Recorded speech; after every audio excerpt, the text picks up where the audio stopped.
The world unfolds in abstract strokes, a realm of mist and ancient energies, where lush forests whisper with unseen forces, and the very air hums with a profound, natural power.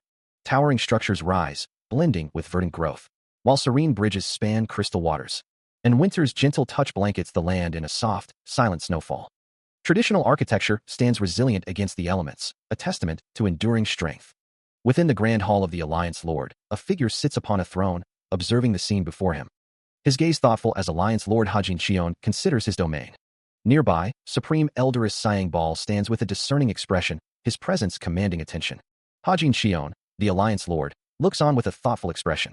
He sits upon his throne in the grand hall of the Alliance Lord, two figures standing respectfully before him. Turning his gaze to the man on his right, he asks about his child, imagining the little one running around with joy. A slight cough escapes him as he repeats the question. Pyo, your child is born this year, right? The man, Sunhuang Pyo, confirms, my child is born this year, my lord. Hajin Cheon then inquires if the child has already. But Pyo interrupts, reminding his lord that he had asked the same question just a few days prior, causing Hajin Cheon to utter a surprised, huh? He muses on the strangeness of it all, a vivid dream of his own childhood, wondering if he would have had a child if he had lived his life as Pyo, before correcting himself, acknowledging he had lived many years as a child. Yet, a lingering thought remains, but, is his child? His thoughts still lingered on the child, wondering if it was a boy or a girl. The question echoed in his mind, a deep uncertainty about the gender of Pyo's child.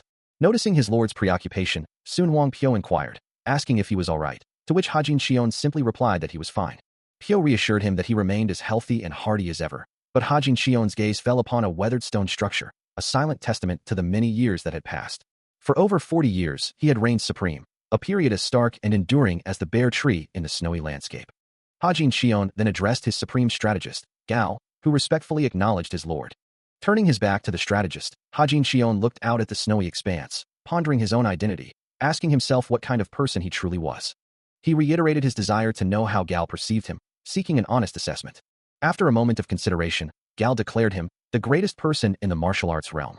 He ponders the weight of his identity, questioning if he truly embodies the title of the greatest. His mind echoes with the name, the martial god Hajin Cheon. That was the name they had bestowed upon him, the first in his lineage to ascend as Alliance Lord, a master of blades, and the undisputed overlord of the martial arts realm. After claiming that formidable title, he had fought relentlessly for countless years. He had dismantled the evil faction, shattered the union of 9 great sects, and much more. He had even brought down the Blood Sky cult, the direct successor to the demonic cult. Ultimately, he had fulfilled the solemn promise he made to his master. Yet, in bringing down the Blood Sky cult, he had inadvertently granted demons the opportunity to rise, a consequence he had to face. But he had survived, cutting down both ends of the rebellion, forging his own path. From that moment on, he would be known as the Iron Blood Lord. He had been the punishing lord, mercilessly striking down any traitors, and now, he was the undisputed ruler of the martial arts world. A symbol of both righteousness and martial might. A quiet moment of reflection passes over his aged features. Breaking the silence, his strategist approaches, observing, my lord, you don't seem yourself today. Are you unwell? Hajin Cheon's head tilts slightly in thought, before he dismisses the concern.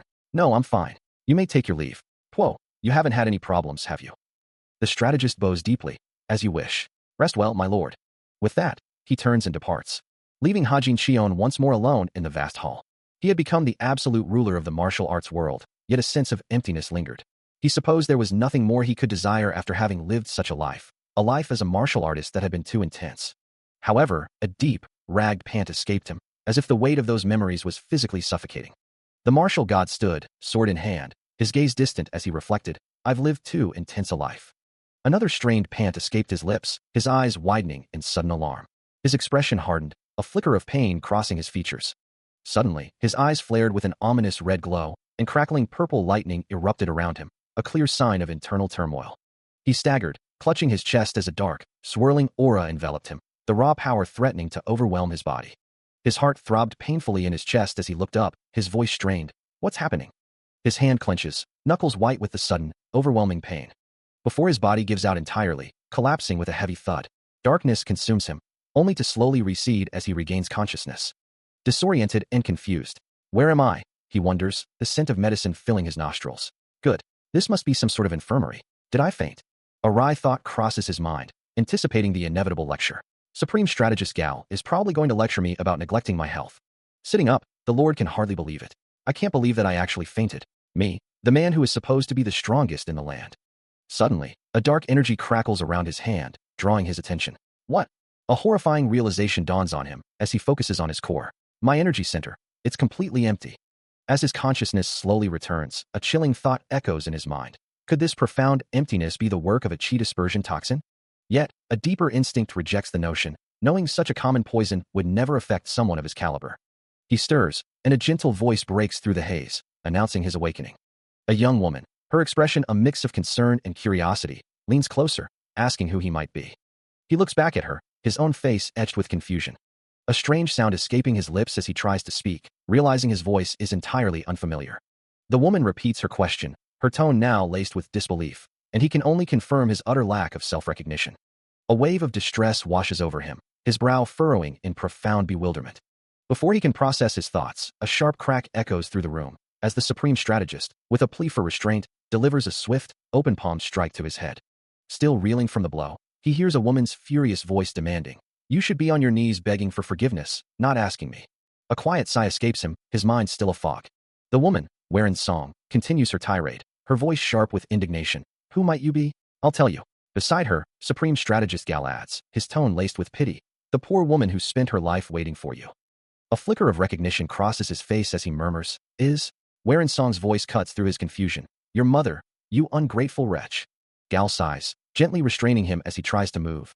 "Even you, my lord, can't do this. Stop struggling. You're still fragmented from the reincarnation." He struggles against the grip, demanding, "Let go of me." His mind races, trying to process the overwhelming information. A deep sigh escapes him as he looks down, a thought forming in his mind. Is this a dream? Yes, it must be. What else would explain this? He catches a glimpse of his reflection, his eyes widening in shock at the unfamiliar face staring back. He touches his cheek, utterly bewildered by the young features, the black hair, the smooth skin, whispering, "Me? That's..." A soft chuckle escapes him, a strange mix of relief and disbelief. Ah yes, it is indeed a dream. But why is this ridiculous dream so vivid? Still reeling from the shock of his new body and surroundings, he feels his consciousness stumble and then collapse, a profound sense of disorientation washing over him. His hand twitches, a desperate attempt to grasp at something, anything, as a guttural sound escapes him. The morning light illuminates the serene, traditional architecture of the estate, a stark contrast to the turmoil within. He eventually finds himself sitting by a window, his back to the room, gazing out at the unfamiliar world. His mind races, trying to reconcile his memories with his current state, thinking, "I thought once I woke up." He continues his internal monologue, a flicker of hope mixed with dread. "I'd be the Alliance Lord again. But this isn't a dream." A deep-seated conviction surfaces, a testament to his past life's wisdom.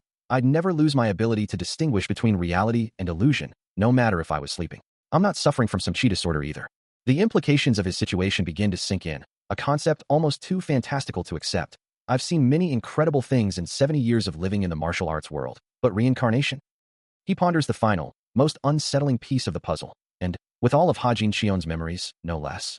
He sits, holding a simple bowl, a voice echoing in his mind, urging him to remember himself.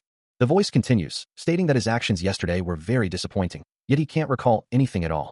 The young man, Gao, looks down, admitting he knows nothing of this young man's life, so what he said couldn't possibly be a lie. Hajin Shion, the elder, asks if he truly doesn't remember, a soft chuckle escaping him. Gao looks up, surprised, as Hajin Shion accuses him of avoiding responsibility, prompting the young man to question, "I avoid responsibility?" Hajin Shion reflects on his past as Alliance Lord, recalling how he was always very clear in giving rewards and punishments, making sure to settle every score. Gao, in turn, remembers never blaming his subordinates for his struggles, and never falsifying their loyalty, a quiet slide of his hand accompanying the thought. He still can't believe the accusation that he would avoid responsibility, even as a moment of quiet contemplation settles over him. His gaze remains distant, a flash of Gal's stern eye appearing in his mind's eye, before a sudden, sharp sound breaks his reverie, leaving him to wonder what could have happened to warrant such harsh treatment upon his awakening. A heavy sigh escapes him, as he admits aloud that he is simply tired. A young attendant approaches, acknowledging his return to consciousness. Hajin Shion reacts with surprise, vehemently denying any suggestion of violence, especially towards a woman, while the attendant's thoughts drift to his lord's excessive drinking. Lost in thought, the martial god tries to piece together the fragmented memories of the night before. Still in bed, he hears a voice. "I heard that you were acting like you couldn't remember anything," it says, causing him to question, "What?" The strategist looks at him with a concerned expression. "But I don't know why you showed such poor judgment that day," he continues, making Hajin Shion flinch slightly. No. What I mean is, it must be because you're too innocent for this world," the strategist clarifies, then adds. "Also, please start taking your martial arts training more seriously. It's not a good look to be beaten up by a woman, he reveals, watching Hajin Xion's expression tighten. Let me make one more time. Guangdu, dear Guangdu, the strategist shouts, his patience wearing thin. This isn't funny anymore, so please try to regain your memories. Hajin Xion, still bewildered, asks, seriously, why are you acting like this today? I really don't remember anything.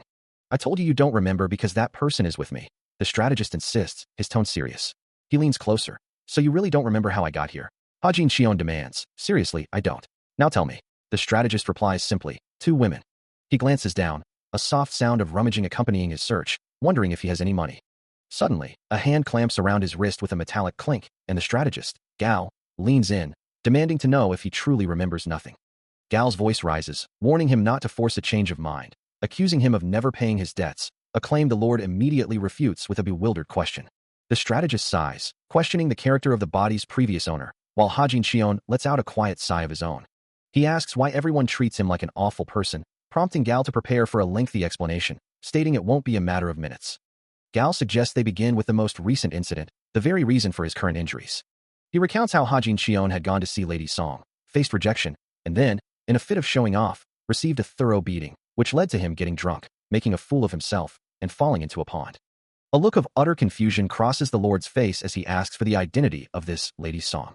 His expression remains one of profound bewilderment. Still reeling from his memory loss, he hears the question, who is Lady Song? Have you forgotten her as well? With a slight nod, Gao confirms his suspicion, I have.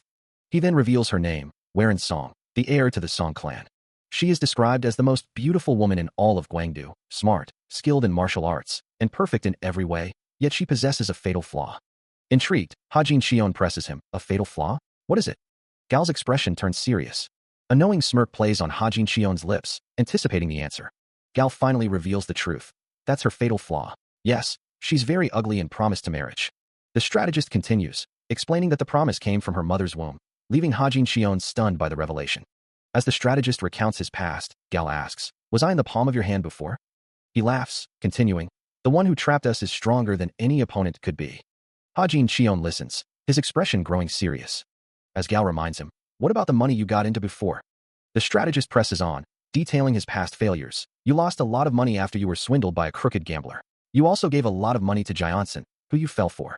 Gao then states, all right, this man's mother ended up hitting me once in the head. Hajin Xion recoils, spitting blood, as the strategist declares, I would have pummeled him half to death even if he were my child. Staring at Gao, Hajin Xion asks, what kind of person do you think I am? With a determined look, he awaits Gao's response, who simply says, lay it on me. As if prompted by an unseen force, a younger Hajin Xion looks down, a thought forming in his mind. Now's your chance. He sits across from a stern-faced woman, who doesn't mince words, declaring him a garbage human being. Her gaze is unwavering as she continues, proclaiming him the very embodiment of the martial arts world itself. The woman's image then shifts, now looking up at an older, more weathered version of Hajin Xion.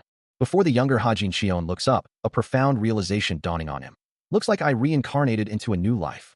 The story begins with the reincarnation of a Murim lord, now inhabiting the body of Ridden Bayok, the only son of the Bayok sword sect in Shandong. This new vessel is a 20-year-old scion of a martial arts family, yet he possesses only about 5 years' worth of qi in his energy centers, a truly awful state for both personal relationships and martial arts. He has only one ability, incapable of martial arts, and has been sick since he was young. Later, in a quiet courtyard, Guangdu asks his strategist, Gao, have you heard any interesting rumors lately? Gao, kneeling respectfully, inquires about the nature of these rumors. To which Guangdu replies, you know, like a treasure map from an old master or a two-headed mystical beast. Gao then reveals a more unsettling piece of news. Rumors that the Alliance Lord is dead. The words hang heavy in the air, sparking a fierce, almost enraged expression on Guangdu's face. Still seated across from his strategist, he listens as Gao continues to speak, wondering why the Alliance Lord would simply vanish and die, having heard nothing of such an event. Gao explains that the Alliance Lord was always the type to keep his plans hidden, so it's not surprising that his death would be shrouded in secrecy. He ponders the situation, considering if they might be hiding the Alliance Lord's death. Gao suggests that perhaps the news of the Alliance Lord's passing is merely a fabrication, a rumor designed to stir up the martial arts world, but then adds that he's also heard rumors about the Four Beauties. Hajin Xion's expression remains impassive as Gao mentions that his head might have been addled by listening to Lady Song, a name that seems to hold little interest for him. A slight chuckle escapes Gao as he asks if Lady Song isn't beautiful enough, suggesting that she's someone worth chasing after.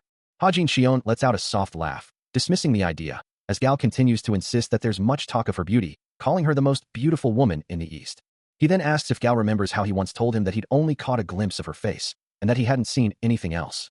As images of Lady Song and other beautiful women flash through his mind, Hajin Xion reflects that while they might be considered the four beauties of the martial arts world, he couldn't care less about any of them.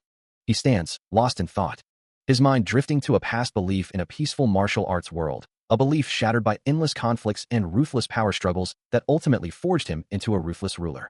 Gao, standing nearby, sighs, knowing that even if he were proven right, Hajin Xion would remain unconvinced, and so he cuts the conversation short. Seated opposite Gao, Hajin Xion questions his meaning, while Gao dismisses Lady Song, claiming she shames their greatest martial artist with her reliance on a sword. Gao looks surprised, asking why a sword would be needed. An image of Lady Song appears, as if to challenge the notion, asking since when a martial artist needed a reason to wield a sword. Hajin Xion listens intently as Gao continues to speak, reiterating his point, explaining that it took him a long time to find such a reasoning, as if it were something only found in a storybook. As his thoughts drift, Hajin Xion, appearing in a younger form, lifts a blade, a familiar weight in his hand. And a quiet reflection crosses his mind. It has been a long time since he last wielded such a weapon. He recalls a time when he needed no blade, when no one could rival him at the peak of his power. Yet even then, he couldn't manipulate an invisible sword with his mind, a level only true masters could reach. And he muses on the legend that no one is truly beyond being cut down, wondering if there is a deeper reason behind such a belief. A reason that compels him to walk a different path than the one he followed in his previous life. His reflection is abruptly broken by Gao's voice, who, with Lady Song standing silently behind him, questions if he is planning to seek revenge on Lady Song using an invisible sword. Hajin Xion's eyes widen slightly in surprise, uttering a simple, incredulous, "What?" With a soft click as his sword is sheathed, he dismisses the notion, asking why Gao would even consider such a ridiculous idea. Still reeling from the unexpected accusation, he observes the strategist's intense gaze, realizing the man is not joking about his suspicions. A quiet sigh escapes him as he struggles to comprehend the true nature of the body's previous owner, whose actions continue to haunt his present.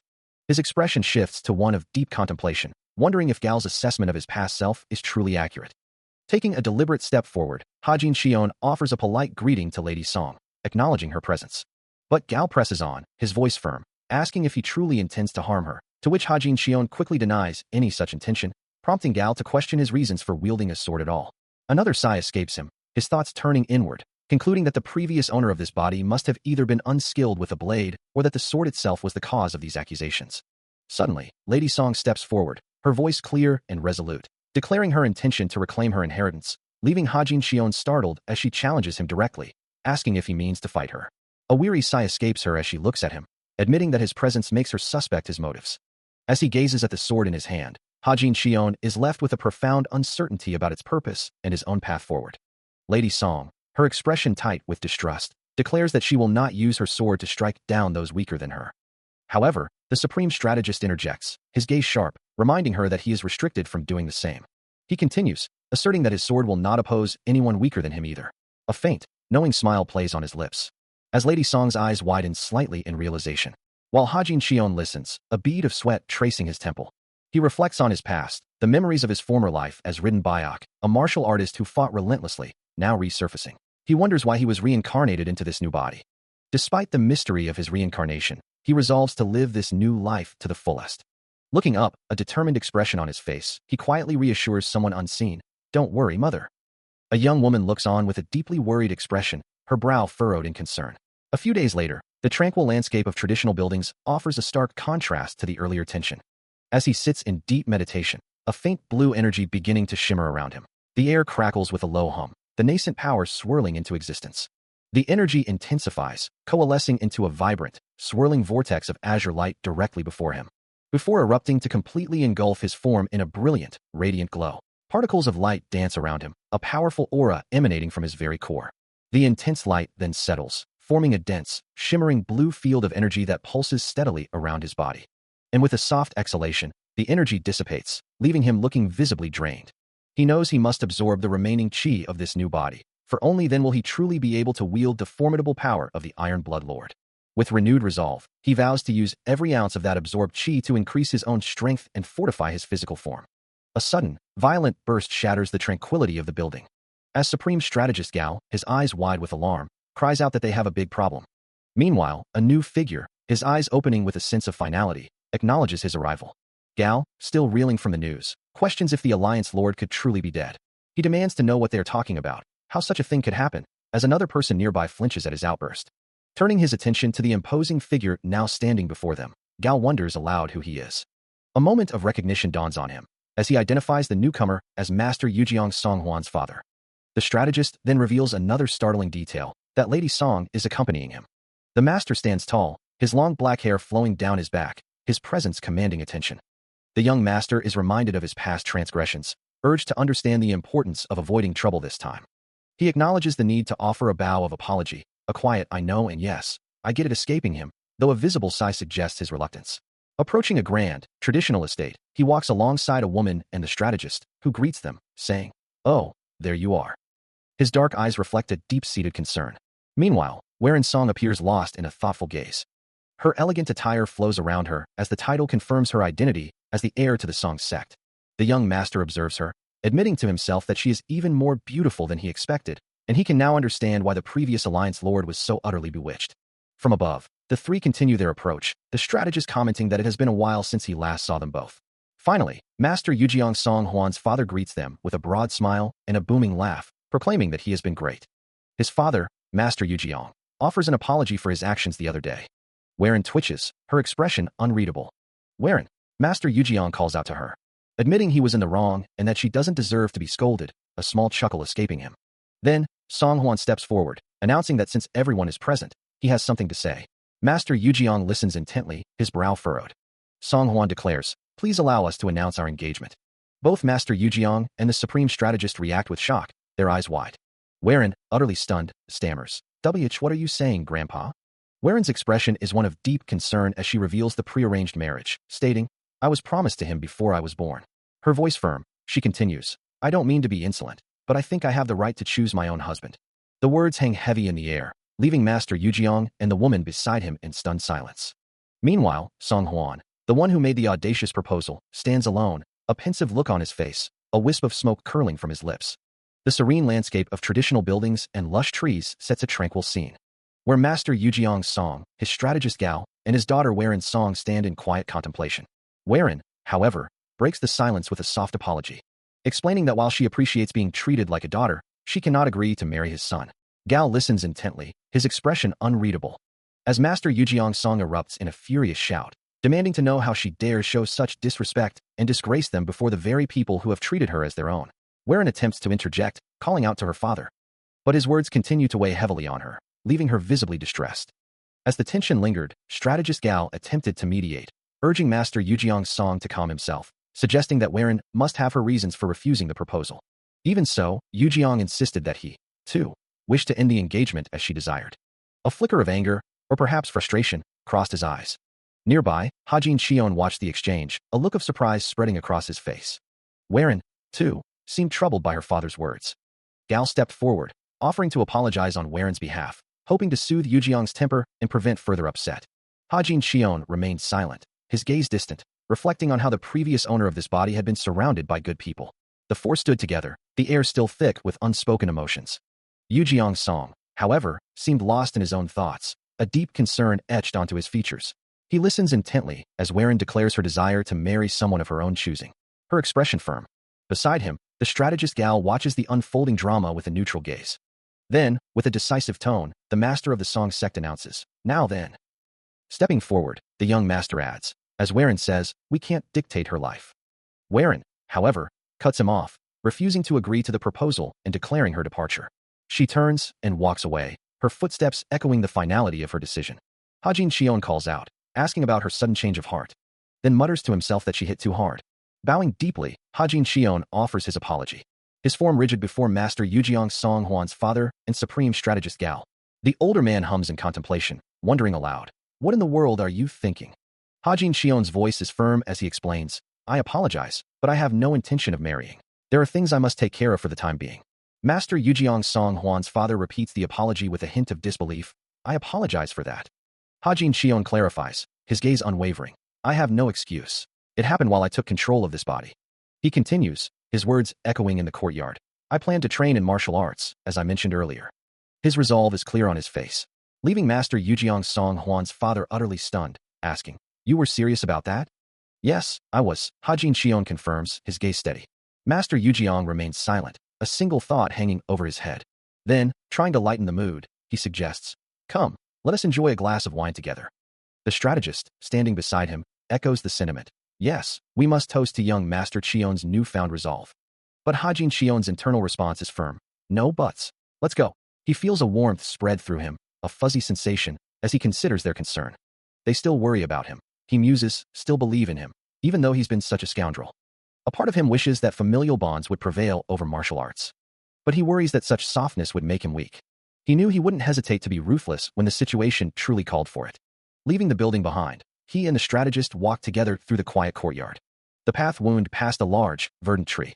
Hajin Xion pushed himself, his breath coming in ragged pants and huffs as they continued their journey. Wiping his mouth, he struggled to catch his breath, wondering if his body could truly handle this level of exertion without relying on his chi. He sighed, acknowledging that he hadn't used his internal force, choosing to run purely to build his physical strength, knowing he was out of shape, but confident he would see progress if he kept it up. Reaching a wooden door, he grasped the handle. His eyes widened in sudden surprise at whatever lay beyond. A young woman stands amidst blooming cherry blossoms, her expression thoughtful. Walking beside him, she admits, "I didn't know what to choose, so I didn't have a good idea." Facing him now, Song explains, "I'm only here because my father told me to apologize to you." He simply replies, "I understand." Hajin Xion then asks, "Did you understand what you said to me when you were young? You said I'd be alone one day, right?" She responds with a confused, "Huh?" He continues, "You told me relationships don't last forever." A wave of regret washes over her as she recalls that I should be arrogant because I'd be alone and old one day. She thinks to herself, "Good God, he really said some unsavory things." "Oh," she murmurs as Hajin Xion offers, "Allow me to apologize once again for that too." She then concedes, "You were right." His eyes widen slightly, a flicker of surprise crossing his face. Song looks away, her voice tinged with a deeper sadness. "People praise my appearance now, but in time, nobody will take a second look at me." Had confessed her deep-seated fear of fading beauty, and Supreme Strategist Gal listened intently, his expression thoughtful. He then offered his perspective, explaining that he wished to be known for his skills, not merely his looks, which was why he wasn't interested in romantic entanglements at the moment. Acknowledged his words, understanding his point, as Gal continued, adding that the biggest mistake of the engagement was never truly liking her. She questioned him, asking if he truly agreed to say her pride was wounded. Gal simply responded with a questioning sound, a hint of amusement in his eyes. He then told her to think whatever she wanted, a subtle challenge in his tone. However, seemed to grasp a deeper meaning, realizing that there was nothing she could do about it. She understood that relationships based on looks were bound to fade, and that it was probably better to have a relationship built on trust. Gal, observing her change in demeanor, offered a reassuring, yet firm, statement, "Don't worry." He concluded by asserting that he didn't plan on going back on his word. Still processing the weight of his words, declares her intention to stay out of his life from now on. Her gaze lowered, she walks beside him in silence. A quiet tension hangs in the air as they continue their path. The declaration echoes in her mind, a firm resolve to distance herself. As he continues to walk away, she glances back at his retreating form. Then, with a deliberate movement, he stops and turns to face her. Looks down, a complex mix of emotions clouding her expression. Gal meets her gaze, his own face composed and unreadable. She reflects on her past, acknowledging that she had lived a life of convenience, and now, after realizing the true meaning of trust and sincerity, she finds herself afraid to experience it. He recalls the words, "My young lady says, don't fight with brute force and obey," a memory of advice or perhaps a reflection on a past conflict, where instead of brute force, there was only shyness. It was a struggle, a deep-seated conflict that defined her. With a decisive slam, he turns, his gaze sharp. A low growl escapes him, a sound of deep resolve. Under a vast, clear sky, he journeys through a landscape of snow-capped mountains and dense pine forests. His figure a solitary presence amidst the towering trees. Each step makes a soft crunch in the snow, the only sound breaking the silence. Then, with a swift, silent motion, he prepares to unleash the Soul Reaper Azura style. With a swift motion, he drew his blade, preparing to unleash a technique designed to pierce through the hearts of his enemies. Leaping high into the air as a swirling white energy erupted around him. A power meant for the 13 leaders of the Union of 10 Dark Paths. He descended with focused intensity, his blade tearing through a monstrous, shadowy entity. The force of his swing carrying through the air, cleaving the creature in two. The ground beneath him cracked and rumbled from the impact, a testament to the power that had risen to the top. Then, the white energy dissipated into a cloud of steam, leaving only the crisp, cold air of the snowy mountains. He focuses, a low hum of power building within him, before unleashing a powerful burst of energy that erupts around him, cracking the very ground beneath his feet. A blinding white wave of force blasts outward, shattering the frozen landscape into countless fragments. The impact echoes across the distant mountains, culminating in a massive explosion. As the last of the energy dissipates around him, Hajin Xion stands calmly amidst the devastation. A thought crosses his mind. Using qi is proving far simpler than he had ever anticipated. He lets out a soft breath, wondering if the previous owner of this body truly wasn't adept at martial arts. The ease with which he wields such power is almost baffling, even for someone with an innate gift. A serene landscape unfolds, distant mountains rising under a clear sky as birds glide peacefully overhead. Meanwhile, a robed figure remarks, "I heard the director Bayan has been talking about you lately," prompting Weren Song to inquire, "Martial artist?" Hajin Xion confirms, "Yes, even his own daughter was surprised by this unusual behavior." Weren Song speculates, "I think he's doing this without my lady's approval," but Hajin Xion dismisses the notion, stating, "I doubt it. He wouldn't do anything without my approval." A look of surprise crosses his face as he exclaims, "What? I find that hard to believe." In a moment of reflection, Weren Song recalls, he meant it that day. She then asks, "There is a meeting for recurring martial artists today?" Turning to Hajin Xion, she questions, "Do I have to go?" She explains that the young master of the Yang Syndicate has sent numerous messages regarding his presence. "As you know, the Yang Syndicate," she begins, then cuts herself off, saying, "Stop." Her expression firm, she declares, "That's enough. I'll go." A moment of hesitation passes over her face, before she offers a deep bow to Hajin Xion, apologizing and promising to make the necessary arrangements for their departure. The tranquil waters of a lake stretch out before them, a small bridge leading to a distant pavilion, while above, the clear sky offers a peaceful expanse. Far below, the bustling streets of a town teem with people, their daily lives unfolding. A thought echoes, revealing a past memory. "I went out into the streets to see if I could hear any rumors about the Alliance Lord's death." He stands alone in a quiet room, his thoughts consumed by the lack of news, wondering why the Grand Martial Alliance Forum hasn't been announced yet. A small cup held thoughtfully in his hand, he ponders the delay, a soft hum escaping him. A wistful expression crosses his face as he thinks, wishing he could attend the forum with Sarong, but knowing he cannot. His solitude is broken as two figures approach him, the supreme strategist Gao and Master Yujiang Songhuan's father. A surprised "what?" escapes him as the two men pause before him. Taking a step closer, Master Yujiang remarks on the rumors of his demise, noting that he seems perfectly fine. A slight smile plays on the master's lips, his words carrying a hint of amusement. With a soft plop, the strategist places something down, his gaze fixed on Hajin Xion. He looks down at the object, hearing the strategist's words about his martial arts training, and internally wonders if anyone could truly beat him. He lets out a soft chuckle, a subtle acknowledgement of the ongoing conversation, as Master Yujiang continues, explaining that true martial arts training isn't about beating people up, but about the grim necessity of eliminating those who must be killed. A flicker of something dark crosses Master Yujiang's face, a look in his eyes that speaks of past burdens. Hajin Xion, observing the exchange, finds himself wondering if Master Yujiang truly believes he might become his stepmother, recalling how he had cried in the past. Master Yujiang then shifts the conversation, bringing up a rumor about Hajin Xion bawling when Lady Song beat him up, calling him a debt dodger. The accusation of being a debt dodger and the mention of the rumor clearly irk Hajin Xion, who considers asking Guangdu about the source of such a tale. Master Yujiang, however, dismisses his reaction, reiterating that he shouldn't take it so seriously, reminding him again that he had cried. Turning his attention to Lady Song, Master Yujiang pointedly asks if she is bothered by the presence of this loser. Weren Song closes her eyes, a faint rattle echoing in the silence. Meanwhile, Hajin Xion turns his back, walking away as Gao calls out, "Wait, where are you going?" The strategist warns, "You better not glare at me in the future," his voice trailing off as Hajin Xion continues his steady descent. He thinks to himself that he has better things to do than get hung up over such trivialities, not caring whether he's reincarnated or not. Gao, still watching him leave, mutters, "But I doubt it was to waste my time on a woman like this." Hajin Xion passes by Weren Song, who stands motionless, a soft wish of air marking his departure. As he descends the stairs, Master Yujiang observes him from above, remarking, "There's something different about him." Weren Song remains lost in thought, her expression unreadable. Outside, the wind swishes past the rooftops, carrying away the echoes of their conversation. As he walks away, a soft swishing sound accompanies his steps. But Gao quickly intercepts him, asking, "Why are you leaving at this hour?" He then mentions Syndicate Leader Yang. Hajin Xion, looking utterly bewildered, asks, "Who's that?" Gao sighs, a hint of exasperation in his voice, and simply states, "That's right." He thinks to himself that Hajin Xion asks this same question every single time, a clear sign of his persistent memory loss. Gao explains that Hajin Xion believes he has lost his memories, clarifying, "I'm referring to Yang Jido, the leader of the Yang Syndicate. It's the largest sect in Shandong." He continues, emphasizing the syndicate's former prominence. "No, the second largest, followed by the Song sect, which is the third largest." They were at the very top. Hajin Shion's eyes widen in surprise, a single question escaping him. We fell that hard? He stares at the strategist, unable to believe the question, asking if he's truly serious. A sigh escapes the strategist, as Hajin Shion wonders if the current predicament is because of him. Gao confirms it, explaining that the sect spent a fortune trying to fix the mess he created.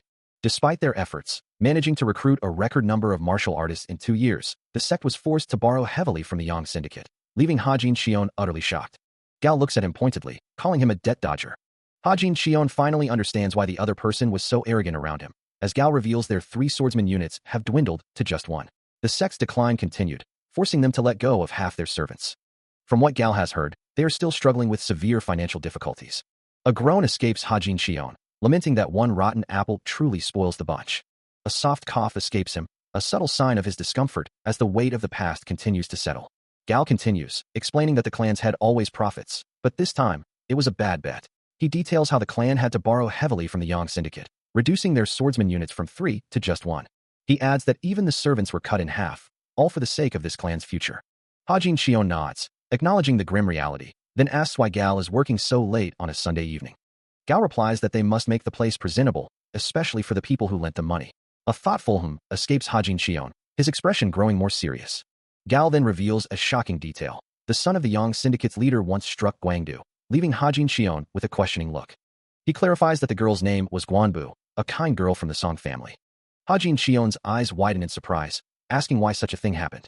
Gao's voice is filled with indignation, explaining how the Yang Syndicate's leader's son had declared the clan's servants and yard trash deserving of a beating. And then, in a brazen display of power, raised his hand to strike another family's servant right in front of them. His face contorted with fury, Gao reveals the true injustice. The son himself was the one who had thrown the trash on the ground in the first place. Hajin Shion listens, his expression darkening with each word. A tremor runs through him as he asks if he was present during that incident, to which Gao confirms his presence. His tone heavy with the weight of the past, reminding him that he had stood by as Guangdu was beaten. Hajin Shion's eyes widen, a wave of shock washing over his features. The memory of the despicable, foolish bastard who committed such an act resurfaces, leaving him to question how such a monstrous deed could have been allowed to happen. Gao presses him further, asking if he remembers what Guangdu had told him yesterday. The strategist explains that Guangdu had expressed trust in him, believing he was becoming a better person. He adds, holding a bowl of food, that he, too, trusts Guangdu's judgment. Hajin Shion walks away, lost in thought, his mind replaying the words. Suddenly, a memory flashes through him, a quick glance back in time. He turns, as if to revisit the past, and a young Guangdu appears before him, recalling a moment when Hajin Shion had been kind. The boy pulls on his robe, reminding him of his past generosity, even when Guangdu had been rude. A soft swishing sound cuts through the quiet night air. Before a voice echoes, announcing, "The leader of the Yang Syndicate is here." With a sudden burst, a door flies open, and a group of figures begins to step through. At the forefront, the leader of the Yang Syndicate strides forward, his followers stepping in unison behind him. Under the soft glow of a traditional lantern, the night air hung heavy with unspoken tension. A man with a short beard and a topknot, Syndicate leader Yang, greets Hajin Shion with a mocking laugh, asking him how he's doing. Hajin Shion returns the greeting, acknowledging the honor of his visit at such a late hour. But a flicker of unease crosses Hajin Shion's face as he realizes the Syndicate leader's attitude and the way he addresses his father have changed. He notes the late hour of the visit, concluding that the man clearly doesn't respect him. Syndicate leader Yang's gaze sharpens, a silent question forming in his mind. Is it him?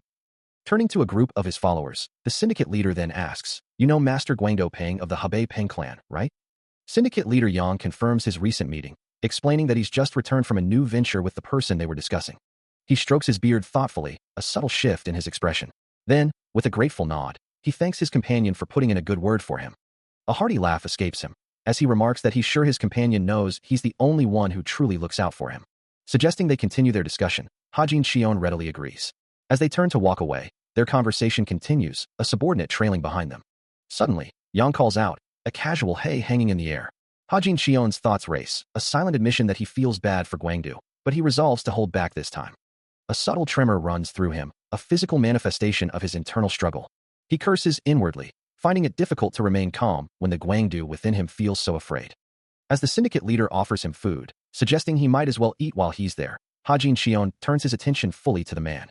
Hajin Shion retorts, questioning why the leader acts so proud when he's nothing more than a mooch, a brief silence hanging in the air.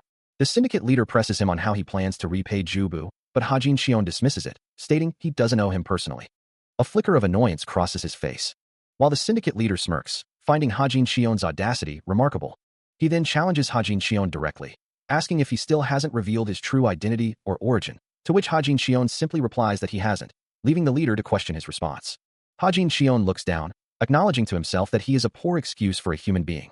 With a decisive movement, he takes a step forward. The syndicate leader, still defiant, questions if the young master has truly changed. Reflecting on the leader's words, Hajin Xion considers the immense sum of 20,000 niangs, enough to resolve any financial trouble. He wonders aloud what he even did to earn such a debt. A sudden, sharp cry of alarm echoes through the space. Hajin Xion's expression hardens, his eyes narrowing with intense focus. The syndicate leader, having seized a small child, holds him tightly, using him as leverage.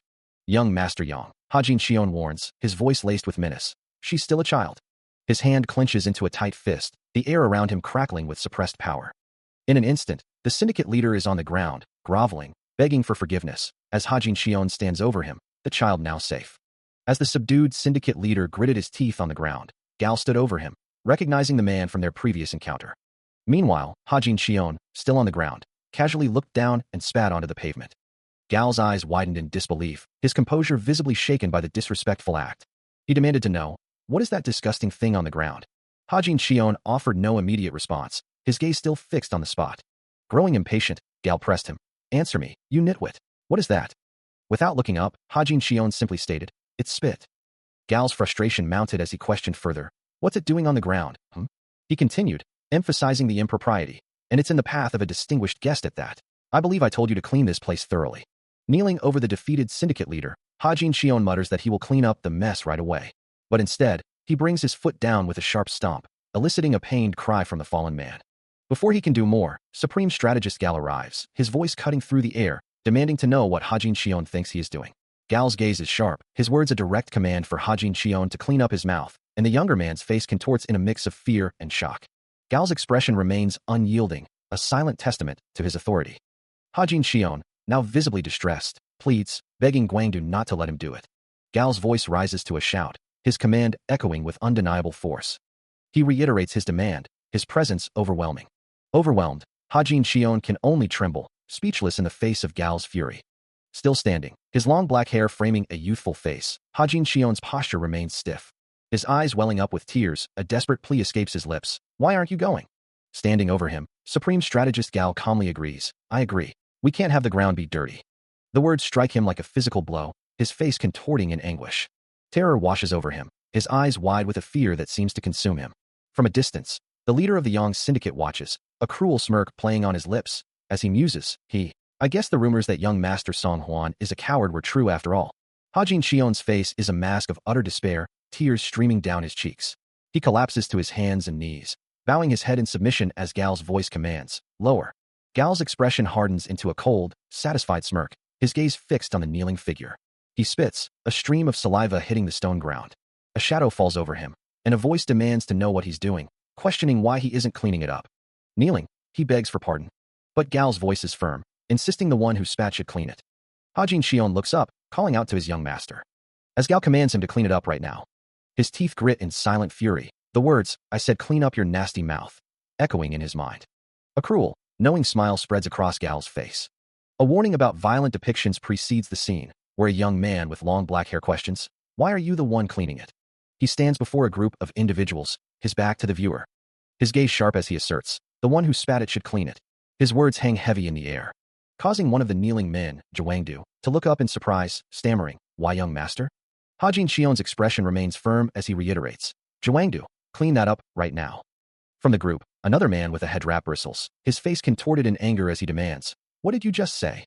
Hajin Xion's eyes narrow, his voice cutting through the tension. I said clean it up with your nasty mouth. The angry man's face flushes with rage, his jaw clenched as he curses, you bastard. A subordinate's face contorts into a sneer, his eyes burning with defiance. The title Unruly Lord appears, as the man snarls, shut that mouth, you damn fool. Hajin Xion calmly approaches the agitated man, asking, are you all right? Still defiant, the subordinate questions, why are you acting like this, young master? You can clean it up. But Hajin Xion's voice cuts through, firm and unwavering. Did you not hear me? You will be the one to clean it up. The subordinate's eyes widen in disbelief, a bead of sweat tracing his temple as he stammers, young master. His shock deepens, his mouth agape. With a heavy sigh, The subordinate bows low, conceding, "As you wish." Hajin Shion watches him, then instructs, "Stand back and observe. I shall handle this matter." Behind him, Gao watches the scene unfold with a grave expression. He watches as Captain Yung Seo of the Blood Demon Company bows deeply, acknowledging a command. Hajin Shion's voice is firm. "Handle it. Don't make me laugh. How could a mere human like you possibly say such a thing?" His dark eyes narrow with cold intensity. The captain, however, merely grins, a smirk playing on his lips. Hajin Shion's expression hardens. "I'll make you regret it with my fists." The captain's feet shift, a subtle challenge in his stance, as he declares he has been waiting for this moment. Hajin Shion steps closer, his voice dropping to a dangerous whisper. "You penniless cur." The captain's smirk widens, a flash of defiance in his eyes, but then Hajin Shion's gaze sharpens, a silent warning. Before the captain can react, Hajin Shion's fist connects with his face, a powerful blow. A collective gasp ripples through the onlookers, their faces contorted in shock as the impact of the previous blow reverberates through the air. Captain Yung Seo stumbles backward, his body reeling from the force, a pained grunt escaping his lips. But even as he recovers, a furious glare hardens his features, and he unleashes a defiant shout.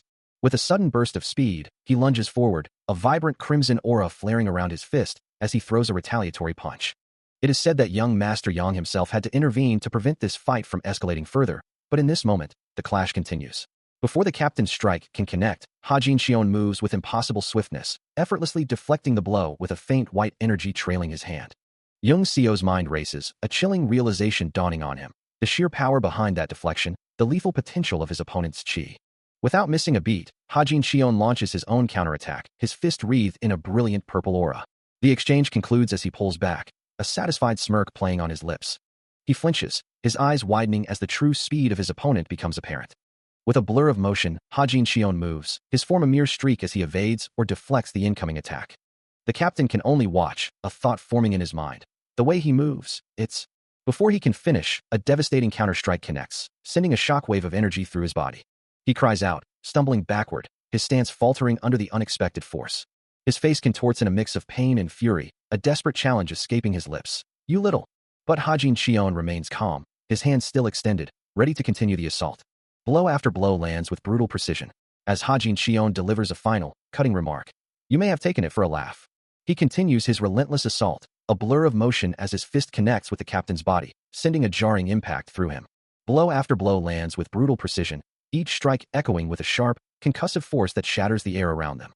Moving with impossible speed, Hajin Shion prepares for another devastating attack.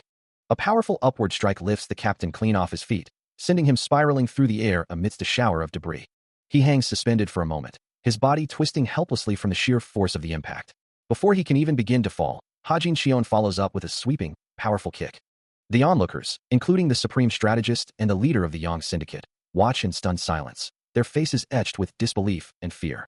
With a final, resounding impact, Captain Yung Seo collapses to the ground, defeated, as a guard cries out in alarm, "Young Master."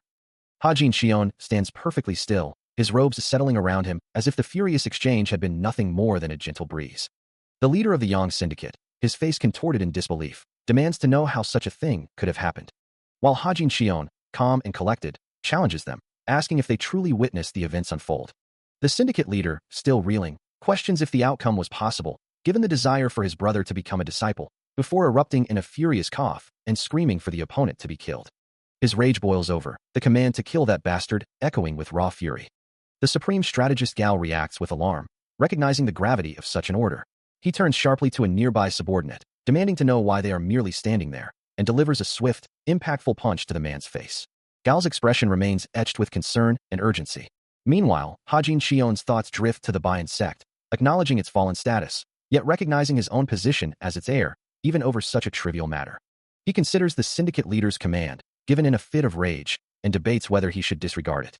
As the weight of the syndicate leader's rash command settled, he considered the true consequences of following that order, his hand already moving to loosen the sword from its scabbard. Meanwhile, a torrent of figures descended from the sky, their forms blurring as they plummeted towards the city below. One of them, a martial artist with a dark blue headband, drew his blade mid-air, his gaze fixed on the target. On a nearby rooftop, a bearded leader watched the descent, acknowledging the truth in his subordinate's words. They couldn't openly defy the Bayan sect. But the bearded man's patience snapped, his voice booming with fury, accusing his hesitant followers of being wimps. His rage intensified, demanding death for their opponents. The martial artist with the dark blue headband reacted with a shout of protest, his face contorted in disbelief. Before the descending attacker could land his blow, Hajin Xion moved with impossible speed, intercepting the strike with a swift, decisive block. His expression remained calm, his eyes sharp and unwavering. Hajin Xion meets the descending martial artist's attack with a powerful block, the impact echoing sharply. The assailant cries out, his face contorted in pain as the force of the deflection reverberates through him. Without missing a beat, he follows up with a swift, low kick. The kick connects with a solid thud, sending the attacker reeling. He flies backward, a blur of green and brown against the chaotic backdrop. Hajin Xion stands firm, his expression resolute, already anticipating the next move. Another attacker lunges, only to be met with a devastating punch that erupts with a flash of green energy. The second assailant spits blood, his eyes wide with shock as he's thrown back. He stares, stunned, while Hajin Xion remains focused, his gaze unwavering amidst the fray. A loud crash echoes as a monstrous, white-furred creature looms, its red eyes glowing menacingly. While he looks up, his expression a mix of surprise and concern. A soft phew escapes him, his gaze still fixed upwards. And a faint FSSSH sound accompanies a subtle movement of his hand, as if releasing residual energy. Soon after, he finds himself surrounded by a group of uniformed guards, one of them instructing his subordinates to check his chi channels and call for a physician. He reflects on the trouble he's caused, thinking, what have I done? I've gotten myself into a lot of trouble. I shouldn't have gotten involved. But what else could I do? Supreme Strategist Gal then approaches, warning him, you're going to be in a lot of trouble if Syndicate Leader Yang catches you here. You need to leave, but he firmly replies, no. His thoughts race, questioning, ugh, how come? Because then you'll be the only one in trouble. This all started with me trying to save you. If I abandon you now, this responsibility will be directed at him. With a determined expression, he concludes, so I can't just run away. Gal, still urging him to escape, asks, why are you joking around at me? You need to go, only for him to interrupt. I think it's already too late for that. As the sound of footsteps echoes across the stone courtyard, Supreme Strategist Gal stands in the distance, observing two guards who face him with grim determination. A huff of resolve escapes Captain Yung Seo as he declares, don't worry, I'm going to bury you beside me. Beside him, the other guard swallows hard, a visible gulp betraying his apprehension. As the title, Reincarnated Murim Lord appears, the leader of the Yang Syndicate demands to know what exactly is going on. Kneeling before him, Captain Yung Seo reports, that bastard, he tried to kill me. The leader of the Yang Syndicate casts a sharp glance at his strategist, who then questions Yung Seo, asking if his words are true. Yung Seo looks up, his face etched with distress. The leader of the Yang Syndicate, however, turns his fury on the strategist, calling him a brainless idiot. He then unleashes a barrage of slaps, demanding to know what the strategist was doing while his hair was being attacked so mercilessly. The leader of the Yang Syndicate continues his brutal assault, delivering blow after blow to Supreme Strategist Gal. Each impact lands with a sickening thud, leaving Gal's face a bloody, bruised mess. The relentless strikes keep coming, a harsh thwack echoing with every hit. Finally, the beating ceases, leaving Gal hunched over, gasping for air, his body trembling from the pain. The syndicate leader looms over him, his voice cold as he demands, how do you plan to rectify this? His expression is unforgiving, a clear sign of his fury. Just then, the Iron Blood Lord arrives, his gaze falling upon the battered strategist, a silent question in his eyes. He surveys the scene, his voice cutting through the tension as he asks, what happened? He watches as the leader of the Yang Syndicate, his face contorted in anger, looms over the battered Supreme Strategist Gal, who can only manage a pained expression, confirming his involvement. The syndicate leader's fury seems to grow, his gaze piercing. Gal flinches under the intense scrutiny, his injuries evident. His voice booms, accusing Gal of brutalizing his son merely to defend what he calls worthless servants. The syndicate leader's face twists further in rage, unable to comprehend the audacity of anyone harming his kin. Hajin Xion's expression remains calm, yet a subtle shift in his eyes suggests a deeper consideration of the unfolding drama. The leader's demand hangs heavy in the air, a clear challenge to Gal. Then, Hajin Xion steps forward, his voice cutting through the tension as he declares his purpose. He has come to the family to make amends. His words cause a ripple of surprise, drawing the attention of both the syndicate leader and the injured strategist. Still present, Hajin Xion listens as the leader of the Yang Syndicate continues his furious interrogation, demanding to know if Gal would simply confess to the attack, or if he had to be forced to admit his actions. The syndicate leader presses on, reminding the injured strategist that he had tried to kill his son with a sword, even though the boy was unarmed. Turning his gaze to Captain Yung Seo, the syndicate leader asserts that there are enough witnesses to confirm the incident. He declares that if it were anyone else, he would have handed down a severe punishment. However, he adds, he will overlook this transgression just this once, out of consideration for Yung Seo. The syndicate leader's face contorts with barely contained rage, his eyes burning with a fierce intensity. Hajin Xion then steps forward, challenging the syndicate leader by asking if he and his son would become a laughingstock if word of this incident spread through the martial arts world. The leader of the Yang Syndicate whirls around, his anger now fully directed at Hajin Xion, demanding to know what the devil he is playing at. His voice rising with indignation, the syndicate leader repeats his furious question, demanding to know what the hell Hajin Xion is playing at. His face contorted in frustration, the syndicate leader declares that the conversation is going nowhere. He flinches, his eyes narrowing, as he demands payment for the interference. Hajin Xion's gaze remains steady, a hint of disappointment in his dark eyes. He calmly reflects, believing his father to be wiser, but now realizing he was wrong. The syndicate leader, growing impatient, reiterates his belief that the discussion is fruitless. His voice rising, he insists on receiving what is owed to him. Hajin Xion simply turns his head, a subtle shift in his posture. With a quiet command, he announces that their guests are leaving. The syndicate leader's teeth grind in fury, his face a mask of intense anger as he watches them depart. As the tension from the confrontation lingered, a door slammed shut, signaling the departure of Hajin Xion and his companions. They walked away from the syndicate's compound, their figures growing smaller against the patterned stone ground. Suddenly, a young woman stepped forward, her voice trembling as she demanded, "Why did you do it?" Her eyes filled with anguish, she continued, explaining that he had humiliated her family and forced her servant to perform a demeaning act. Hajin Xion simply looked at her, then turned his gaze away, offering no immediate reply. He then addressed Captain Seo, instructing him, "Come with me." The captain promptly responded, "Yes, sir." The young woman watched them, her expression a mix of hurt and confusion, her eyes wide with disbelief. Still dazed by the turn of events, she managed to utter a soft sound of distress, her mind struggling to process what had just transpired. Hajin Xion finally turned back to her, a faint, almost apologetic smile on his face, stating, "You must have been shocked." A jolt of surprise runs through the young woman as she processes his words, her initial denial quickly turning into a hesitant acceptance. He looks at her with a calm, steady gaze, assuring her that she has no reason to feel ashamed for having served him in the past, dismissing the pathetic man as unworthy of fear. With a firm declaration, he promises that every man in his house, including himself, will protect her from this day forward. The young woman, still clutching her hands to her chest, can only utter a soft, questioning pardon, in response to his unexpected vow. Behind him, his companions nod in silent agreement, acknowledging their lord's decree. Overwhelmed with gratitude, the young woman bows deeply, offering her heartfelt thanks to the young master and his sirs. As they begin to walk away, their footsteps echoing softly, the young woman looks up at Hajin Xion with a worried expression, asking if he isn't afraid. He simply looks forward, a thoughtful expression on his face, his gaze distant. Gao questions Young Seo, asking what would happen if the storm he spoke of, the most powerful sect in Shandong, were to come to their doors. He presses further, reminding him of the expressions on the martial warriors' faces, suggesting they wouldn't dare despise their master.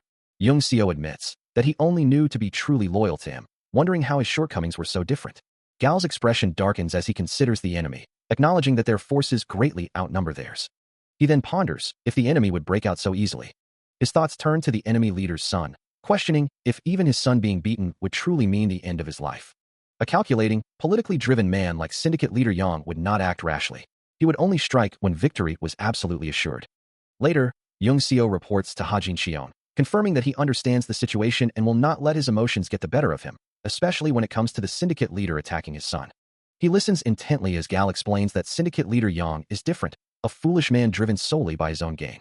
Not fully grasping the implication, Hajin Xion admits he doesn't follow, prompting Gal to dismiss him for the day, suggesting he's had a long one. Later, Young Seo approaches him, respectfully addressing him as young master, and asks what he needs. With a slight blush of gratitude, Young Seo thanks him for his trust earlier. Hajin Xion lets out a soft chuckle, hoping Young Seo will never forget this day for the rest of his life, a statement that makes Young Seo question his young master's intent. Meanwhile, Gao, deep in thought, reflects on his experience, certain that Yang won't make an immediate move. He considers the syndicate leader's nature, predicting he'll either seek a different path for revenge, or find a way that doesn't require him to dirty his own hands. Still contemplating the potential actions of syndicate leader Yang, Gao realizes he must move quickly, thinking, "I have to act before he does." With a soft creak, he opens a small, ornate box.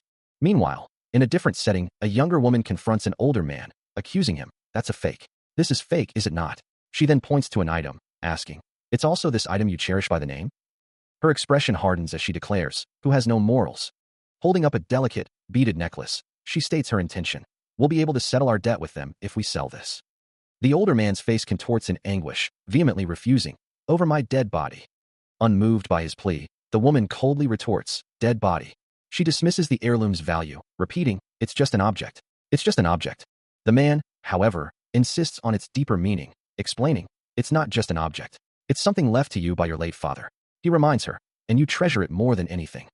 The young woman, a gentle smile playing on her lips, dismisses the notion of a treasure, stating that the most valuable things in this world are people. Meanwhile, the older man, beads of sweat forming on his brow, looks on with deep concern, his expression etched with worry. He reaches out to her, his face a mask of pleading, insisting that they must protect their cultural and spiritual heritage, then asks if she truly trusts him. She confronts him, her voice rising in disbelief, questioning how he could even ask that after he had deceived her over and over again. A pained smile crosses her face, tears welling in her eyes, as she struggles with his words. The older man's face contorts in anguish, his eyes wide with despair at her accusation. He pulls her into a tight embrace, a silent plea for forgiveness. Later, he stands alone, his back to the viewer, gazing out a window, lost in thought. He had come to apologize for his past actions, but instead, he found himself overhearing a conversation that shifted his entire perspective. At first, he believed his reincarnation was solely for his own benefit. But after listening to their words, he realized his purpose might be far different. Now, he couldn't shake the thought that the heavens had reincarnated him for the sake of this couple, but a profound doubt lingered. Would he truly be enough? He felt a deep conviction that he should reincarnate for their love, yet he was also the only one who could stand against the heavenly demon, Mr. Guangdu. The journey continued through the rugged mountains, the rhythmic rattling of their transport echoing through the quiet landscape. The sounds of their passage grew louder as they traversed the winding dirt road, a constant reminder of their progress. Captain Yungseo looked on, his expression a mix of shock and disbelief, as he questioned, "Young master, what did you just say?" Inside the moving cart, the supreme strategist, Gao, calmly informed Hajin Xion, "We're on our way to the Yang Syndicate." Hajin Xion, seated opposite him, simply asked, "But why?" Gao, holding an open book, explained with a measured tone, "To deal with this whole situation." Hajin Xion's gaze sharpened as he pressed, "But you are taking me?" The strategist offered a wry smile, stating, "I have 2 reasons you'll like and 1 you won't. Which do you want first?" He then decided, "Let's get the unpleasant one out of the way first." His expression turning serious, Gao delivered the unwelcome truth. "You're the reason we're in this predicament." Hajin Xion's face tightened with clear annoyance at the strategist's blunt assessment. He holds a scroll, listening as Gao continues to explain. "Then, what's the good reason?" Leaning in with a slight smirk, Gao declares, "You're the only one I can count on." Meanwhile, a steady drip of water falls from the eaves outside, hinting at their continued journey through inclement weather. His expression shifting to one of disbelief and annoyance, Hajin Xion reacts to the strategist's words. Letting out a sigh, he is clearly exasperated by the strategist's reasoning. Gao's voice carries, dismissing his companion's social skills as exceptionally small and barren, then asking if he has a plan, before confidently adding, "I'll come up with one on the way." Challenging the strategist's blind optimism, Hajin Xion points out his companion's weakness in dealing with hostile individuals. With eyes narrowed slightly, Gao suggests a physical intervention. "Maybe a knock to your head will turn you optimistic." Looking away with a thoughtful expression, Hajin Xion muses about unseen possibilities, wondering what it would be like if I were one of God's younger sons. He ponders the deeper implications of his existence, wondering if he is merely rebelling against the inherent personality that once bound him. A personality from his past life. He dismisses the thought, finding it pathetic to allow oneself to be defeated by such internal struggles. Meanwhile, Gao kneels beside a bed, pleading for the life of someone named Bai Yal, yet simultaneously declaring his intent to utterly annihilate the Alliance Lord Hajin Xion, the strongest one, adding that he plans to do just that. His words shock those who hear them, one man questioning such blasphemy, while another suggests a simple knock to the head might be the perfect solution. Elsewhere, Captain Yungseo announces that he is called the Bloodhound, a stern-faced man listening intently, as Yungseo himself reacts with a sudden, bandaged shock. The leader of the Yang Syndicate, his face contorted in a snarl, vows retribution, declaring that those who wronged him must pay. Elsewhere, a man holding a book observes a younger practitioner, noting that the unique martial art belongs to Master Bayan, yet questioning how someone so young could have mastered it already, finding it impossible. Meanwhile, the syndicate leader, still seething, muses that while the technique might have weaknesses, it's a problem if its secrets are spreading outside their control, suggesting a closer, more careful look is needed. Back with the young practitioner, he gasps in startled surprise, his hands flying to his mouth. He then lets out a boisterous laugh, playfully threatening to tell his father what Master Bayan just said. But his amusement quickly turns to flustered shock, his eyes wide. He complains to Master Bayan, demanding to know why he's being given such a hard time, especially when discussing the world's greatest sword style, the Bayan sword style. His frustration boils over, and he shouts, demanding to know what Master Bayan wants him to do. A soft chuckle escapes Master Bayan, his gaze fixed on the young man. He dismisses the Bayan sword style as merely a jumble of moves, something he wouldn't bother teaching. The young man, surprised, notes that he's never seen his master read a book before, as Master Bayan has only recently committed to diligence in martial arts, a style that demands constant study. He then adds, with a hint of exasperation, that the only things his master used to read were martial arts manuals and lists of courtesans. Master Bayan, feigning offense, questions his student's remark, a playful glint in his eye. A hearty laugh erupts from the master as he points out the young man's momentary hesitation, clearly enjoying the teasing.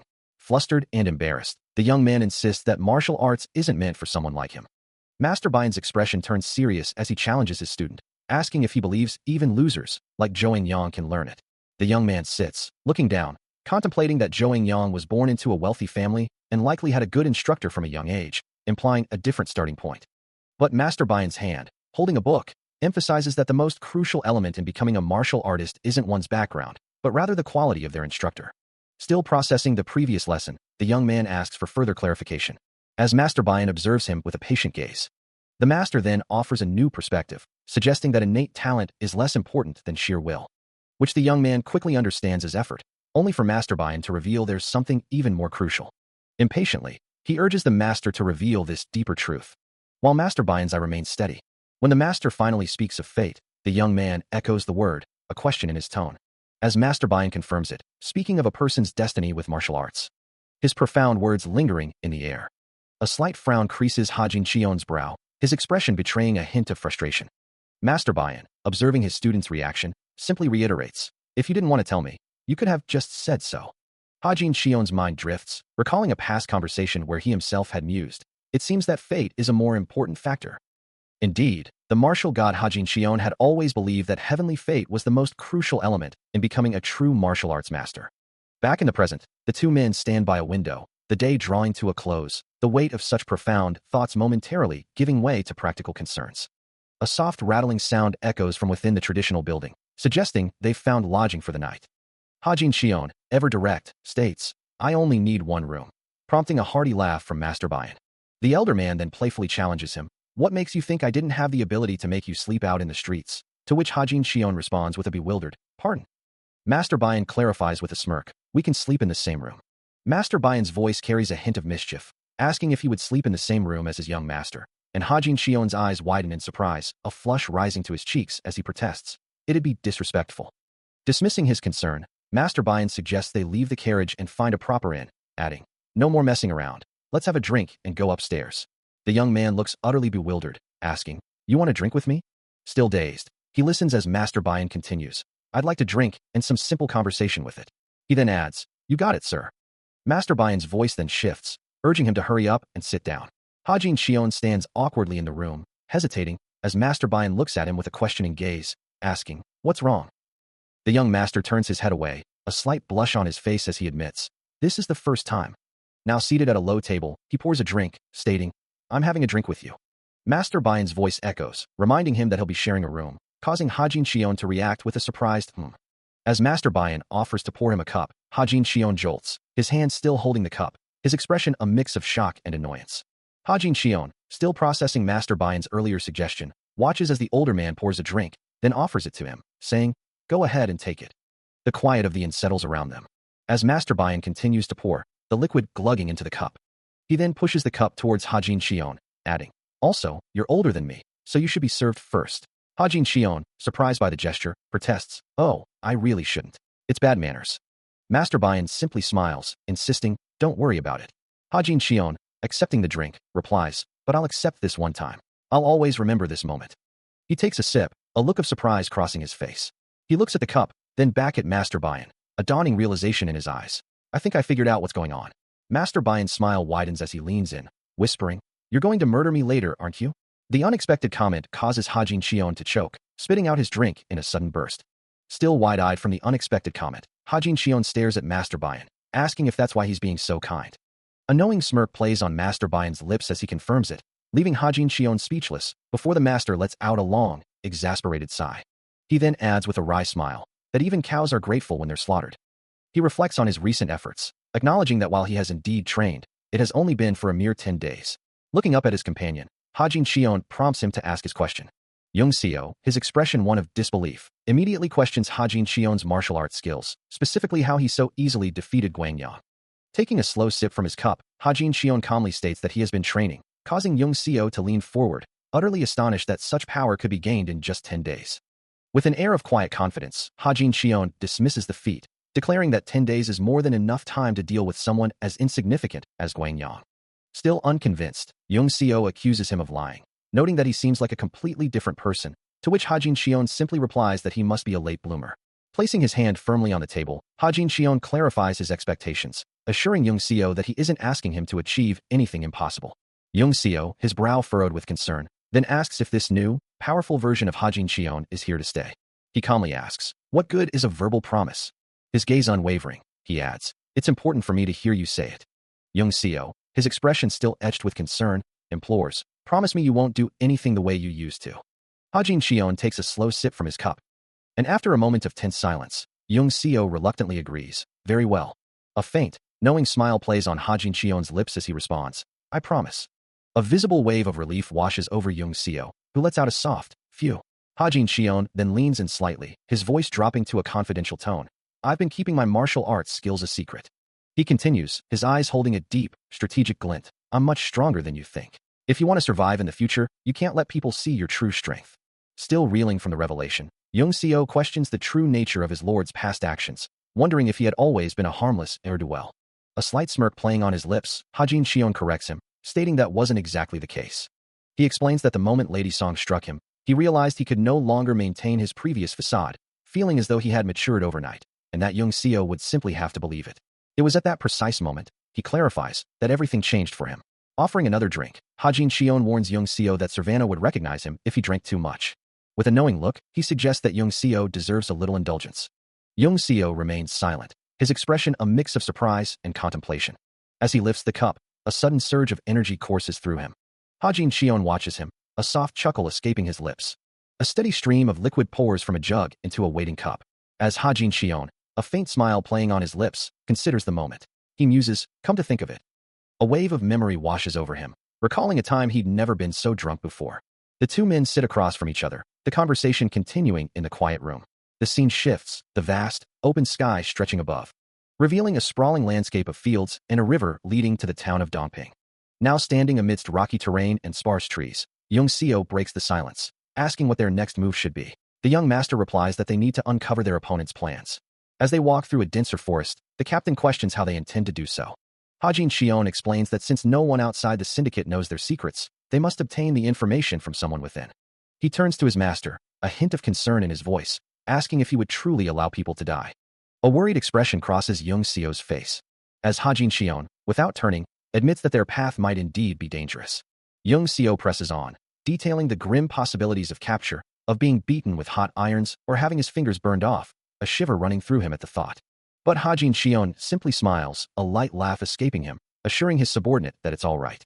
He then playfully suggests that Young Seo would quickly betray him under duress, singing like a canary, before he could even be tortured.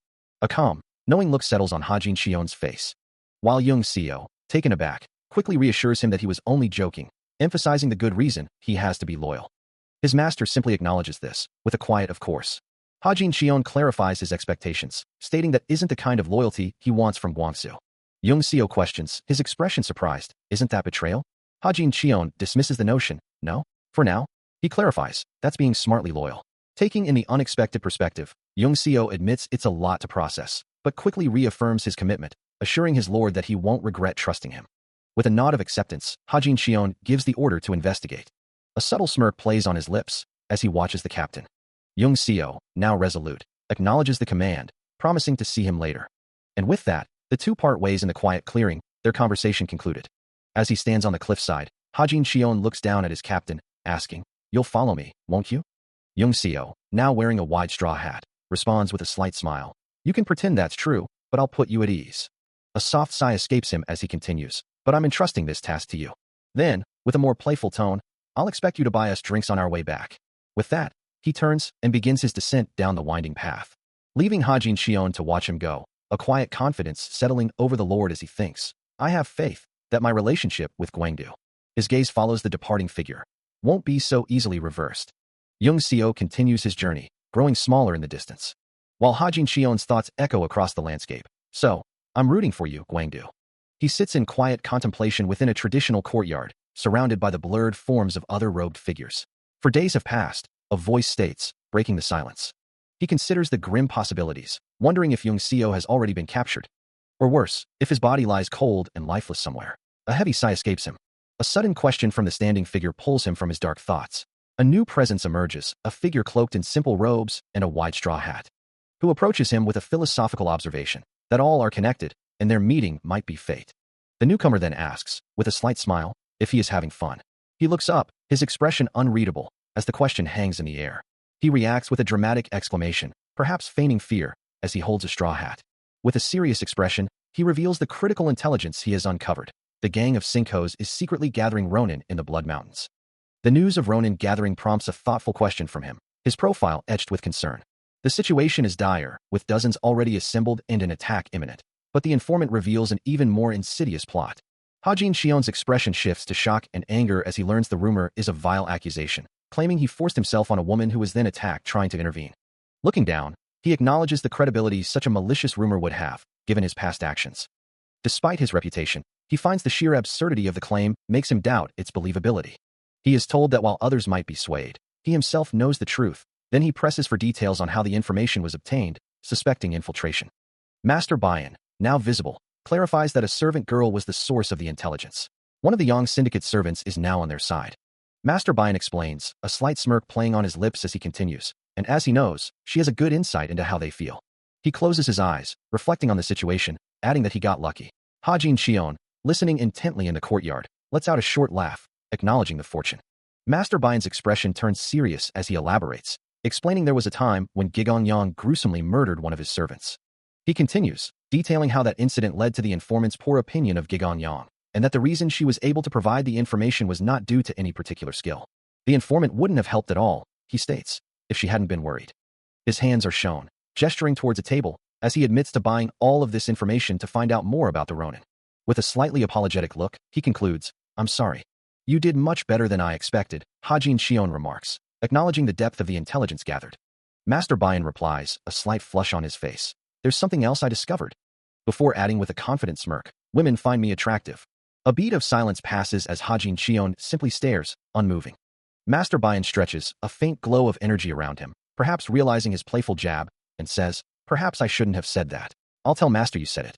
Then, his expression shifts, becoming resolute as he declares, we won't be going back. What? Hajin Shion asks, his surprise evident. We need to take care of this situation, Master Bayan states firmly, his gaze intense.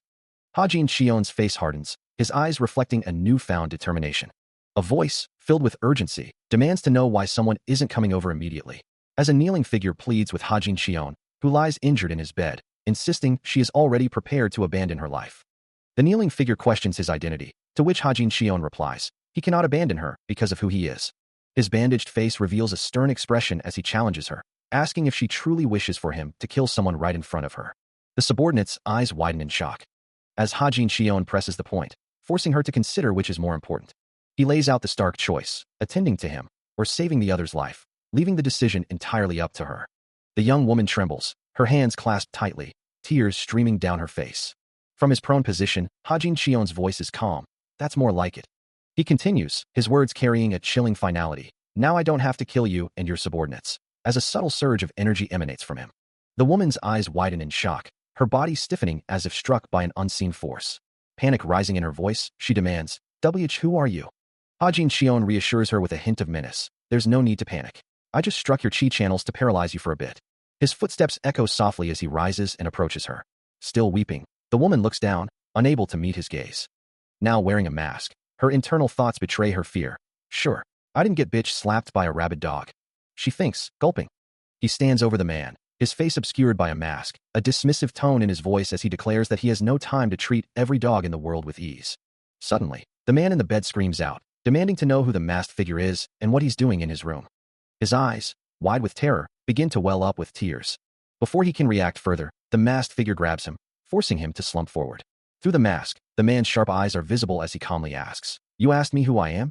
A dawning horror spreads across the unnamed man's face as he recognizes the voice, a chilling realization looming over him. He tries to stammer out a name, but before he can finish, the masked figure's hand glows with a fierce energy, striking him with a devastating chi attack. A guttural groan escapes the man's lips, his body racked with pain. He coughs violently, a burst of dark purple energy erupting from his chest as the internal injury takes hold. Still pinned beneath the masked figure, the man coughs violently, blood flecking his lips. His pleas echoing the desperate cries of those who had begged for mercy before him, as he thinks, when that servant pleaded with you, when all those people pleaded with you? The masked figure's eyes narrow, a chilling question cutting through the air. What did you do? The man's eye widens in terror, reflecting the agony within, as the lingering force of the strike continues to tear through his body. The masked figure watches him, utterly devoid of pity. Elsewhere, a voice filled with concern pleads, Master Yang, I beg you to reconsider. You'll only anger the Martial Alliance commander if you attack the Bind sect. Deputy Leader Yeo Jong stands, his expression grim. Then scoffs, Anger? Did you just say they'd be angry? Still troubled by the recent events, Yeo Jong reiterates his concern, reminding Master Yang that the Martial Alliance commander's son was killed. He continues, explaining that if they are honest, the young man who attacked them first was a Ronin, a rogue martial artist, and not a member of the Bind sect, which could complicate matters. Yeo Jong then questions if the Martial Alliance commander would truly wipe out the Bind sect for the actions of a Ronin, especially if the sect was merely pretending to be a lawful faction. Master Yang, however, cuts him off, his expression firm, telling him not to try and stop him. Yeo Jong flinches slightly, asking why he is acting like a good person, a hint of frustration in his voice. Meanwhile, Hajin Cheon lets out a low chuckle, his eyes gleaming with a cold resolve as he mentions the blood ring. He then states that Ronin have no loyalties, so there is no point in delaying the task at hand. His gaze sharpens, demanding a definite dismissal now, or he will dismiss them immediately. The implication is clear, his patience is wearing thin. Master Yang dismisses the need for further discussion, stating they will proceed as planned, prompting Hajin Cheon to address him. However, Hajin Cheon, turning to Deputy Leader Yeo Jong, urges him to think carefully about avenging his son. Master Yang listens, his expression unyielding. He then asserts that by taking over all those places, they will become twice as powerful. Yeo Jong, however, expresses concern, pointing out the Science sect's significant influence in Shandong, and how that makes the martial artists following Deputy Leader Biok untrustworthy. Master Yang's gaze sharpens, questioning the implication. Yeo Jong quickly clarifies, insisting he doesn't mean his character is inferior, but rather that while he trusts Master Yang, he doesn't extend that trust to the entire martial arts world. With a hardened resolve, Master Yang declares that only two things exist in their world, the strong and the weak, asserting this as the undeniable law of the martial arts world. Despite his previous concerns, Yeo Jong's voice hardens as he addresses Master Yang, declaring his refusal to let the matter slide. His eyes narrow with intense anger, demanding to know how anyone dares to make demands of him. With a fierce glare, he warns them to get out of his sight before he ends them, a threat that causes a visible flinch from an unseen presence. Master Yang, however, remains unperturbed, calmly asking if Deputy Leader Yeo Jong is threatening to kill him. His hand gently holding a teacup, Master Yang's voice carries a chilling question. Or do you have a death wish? Yeo Jong turns away, his anger giving way to a deep-seated frustration as he thinks of his long service, having dedicated 2 decades to Master Yang. His fist clenches tightly, the thought of all his hard work for the syndicate weighing heavily on him. He believes with certainty that the syndicate would never have achieved its current power without his unwavering efforts. As he walks away, his back to Master Yang, Yeo Jong silently questions what he has been doing all these years, feeling like an utter fool. A faint rattle echoes across the tiled floor as a stern voice commands. Anyway, you can't let a single person escape when you strike. Master Yujiang Song Huan's father, his expression unwavering, assures them, don't worry, I'll exterminate everyone, even his pet dog. A frustrated grit escapes Yeo Jong, his face contorted in disbelief. They're completely ruthless. How can they be so cruel? Master Yujiang Song Huan's father, standing before a glowing symbol on the floor, reflects on his past ambitions. I wanted to make the Yang Syndicate the most powerful sect in the world. His gaze holds a complex mix of determination and perhaps a hint of regret. When suddenly, with a swift swish, a masked figure appears, moving with impossible speed. A metallic clink sounds as Yeo Jong, startled by the sudden intrusion, demands, Who are you? The masked figure confronts Master Yujiang Song Huan's father directly, their voice sharp. Is this how you want things to end? The master responds, bewildered, What are you talking about? With eyes glowing intensely through the mask, the assailant accuses, Do you want people to die? Because you were powerful, you became pathetic like him. As the masked figure stands before him, Master Yujiang Song Huan's father hears the chilling declaration, a martial arts master. The masked figure continues, his voice cutting through the silence. This is the moment where your life changes. The weight of the words hangs heavy in the air, leaving Master Yujiang Song Huan's father utterly speechless, his expression shifting to one of profound shock. A masked figure stands before Hajin Cheon, who demands to know his identity. As the masked man declares himself the son of the very clan Hajin Cheon plans to massacre, causing a jolt of recognition to run through the elder martial artist. Hajin Cheon's eyes widen as he realizes he knows this voice. And the masked figure, ridden Biok, confirms his identity. A wave of anger washes over Hajin Cheon, wondering why this worthless scum dares to be so cocky. As the masked figure confirms his identity, off-panel voices express disbelief and anger, recalling how he had pierced their barrier and killed a son. He simply replies, Yes, I was. With a slight smirk, the masked figure states his price, demanding 5,000 niangs. Another voice from the shadows protests, questioning the masked figure's earlier intent to kill, but Hajin Shion quickly interjects. Yes. At your service, not here. The masked figure, his metal jaw piece glinting, lays out his condition. You can handle it yourself if you promise me to pay. Hajin Shion, eager to proceed, urges him. For God's sake, let's just do it quickly. A subtle grin spreads across the masked figure's face, a silent acknowledgement of the deal. He then addresses Hajin Shion. Thanks, kid. You just made me 5,000 niangs richer. With a swift, fluid motion, he draws a formidable spiked club, the air swishing around it. As the masked figure prepares for action, Hajin Shion's gaze sharpens, a new question forming on his lips. Are you the Ronin called the Bloodhound? He continues, his voice carrying a knowing tone. Yes, so, you've heard of me despite being a whelp. The shaved head figure flinches, a whoosh of realization hitting him as Hajin Shion adds. Then you must realize you're not long for this world. Suddenly, the scene shifts to a blur of motion, the masked figure engaging two opponents in a brutal exchange, a wham, echoing as he lands a strike. Hajin Shion's thoughts drift, reflecting on the masked figure's skill. I only managed to learn this much despite being an untrained body. The masked figure moves with impossible speed, a swoosh as he evades a blow and counters, his movements precise and deadly. A powerful kick connects with a whack, sending one of his adversaries flying. Hajin Shion observes the masked figure's technique, a single, devastating blow. I don't know how he managed to land the blow. His internal monologue continues, a deeper understanding dawning on him. I fought with Ridden's body. He concludes, a hint of awe in his voice, but with my own experience. Still, he finds it enjoyable. As the masked figure's eye glows with fierce determination, a thought echoes in his mind. How long has it been since I had a real life or death fight? The masked figure moves with deadly grace, a realization dawning. Now I understand. He draws his blade, preparing for the next strike, while Hajin Shion walks away, lost in his own memories of combat. Fighting. In my prime, I was always at the top, never having to fight. The masked figure unleashes a flurry of attacks, a whirlwind of motion and impact. And Hajin Shion's internal monologue continues. I guess I had been bored. Suddenly, a sharp metallic sound rings out, clang. And Hajin Shion's eye snaps open, wide with surprise. Within the vivid mental landscape, the masked figure unleashes a devastating offensive, executing what he calls the first tech. His form blurs with impossible speed, as the technique culminates in the Soul Reaper Azura style. The sheer force of the imagined impact reverberates through Hajin Shion's mind, eliciting a shocked, disbelieving gasp from him. He stands frozen, his back to the viewer, the weight of the vision pressing down on him. His eyes widen in utter surprise, a soft huh escaping his lips. A pained grunt tears from his throat, the mental strain becoming physically manifest. Overwhelmed, he slumps forward, his body giving way under the intensity of the memory. The masked figure's gaze remains sharp and unwavering in the visualization, a testament to the skill Hajin Shion is witnessing. Hajin Shion pants heavily, his mind reeling, wondering how he, as Ridden Bayok, could have possessed such incredible skill. The masked figure, holding a formidable spiked weapon, dismisses the man before him, questioning his comprehension. His face etched with fear, the older man demands to know why the masked figure is taking the Bloodhound's weapon. Desperate, he pleads for his life, offering anything in exchange. He promises his usefulness to the masked figure and his father.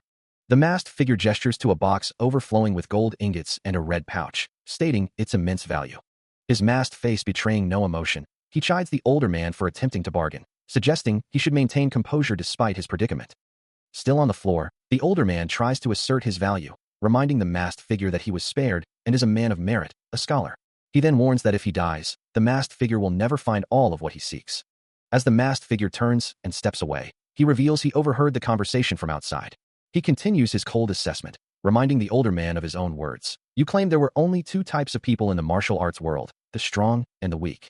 The strong survive, and the weak perish, right? Master Yujiang's eye widens in terror. As the masked figure's voice drops to a chilling whisper, seems like today. He finishes, the words hanging heavy in the air, you're the weak one. Before Master Yujiang can even react, a swift, brutal whack echoes as the masked figure's blade descends. The force of the blow sends the older man crashing backward with a heavy thud, shattering the wooden screen behind him. The masked figure watches, unmoving, his expression hidden and calm. Master Yujiang's body rattles from the impact, his eyes wide with shock and pain. Disbelief and confusion contort his features as he struggles to comprehend the sudden, violent turn of events. He descends swiftly into the chamber, and in moments, stands over two fallen members of the Yang Syndicate, their bodies already broken and bleeding on the floor. Watching the brutal display, Master Yujiang can only stare in disbelief, utterly stunned that Ridden Bayok could have taken them out all by himself. The masked figure then casts a sharp glance, his attention shifting to Overseer Yeo Jong. The Overseer, caught off guard, reacts with a visible jolt of surprise. A young man, dressed in a light blue uniform, fidgets nervously, his gaze cast downwards. Meanwhile, outside, a small girl stands beside Hajin Shion, who wears a straw hat, as a narration box reveals that someone waited all night for his return, without a wink of sleep. Back inside, the young man's eyes widen in surprise and concern, his mouth slightly agape. As tears well up in his eyes, a single drop already escaping. Hajin Shion closes his eyes, a faint smile playing on his lips, acknowledging the worry he caused. Later, seated at a table, Hajin Shion calmly declares his hunger, inviting the still sniffling young man to eat. The young man closes his eyes, a tear tracing a path down his cheek, his emotions still raw. He calmly acknowledges the young man's concern. Then, with a slight smile, the young man, still visibly worried, insists on ordering the most expensive dish available. A servant quickly responds, promising to fulfill the request immediately. Soon, a lavish spread of various dishes, including a steaming hot pot, fills the table. But the young man's mind is clearly elsewhere, his expression still troubled as he questions, wondering if the person he's speaking to was truly the one responsible for recent events. Hajin Shion takes a slow sip from his cup, his gaze unwavering as he asks for clarification. The young man, now more direct, presses him, mentioning the bloodhound and implying Hajin Shion's involvement. He points a finger, his voice rising slightly as he explains how the leader of the bloodhound was defeated, suggesting it couldn't have been a mere coincidence. Hajin Shion, however, remains unperturbed, calmly attributing the events to chance. The young man's face contorts with a mix of frustration and disbelief, his eyes wide with unspoken questions. He dismisses the notion of coincidence, even as the younger man, still reeling from the recent events, presses him further, demanding to know how he could have known about the bloodhound's defeat. With a slight smirk, he reminds the younger man that he had explicitly stated his intention to eliminate them. The younger man's mind races, trying to reconcile the impossible, as he recalls the narration box stating that the bloodhound was a formidable opponent, a master of stealth and assassination, whose mana was supposedly beyond his own rank. His frustration mounts, his voice rising as he questions if the bloodhound's actions were merely a form of compensation. The younger man's thoughts are consumed by the memory of the bloodhound's devastating power, a force capable of annihilating entire groups. His eyes widen in disbelief as he considers the implications, wondering if this means the bloodhound wasn't truly stealing, but merely collecting what was owed. He then asks about the extent of the compensation, only to quickly retract his question, realizing he might not want to know the answer. Hajin Shion, ever composed, offers to reveal the truth, but the younger man, overwhelmed by the implications, politely declines. Hajin Shion simply observes him, a silent understanding passing between them. As the saying goes, the one who knows the most secrets is often the first to fall. Master Yujiang Song Huan's father presses, confirming, "Yes, I was." Hajin Shion, however, dismisses the notion of bloodworms as a mere distraction, thinking he could have ignored it for profit, but chose not to. The master continues, recalling rumors that the bloodhound had been exposed, and demanding to know if he had proof before killing him, especially since Yuzhong, the Bian family's trash, was the bloodhound. Hajin Shion calmly counters, finding the idea of Yuzhong being mere trash debatable, considering him a useful tool for eradicating the Bian family. He muses that as long as he can keep Yuzhong by his side and utilize him, that would be sufficient, prompting the master to then ask if he also killed Jiao Gangyang. The master watches, awaiting an answer. Hajin Shion simply confirms, "I did."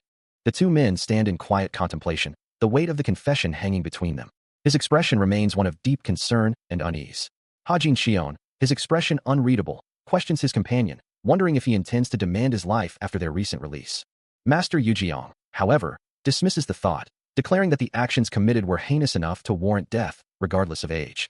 Yet, a flicker of sorrow crosses his face as he adds, acknowledging the tragic circumstances of the clan's only son, who was forced to kill to escape. Hajin Shion listens, a subtle, knowing smirk playing on his lips. Master Yujiang, observing him closely, simply states that he is a very bad man. Then, addressing him by his alias, Master Yujiang asks, "Guangdu?" To which the young master replies, "Yes, young master." Hajin Shion then reveals his true intention, to teach him martial arts skills. Master Yujiang reacts with a startled gasp, his eyes wide with surprise as they share a meal. Hajin Shion clarifies his offer, emphasizing that he isn't talking about basic skills, but rather, the art of real kill. Master Yujiang stares, incredulous, asking if he's truly serious about his offer. Hajin Shion simply confirms it, leaving the older man to ponder the implications, thinking he's far too old to begin learning now at 25. Hajin Shion dismisses his concerns, assuring him to leave it all to him, believing that even if it's late, he can still impart the necessary knowledge. He then warns Master Yujiang to consider his answer carefully, as this decision will profoundly affect his life. With a piercing gaze, Hajin Xion asks directly if he truly wishes to learn martial arts from him. The question leaves Master Yujiang wide-eyed and speechless. He finally manages to ask why, seeking to understand the unexpected offer. Hajin Xion remains silent, his expression unreadable. Then, with a profound shift in his demeanor, he states that Master Yujiang has changed, and after all he's recently endured, he too desires to change.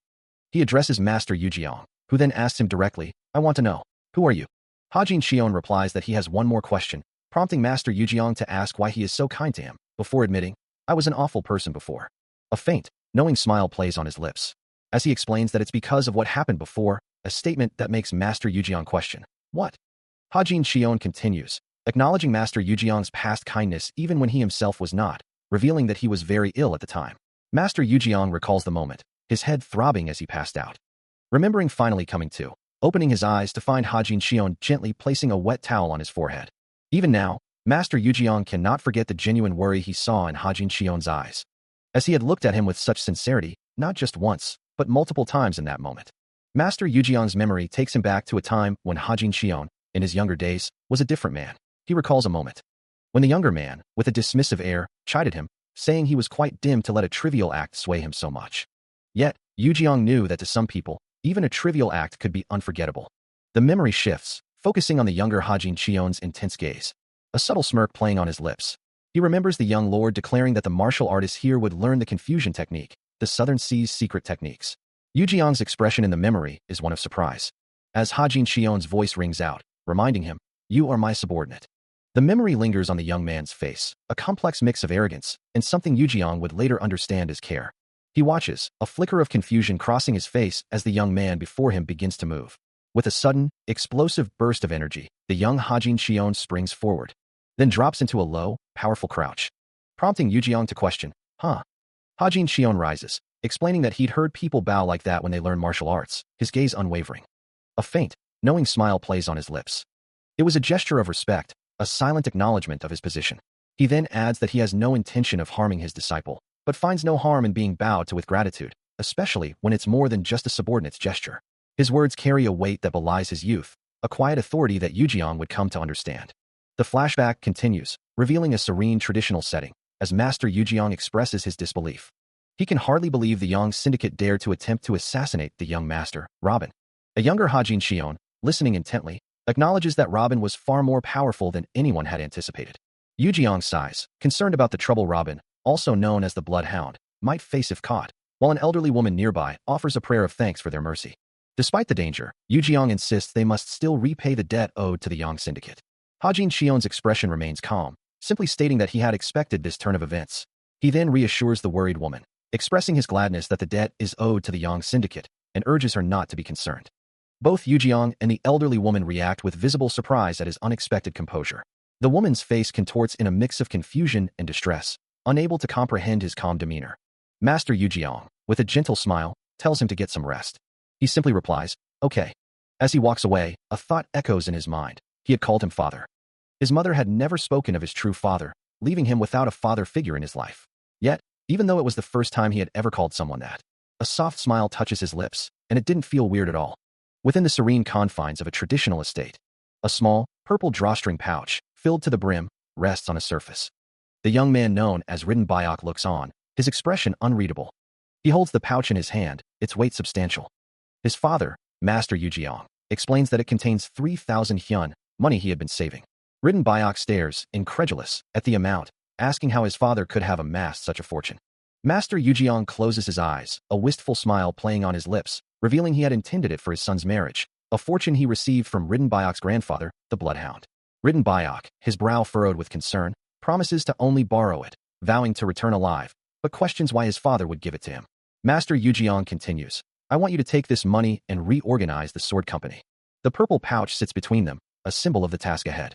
"Please use it to recruit members we couldn't raise before," he urges, "and rebuild." His gaze firm. Ridden Byok, recalling the sword company's past, thinks, "We remained in the sword company due to a lack of it." He looks at his father, a flicker of understanding in his eyes. "I understand," he replies, "but this should be for you, not me."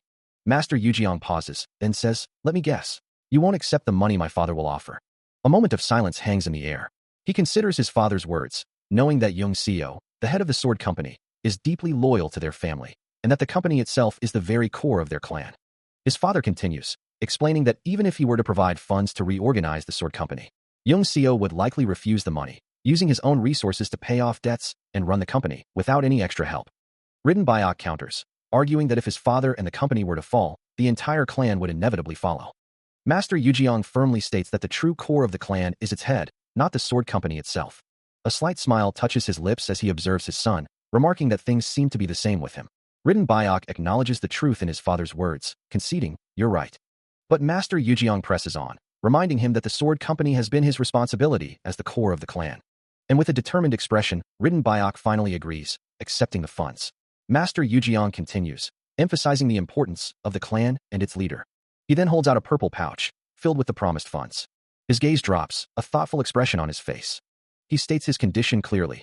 "I'll give you the funds, but only on one condition. From now on, you are no longer Ridden Byok, Captain." Hajin Cheon bows deeply, as his father watches him, his expression unyielding. Still bowing, Hajin Cheon announces his departure. His father remains seated, lost in thought. Hajin Cheon looks back, a flicker of concern or surprise crossing his features. He offers a final, quiet, "Thanks," before turning to leave. A man with a stern expression declares, he'll see all that's to come soon enough. Meanwhile, Hajin Cheon, deep in thought, dismisses any need for explanation, resolving to deal with Guangsal himself. He stands, contemplating the path ahead. A few days later, the tranquil exterior of the sword company's headquarters belies the tension within. The same man from before shouts in frustration, "HYH, HYH." The mood within the sword company was anything but great, though. It wasn't just from the Guangsal incident. It was because he'd become the sword company's overall leader. As whispers of dissent spread through the sword company, a man in blue reports to Hajin Cheon, suggesting they publicly brand him a traitor, even among the artists. Walking away from the gathering, he reflects that for the first time in a long while, he could feel the true flow of energy within their alliance. However, a deeper issue weighs on his mind. The true problem, he realizes, is his own qi. He has been diligently using the qi circulation method, moving qi through his body even while he sleeps. Though it should be 3 times faster, he still hasn't accumulated enough. He knows there's only one solution to this predicament. He must find a way to unlock his qi gathering. To achieve that, he desperately needs a panacea to fully unlock his qi. He has already unlocked 70% of his potential, but the question remains, will that be enough to acquire the panacea he needs? Deep within the mountainous region of Zhan, he arrives at a secluded, traditional building known as Ridden's Black Market. Inside, a shopkeeper greets him, asking if he's there to purchase a panacea. Hajin Cheon confirms his purpose, his voice steady. The shopkeeper, a man with a thoughtful expression, inquires further, wanting to know what kind of panacea he seeks. He then presents a small, dark tablet, asking if a goblin's tablet would suffice. Hajin Cheon, his face turned away, calmly states that he doesn't have a goblin's. The shopkeeper ponders this for a moment, a soft hum escaping his lips. There's a saying in the martial arts world, a voice muses. He considers the vastness of the black market, knowing that if the panacea he seeks isn't found here, it likely doesn't exist anywhere. A quiet thought passes through his mind, that if these vendors don't have the specific panaceas he needs, he won't be able to acquire them for quite some time. The shopkeeper, a man with a missing front tooth, offers a knowing grin, informing him that he's out of luck, as they haven't had a single panacea in the last 6 months. However, the shopkeeper quickly adds that they did receive something just 2 days ago, prompting Hajin Cheon to inquire about its nature. With a slight pause, the shopkeeper reveals it to be a young herb. A revelation that causes a flicker of surprise and recognition in Hajin Cheon's eyes, as he repeats the name, a millennium young herb. The shopkeeper elaborates, describing it as a herb that can take 10 to 15 years to grow, and then adds that it's not something easily found, being very rare these days, as an illustration of a ginseng root appears. The shopkeeper then turns his gaze away, leaving Hajin Cheon to ponder this rare find. He curses inwardly, realizing the herb is far too large for him to carry alone. The shopkeeper, sensing his hesitation, presses on, reminding him this might be his last chance to acquire it. Explaining that with panaceas becoming increasingly rare, it won't be long before someone else snatches it up. Hajin Cheon, however, has to decline for now, admitting he doesn't have enough money, and slides away from the counter. The shopkeeper then asks why he desires a panacea, to which Hajin Cheon replies that he wishes to become stronger. He probes further, asking what he intends to do after gaining strength. Hajin Cheon looks away, a wistful expression on his face, and quietly states his desire to be a good son. The shopkeeper stares at him, a surprised expression slowly spreading across his face. Before he bursts into laughter, quickly apologizing for his amusement. The shopkeeper finds Hajin Cheon's declaration absurd, remarking that none of the other martial artists who visit his shop have ever claimed to be good sons. A skeptical smirk plays on his lips. As Hajin Cheon listens intently, his expression unreadable. He understands the shopkeeper's meaning, acknowledging that he himself was once no different. A fiery, winding path appears in his mind's eye, a stark reminder of a time when the desire for strength consumed him, and no one else mattered. He was willing to step on others to reach the pinnacle of power. His gaze hardens, a flicker of that past resolve returning. But a single word escapes him, hinting at a change within. His mind drifts back to a painful memory, a close-up of his eyes reflecting a deep sorrow, then another, filled with regret. A tombstone appears in his thoughts, a stark reminder of a moment he couldn't change. He was too late. In this memory, he stands alone in shallow water, his back to the viewer, the weight of his past heavy upon him. His hand grips the hilt of a sword, a silent testament to battles fought and lost, the water swirling around his feet. Returning to the present, Hajin Shion, now wearing a straw hat, offers a wry smile, declaring himself an artist who's also a good son. The shopkeeper, considering his words, issues a challenge, stating, "I'll give you 10 days. The older man's expression is thoughtful, his gaze steady, as he muses that each person has a different reason for their actions. Hajin Shion's eyes narrow slightly under the brim of his hat, accepting the implicit dare. Prove that I'm right. A determined set to his jaw confirms his resolve, ready to face whatever comes next. He had indeed been the one to accept the shopkeeper's challenge, but now, more than half of the 10 days had already passed. Time, an unforgiving current, continued to flow onward. And he desperately needed a way to acquire more gold.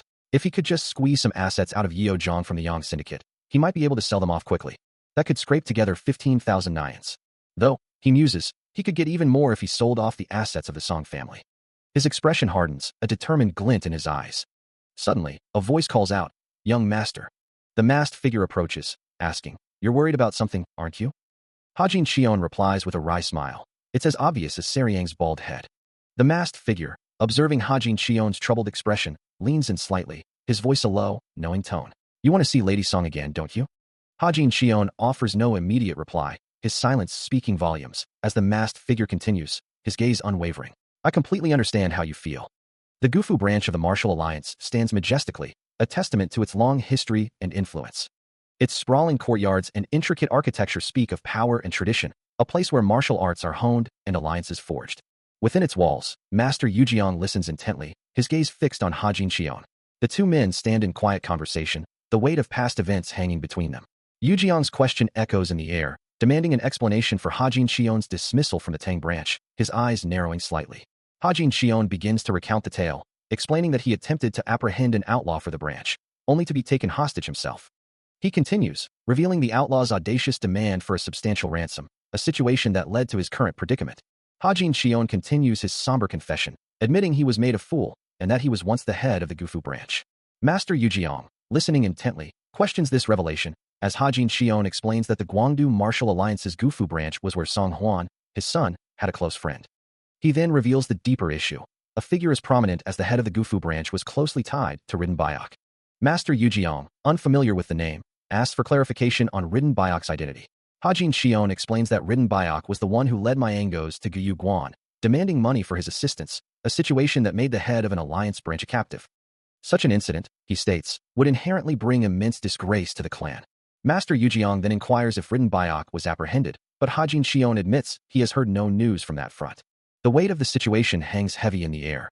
As Hajin Shion looks down, lost in thought, a stern-faced guard, standing at what appears to be a sect's entrance, questions the approaching figure, asking who he has come to see. He repeats the question, his gaze unwavering, demanding to know if the visitor is here to see the head of the Gufu branch.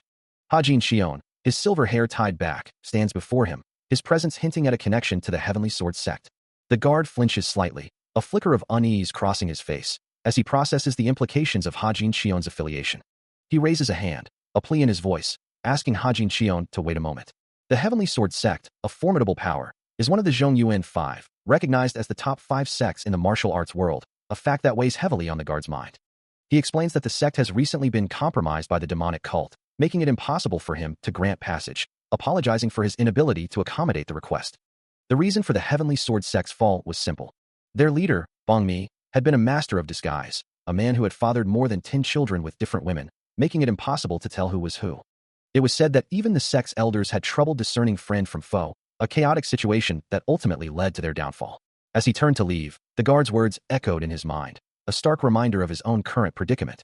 The guard hadn't even bothered to verify his identity, simply assuming he was a member of the Heavenly Sword sect because of his expensive attire. A wry smile touched his lips. If he were truly an assassin from the demonic cult's blood branch, that guard would already be dead. The ornate wooden doors of a traditional building stand closed, hinting at the secrets within. He welcomes the thought, acknowledging the visitor's claim of being from the Heavenly Sword sect. A hand gestures, emphasizing the weight of his words. As he confirms the identity, adding that the person is his uncle, he then reveals the name, Yangcheng Ma. The current leader of the Heavenly Sword sect, he muses, as a younger man bows deeply before him, but then questions what this all means. Noting that Yangcheng Ma lives a reclusive life, barely known to anyone outside the clan. As his uncle gestures towards the low table, Hajin Xion takes a seat, the air between them thick with unspoken matters. Yangcheng Ma pours tea with a steady hand, then asks if there's something urgent his nephew wishes to discuss, inviting him to speak freely. His gaze unwavering, Hajin Xion reveals his clan is searching for someone specific. He continues, his voice low, mentioning rumors of the individual taking refuge in this very area, and implying his uncle is aware of the situation. A bead of sweat trickles down Yangcheng Ma's temple, his composure visibly cracking under the scrutiny. Hajin Xion confirms, his eyes sharp, that he is indeed referring to the person his uncle is thinking of. Wiping his brow, Yangcheng Ma finally speaks, asking why they are seeking this individual. Hajin Xion's expression hardens, declaring that the person committed a serious offense against his clan. He concludes with a chilling finality. All their martial artists are now actively searching for him. He remains silent, his gaze fixed downward. Judging by the other man's reactions, he clearly has some connection to Rin Biok. He presses further, asking what kind of offense the individual committed. The details, his uncle explains, are internal clan business. But the situation is serious enough that even an elder is keeping a close eye on it. That's why he can't act carelessly without proper recourse. His uncle, still avoiding direct answers, takes a sip from his teacup, then asserts that he should be the one to find the person first, hoping to prove his capability over the other heirs. Yangcheng Ma confirms his past involvement, stating, "Yes, I was." Hajin Xion presses him further, asking if he wants to work for the mama. The older man's expression remains guarded, his gaze cast downward. Hajin Xion then offers a significant incentive, promising to arrange his relocation to their headquarters if he helps find Rin Biok. The silver-haired lord watches for his reaction, a subtle smirk playing on his lips. Yangcheng Ma's eyes widen slightly, a flicker of surprise crossing his face. Taking a sip from his cup, Hajin Xion adds that Rin Biok is many times stronger than even the Heavenly Sword. Yangcheng Ma's surprise deepens, his eyes wide with disbelief as he asks, "Are you serious about this offer?" Hajin Xion affirms his sincerity, explaining his need for trustworthy people at the main headquarters and swearing on the name of his sect. Hajin Xion presses his point, the opportunity he offers won't last forever. His gaze sharpens, emphasizing that Yangcheng Ma must quickly discover Rin Biok's whereabouts. Yangcheng Ma's eye widens slightly, the weight of the demand settling upon him. A firm line sets the elder's lips. His eyes hold a steady, unwavering intensity. With a soft rustle of his robes, he turns to depart, expecting to hear from the other man soon. Please wait," Yangcheng Ma calls out, his voice laced with urgency. Hajin Xion pauses, looking back with a knowing expression. Yangcheng Ma's face is etched with resolve as he declares that this won't take long. Hajin Xion looks down, a thoughtful expression on his face. "I think I can help you," a voice states, breaking the silence. The scene shifts to a traditional, multi-tiered pagoda, nestled amidst serene mountains. As the path leading to the pagoda is shown, Hajin Xion's gaze remains distant, as if contemplating the words. "This is Doga Guak," he asks, his eyes on a detailed drawing of a man, while the other explains, "Yes, we were finally able to trace down where this butcher's original home was. And we succeeded in locating him," the voice continues. Hajin Xion listens intently, his expression unreadable. He sits across from Yangcheng Ma, who gestures towards the drawing on the table between them. "Yes, he's the type of gambler who'd sell his own children to keep playing," Yangcheng Ma reveals, his tone grim. He continues, explaining that Doga Guak should be found in one of the gambling houses there. He then asks what would happen if he managed to capture him, prompting Hajin Xion to inquire, "Have you investigated his background?" Bowing deeply, he pledges his full loyalty. Hajin Xion instructs him to keep the matter strictly confidential. Yangcheng Ma adds that he must catch him before anyone else in his clan does, to which Hajin Xion simply affirms, "Of course." He then asks if there is a reward for capturing him. Hajin Xion reveals the amount, 5,000 niangs. Yangcheng Ma reacts with surprise, 20,000 niangs? That's quite a sum. Hajin Xion stands, his back to the viewer, as the conversation about the reward continues. Ma's face contorts in disbelief, his voice rising in question. "What? Not 5,000, not 20,000. Hajin Xion's expression remains unreadable, his thoughts hidden. A moment later, a flicker of surprise crosses his aged features. He then corrects himself, stating, "I must have been mistaken. It's 20,000. Turning away, he outlines his immediate plans, going to Jiangshi in 3 days with my uncle. I plan to return to the clan immediately after I deal with the outlaws." With his next steps decided, the first book concludes, promising a continuation of the journey. The vast, mist-shrouded peaks of Jinan stretch endlessly into the sky. As an elderly figure, hunched and weary, struggles up a winding, rocky path, each breath a labored huff. His journey continues, marked by the same heavy exhalations, the steep ascent taking its toll. His face, etched with the lines of age and exhaustion, reveals the profound weariness of his trek. He presses onward, a solitary silhouette against the rugged landscape, his destination still unseen. Yet, a different figure emerges, a man with long, silver-white hair tied back, a faint, knowing smile gracing his lips. The coarse fabric of a robe fills the view, hinting at the arduous journey that has just concluded. A bead of sweat trickles down his temple as the elderly man's face contorts in a pained grimace, a silent flinch escaping him. His skin is bruised and streaked with blood, a testament to the trials he has endured. Looking down at the battered figure, Hajin Shion's voice carries a hint of amusement, asking why he seems so surprised by this outcome. The elderly man, now seen bowing deeply, acknowledges the truth in Hajin Shion's words, a quiet humph, confirming his agreement. A hand extends, offering a heavy bag of coins, Hajin Shion stating the sum of 20,000 niangs. With a calm smile, he offers his sincere congratulations to the elderly man on becoming the new lord of the Jinan Mountain clan. Hajin Shion's smile remains as he questions if there's any need to count the money. His expression unwavering. He confirms he has already checked it twice, adding that he appreciates such meticulousness. He confirms his involvement, a subtle smile playing on his lips, as he instructs the other man to prepare for a move to the headquarters. Overwhelmed, Doga Guak expresses his deep thanks, bowing low in a gesture of profound respect, while a thought crosses his mind about the man before him. The thought is a memory of someone who dared to swindle a powerful figure. Doga Guak quickly denies the implication, his expression flustered, muttering about someone with restored scars having spoken too freely before their demise. Hajin Shion calmly reassures him, stating his appreciation for those who are just and not materialistic. His hand rests on the hilt of his sword, a silent testament to his unwavering resolve. He continues, his voice even and steady, asking if Doga Guak wouldn't agree with his assessment. Doga Guak stammers, caught off guard, then demands to know why the matter was hidden from him. Flustered, he struggles for words, muttering about the unfortunate timing of the other man's demise and his inability to keep quiet. Hajin Shion's expression remains stern, as Doga Guak insists that if he were to stop drinking, he would surely lose his mind. He then declares the deceased a scoundrel, justifying their actions by stating they had to teach him a lesson. A hearty laugh bursts from Doga Guak, and Hajin Shion, observing his reaction, finally understands the full context of the situation. As the old man's laughter dies down, he asks if that answers his question, a wide, unsettling grin still plastered across his face. He then reaches up, his fingers digging into his scalp, as if trying to pull himself together, a strained expression twisting his features. Sweat beads on his brow, his eyes darting nervously, the weight of his memories clearly pressing down on him. He pulls at his hair again, the sound of fabric tearing echoing the internal struggle, his face contorting in discomfort. His eyes widen, a flicker of fear or realization crossing them, as if a new thought has just struck him. He mutters, almost to himself, that he thought he had done something wrong to Hajin Shion, his gaze still unfocused. Suddenly, his attention snaps to something off-panel, his hand clenching around a worn bag, and a gasp escapes him as he utters a name. Ridden Bayok. The masked figure, Ridden Bayok, stands before them, holding a similar bag, and calmly states that if Doga Guak wanted to swindle him, he should have grabbed the money.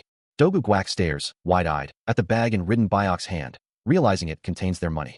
His face contorted in a furious snarl, Doga Guak screams, demanding his money back. The masked figure, holding a stack of bills, simply asks if the money truly belongs to him. With a cold gaze, he then accuses Doga Guak of stealing it from them.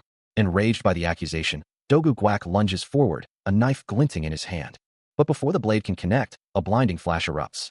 A swift, metallic shing rings out as the masked figure's sword strikes, sending Doga Guak reeling backward. He tumbles through the air, his body twisting helplessly. Finally, he crashes to the ground, defeated.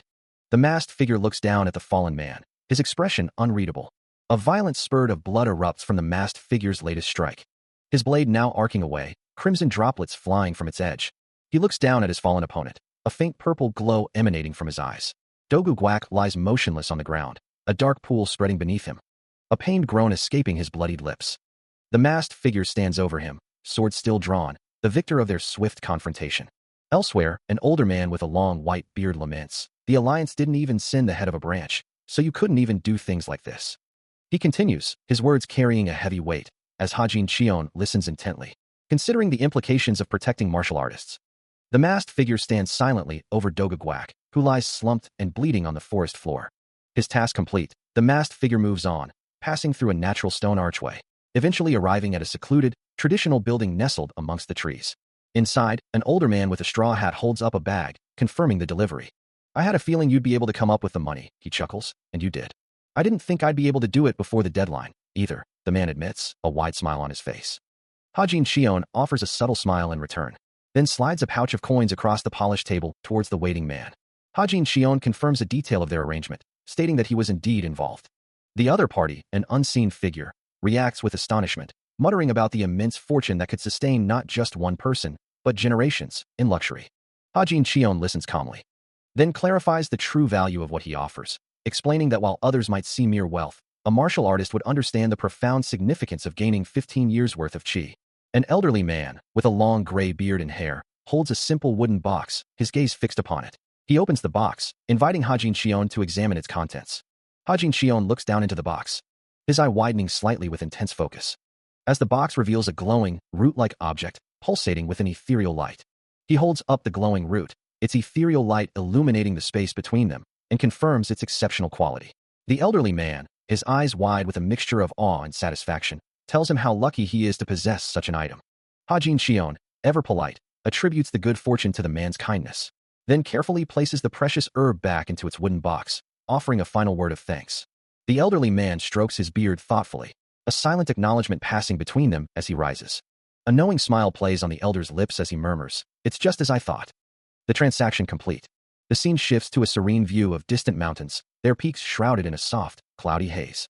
High in a desolate, snow-capped mountain range, a jagged, rocky entrance leads into the earth. The frigid winds whip around the craggy peaks, hinting at the hidden depths within. Deep inside a cavern, a lone figure sits, contemplating his journey. Perhaps he shouldn't have come to such a remote place, but since he was already here, he might as well take a look around. His gaze sharpens, eyes scanning the dim surroundings with intense focus. His attention falls upon a rare and potent artifact, the Millennium Yang herb. Knowing many watchful eyes were upon him, he decides to conceal the precious find for now. Holding the gnarled root, he muses that an average skilled martial artist might extract 10 years' worth of internal energy from it, a significant boost for anyone. But for him, with his divine martial art circulation method, he could draw out 15 years. Without further hesitation, he bites into the herb, eager to experience its magic with a satisfying crunch. As the Millennium Yang herb began to take effect, a profound heat surged through Hajin Xion's body, his muscles tensing with the sudden influx of raw internal energy. A soft hiss of steam escaped his skin, as his form rippled with the immense power coursing within him. His eyes remained tightly shut, sweat beading on his brow as he endured the overwhelming sensation. The energy swirled and intensified, a powerful current building inside him. Every fiber of his being was pushed to its limit, his face contorted in a silent struggle. Then, with a powerful surge, his eyes snapped open, glowing with an ethereal blue light as a vibrant aura erupted around him. He sat cross-legged, enveloped in the brilliant blue energy, his body now radiating immense power. Outside, the vast, snow-capped mountains stood silent, unaware of the profound transformation that had just occurred within their depths. The entrance to the hidden cave remained a quiet maw, a secret keeper of burgeoning strength. From the mouth of the cave, where the Millennium Yang herb had been consumed, a subtle disturbance begins, as if the very air is being displaced by an unseen force, causing birds to scatter with a soft flapping. Then, with a sudden, blinding intensity, a brilliant beam of light erupts from the cave's depths, piercing the darkness and illuminating the snowy landscape with an ethereal glow. Inside, the transformation is complete, as Hajin Xion's eyes now burn with a fierce, electric blue light, a clear manifestation of the immense power coursing through his veins. A faint, sizzling sound accompanies the intense glow, his gaze unwavering, filled with a newfound, potent energy. High above the world, jagged peaks pierce the clouds, their verdant slopes hinting at a hidden tranquility, where ancient rock formations guard the entrance to secluded caverns. Deep within, a young man struggles, a hard gulp echoing in the silence. As a faint, shimmering steam begins to rise from his bare skin, the energy intensifies, coalescing into a vibrant blue aura that pulses around his torso. His face serene even as the power courses through him. Then, his eyes snap open, glowing with an ethereal light as the blue aura flares, signaling a profound transformation. As the internal energy surged, a vibrant blue aura began to emanate from his clasped hands and muscular torso, intensifying with each passing moment.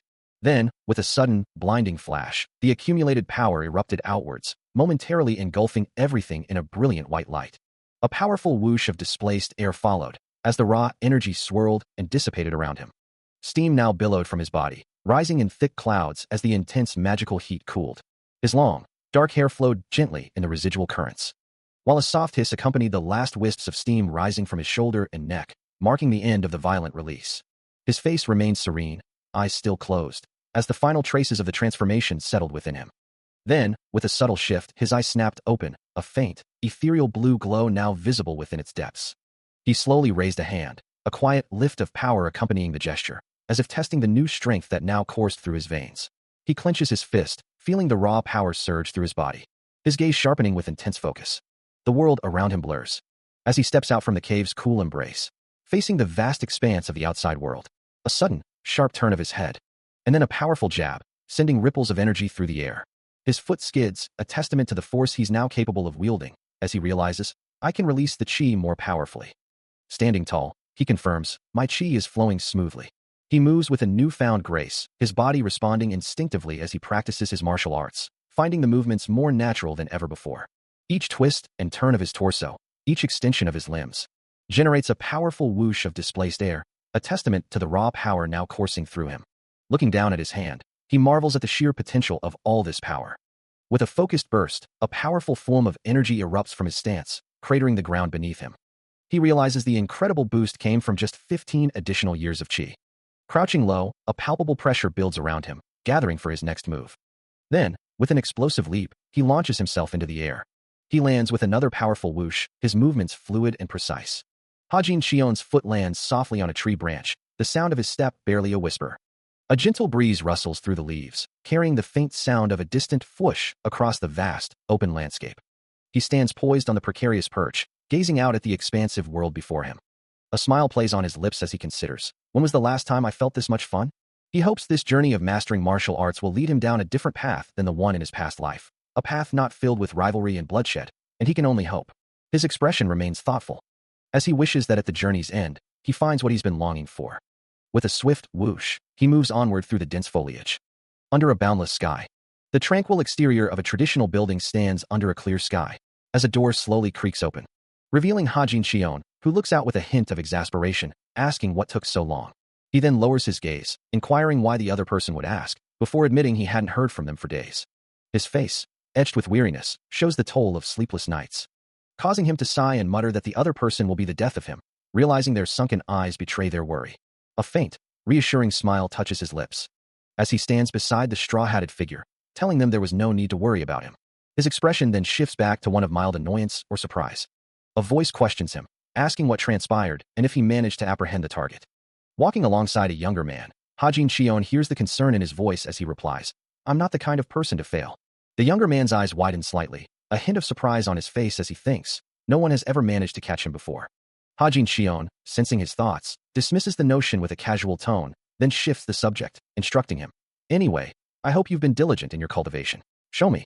The younger man looks back at him, a slight flush on his cheeks as he protests. Right now? That's too sudden. He lets out a small, embarrassed chuckle, admitting that he'd been too preoccupied with worry for his master to focus on training. Heh, I've been so worried about you, sir, that I couldn't. Hajin Chion cuts him off, his expression firm, urging him to proceed. Just get on with it.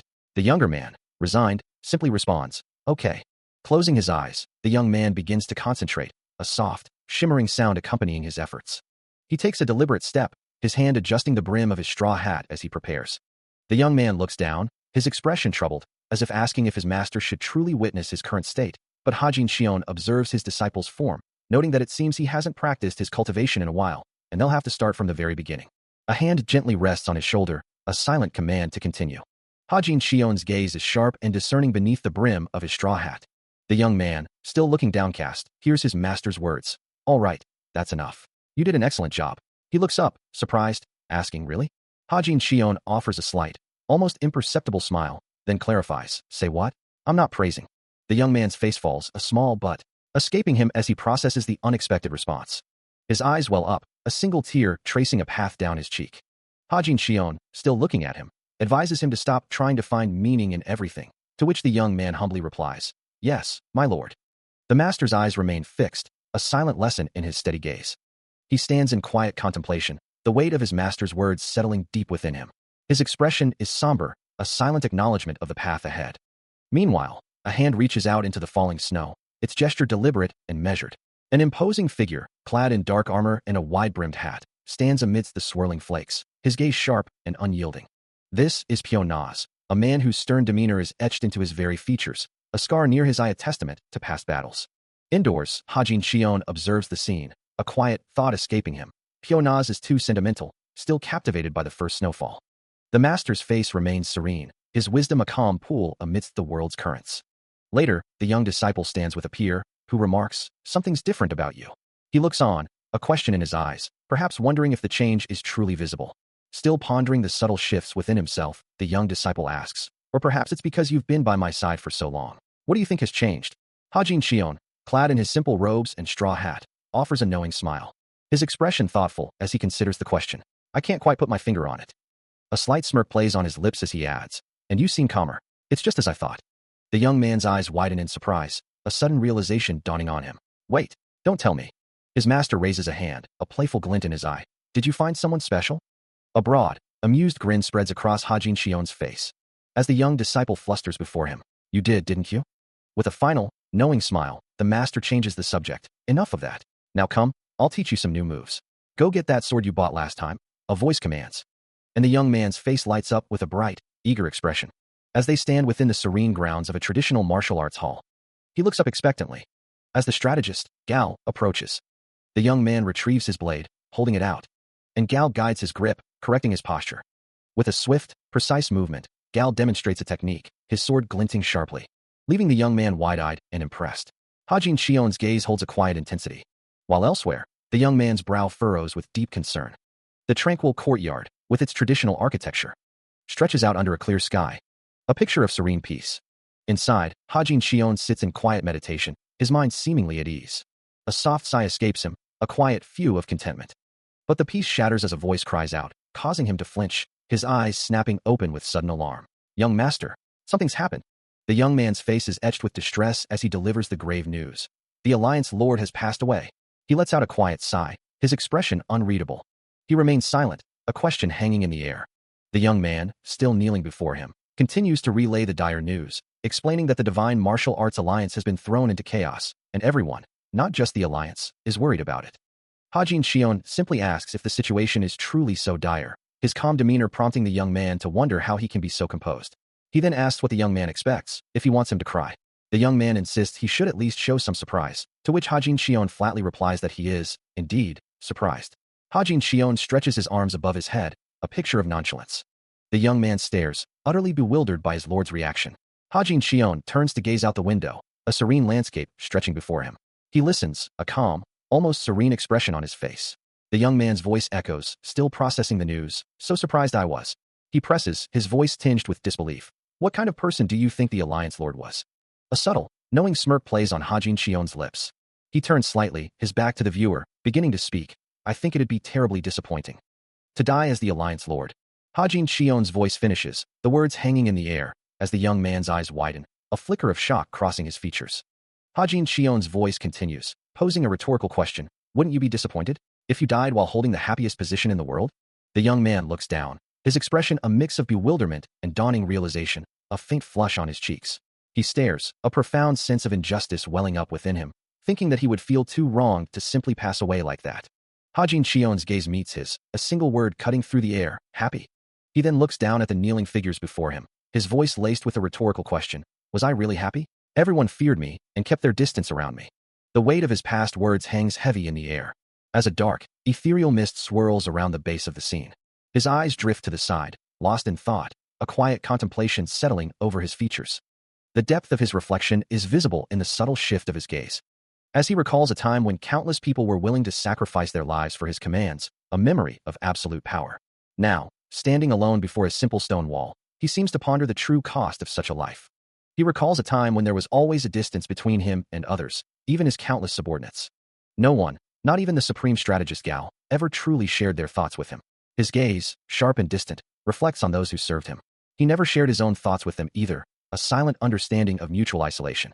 It was lonely at the top, a profound solitude etched into his very being.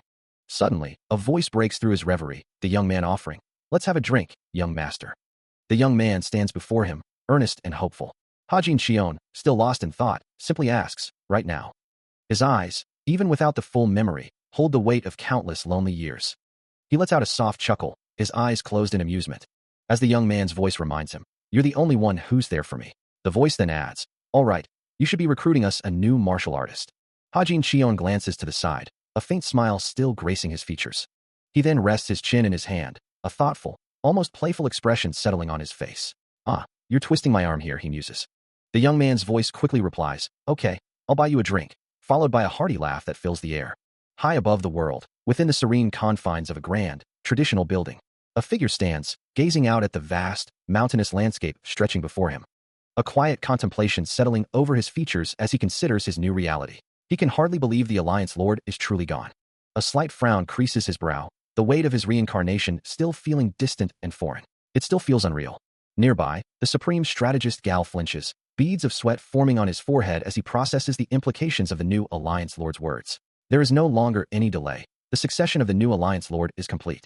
The new Alliance Lord's gaze remains sharp, his expression unyielding.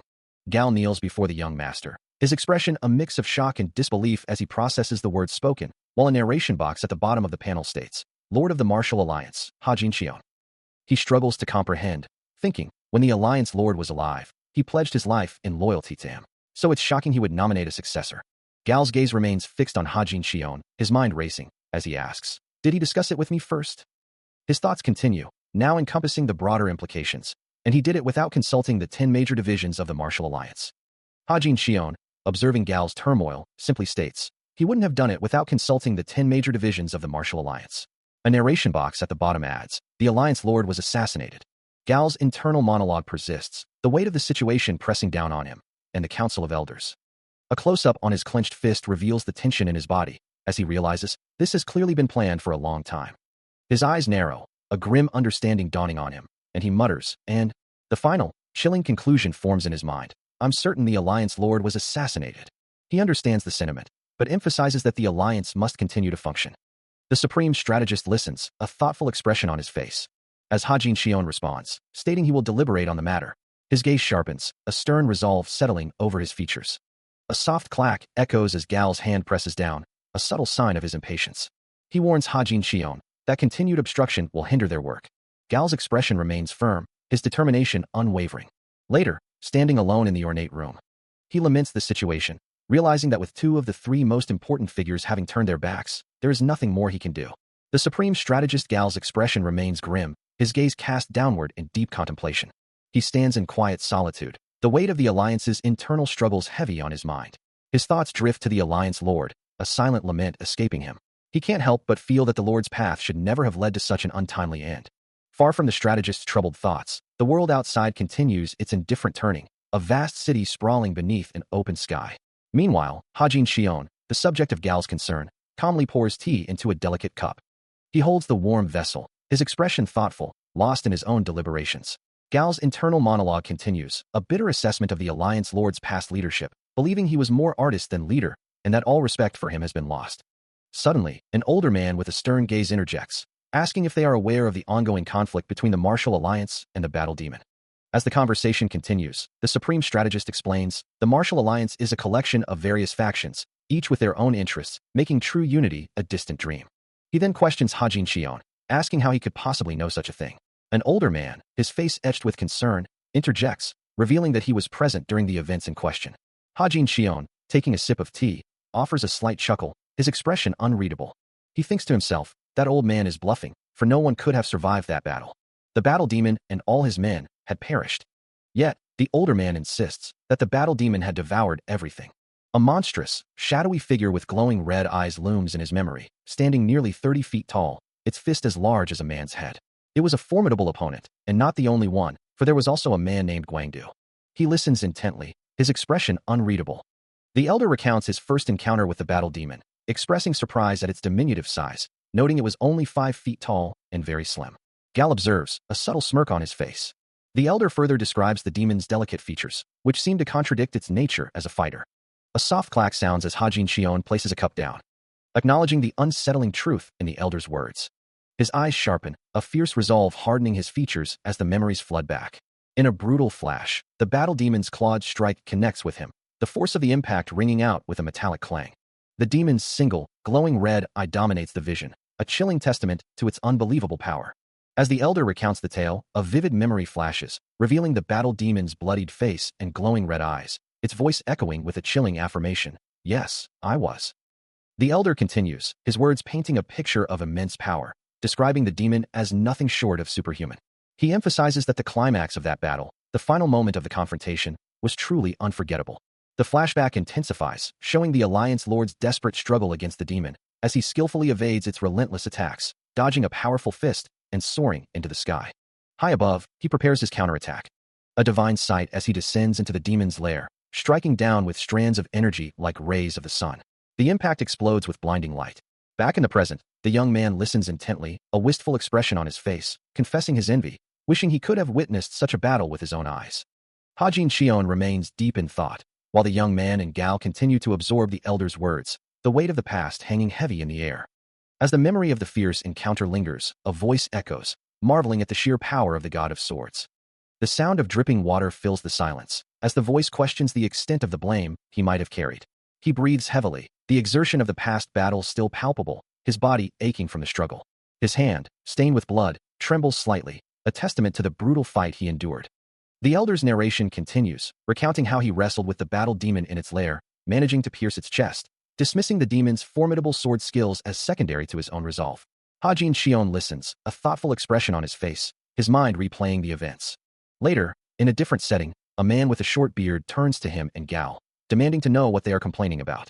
He then leans in conspiratorially, asking if they've heard the rumors about Hajin Shion illegally amassing a huge fortune. Gal's eyes widen in surprise, as he questions the truth of such a claim. He considers the accusation, the words echoing in his mind, "I amassed wealth illegally." As Gal turns to him, asking if he truly believes Alliance Lord Hajin Shion accumulated a fortune unlawfully, he confirms his suspicion. Gal then looks to the man beside him, a hint of disbelief in his voice. Really? Meanwhile, Hajin Shion's thoughts drift, acknowledging that it was plausible, given the Alliance Lord's position. He calmly pours tea, remembering the Alliance Lord had commanded the strongest martial arts alliance in history. While Gal and the other man continue their discussion, wondering aloud about the sheer amount of money involved, speculating if it was 10 million or even 100 million niang. The sum must have been considerable, he muses. But the accusation itself, of amassing it illegally, weighs heavily on him. He wonders how such a secret could have been kept for so long. He continues his journey, acknowledging the truth of the rumors that have spread about his past self. As he ascends a long flight of stairs, a deep thoughtfulness settles upon his features. A quiet sigh escapes him, as he reflects on his life, having always believed he lived for the martial arts world and dedicated his whole existence to it. Holding a fan, he gazes downward, his mind still occupied with these profound thoughts. He walks through a bustling street, the world moving around him while he remains lost in contemplation. Above, the vast sky stretches out, leading to a serene landscape of mountains and traditional architecture. A young man, clad in training robes, executes a precise sword form, his blade arcing through the air. He spins, the momentum carrying his body into the next fluid movement. Before landing in a low, powerful stance, his gaze sharp and focused. From a distance, the strategist watches the young man's practice, his expression thoughtful. A quiet thought crosses his mind, wondering if the young man even realizes the depth of his own talent. The strategist's eyes narrow slightly, a hint of surprise and admiration in their depths. He muses internally about how quickly the young man has mastered the impressive Southern Seas 7 techniques, especially since he is the one teaching him. Approaching the young man, the strategist remarks that he has mastered the Southern Seas 7 techniques quite well. The strategist then asks, with a hint of amusement, when he had even arrived. Hajin Shion explains, "A while ago, I was so absorbed in your training, I didn't notice me." A slight, knowing smile plays on his lips. As the strategist considers his words, remarking that the most important factor in all of this is the person who taught it, then adds, "I'll remember that." He then extends a hand, holding a new sword hilt, instructing Hajin Shion, "Now, throw away that sword and train with this." Hajin Shion's eyes widen in surprise, a silent exclamation escaping him. The strategist urges him, "Go and get this for me," to which he replies, "I did." Still, the young man seems hesitant, prompting the strategist to call out, "Young master." With a firm gaze, the strategist reiterates, "It's nothing, draw the sword." A confident smile spreads across Hajin Shion's face, accepting the challenge. Having just accepted the strategist's challenge, Hajin Shion's expression shifts to one of surprise as he confirms his previous statement. A soft shing sound echoes as he draws the new blade from its sheath, its polished surface gleaming. He turns the weapon over in his hand, his gaze fixed on its unfamiliar form.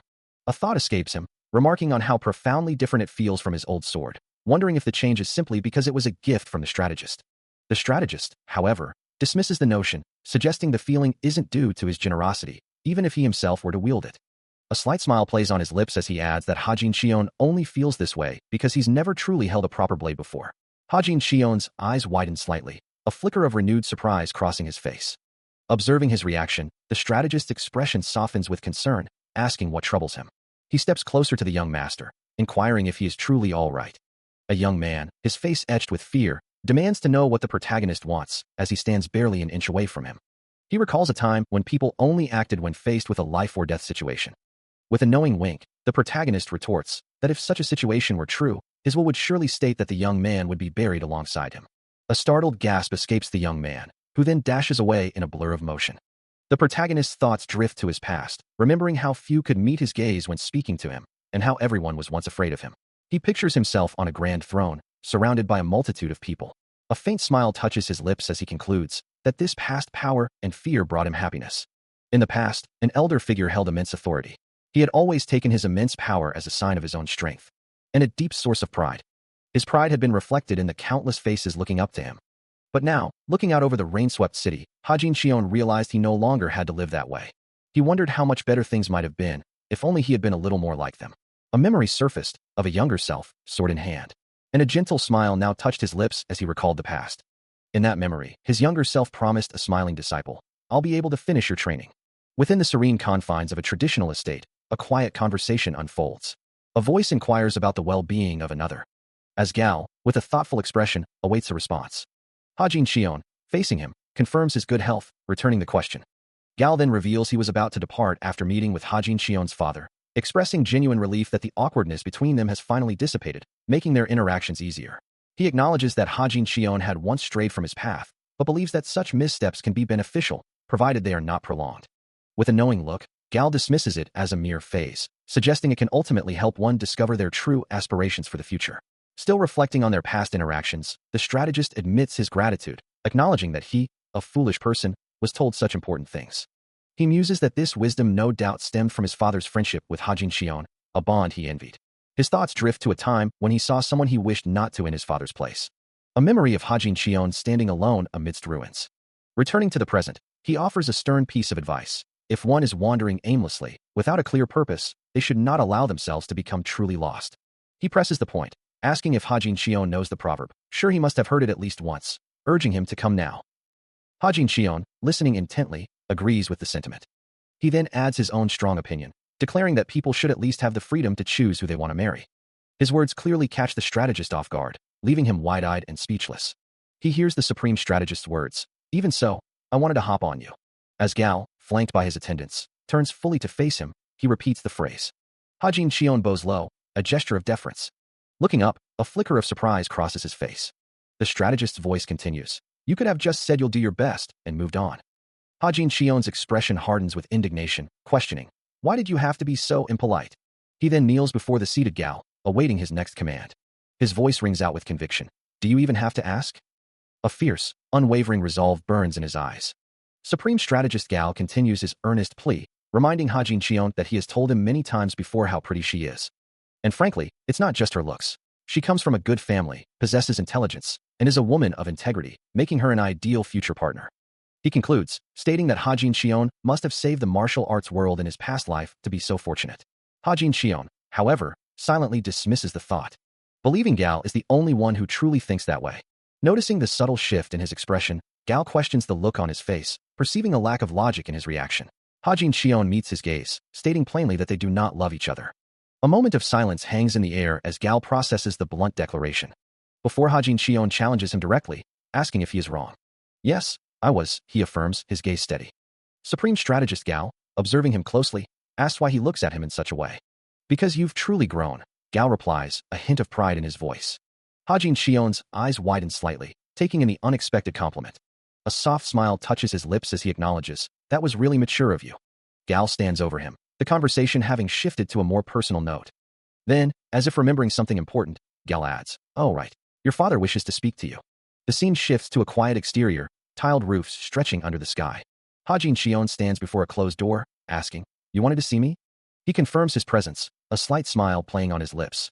Turning to Hajin Xion, Supreme Strategist Gao announces he has something important to share. He reveals that clan leader Song, Hajin Xion's father, was just there.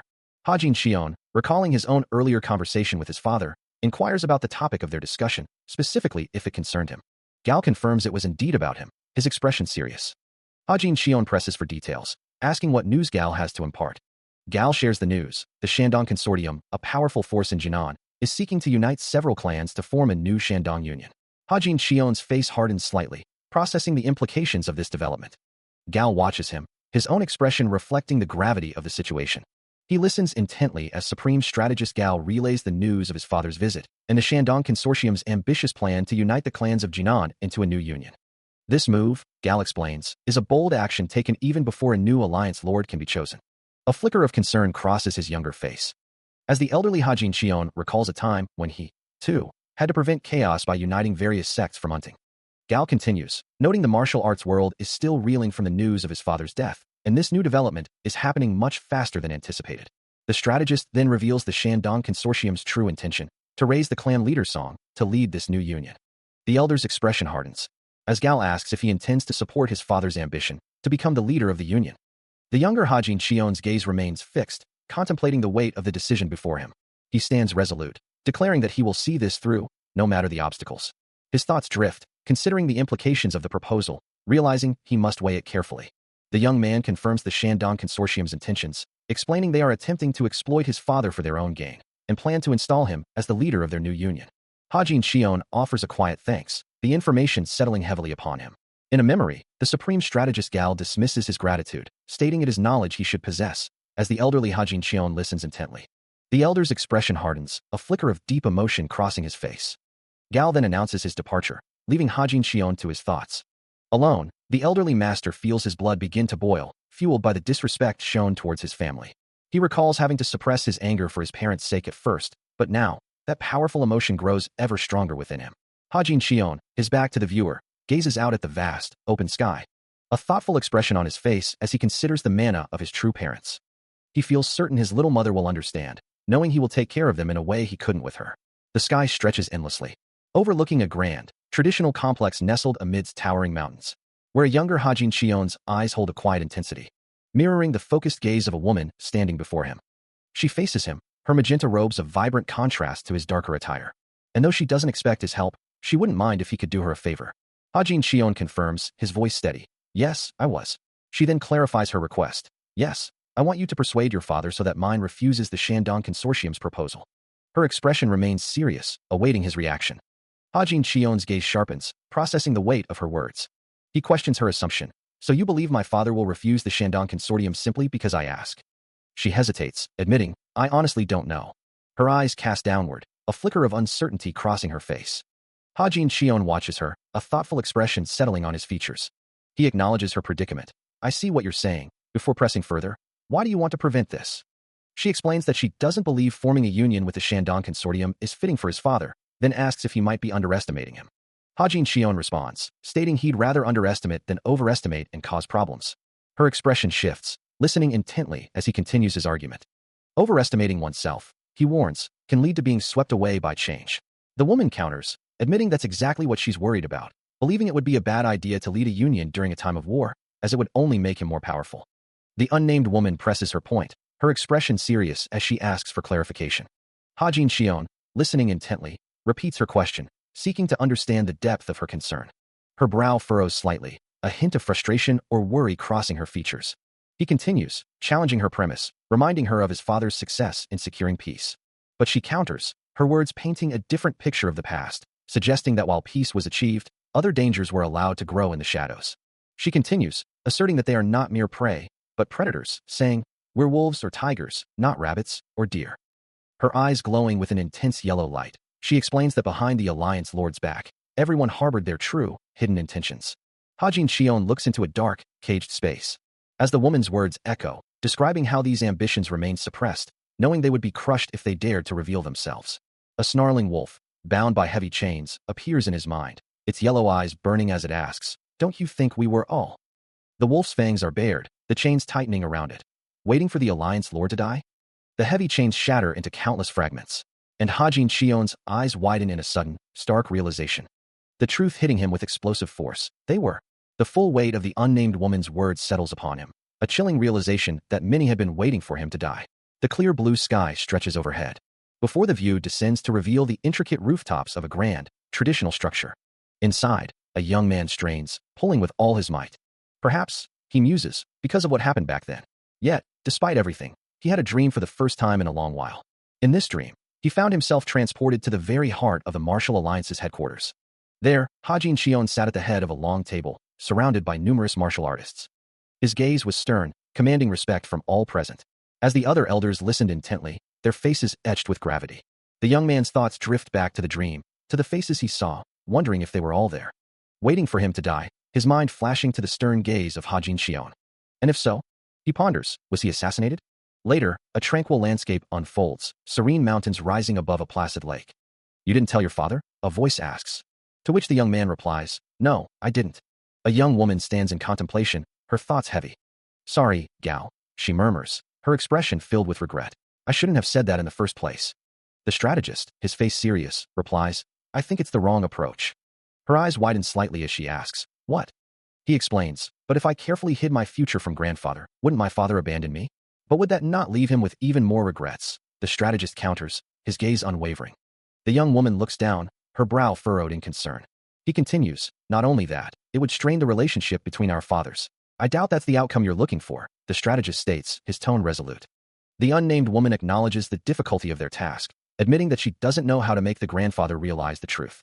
Gao, however, remains firm, stating, then we need to find a compelling reason for him to realize. She agrees with his assessment.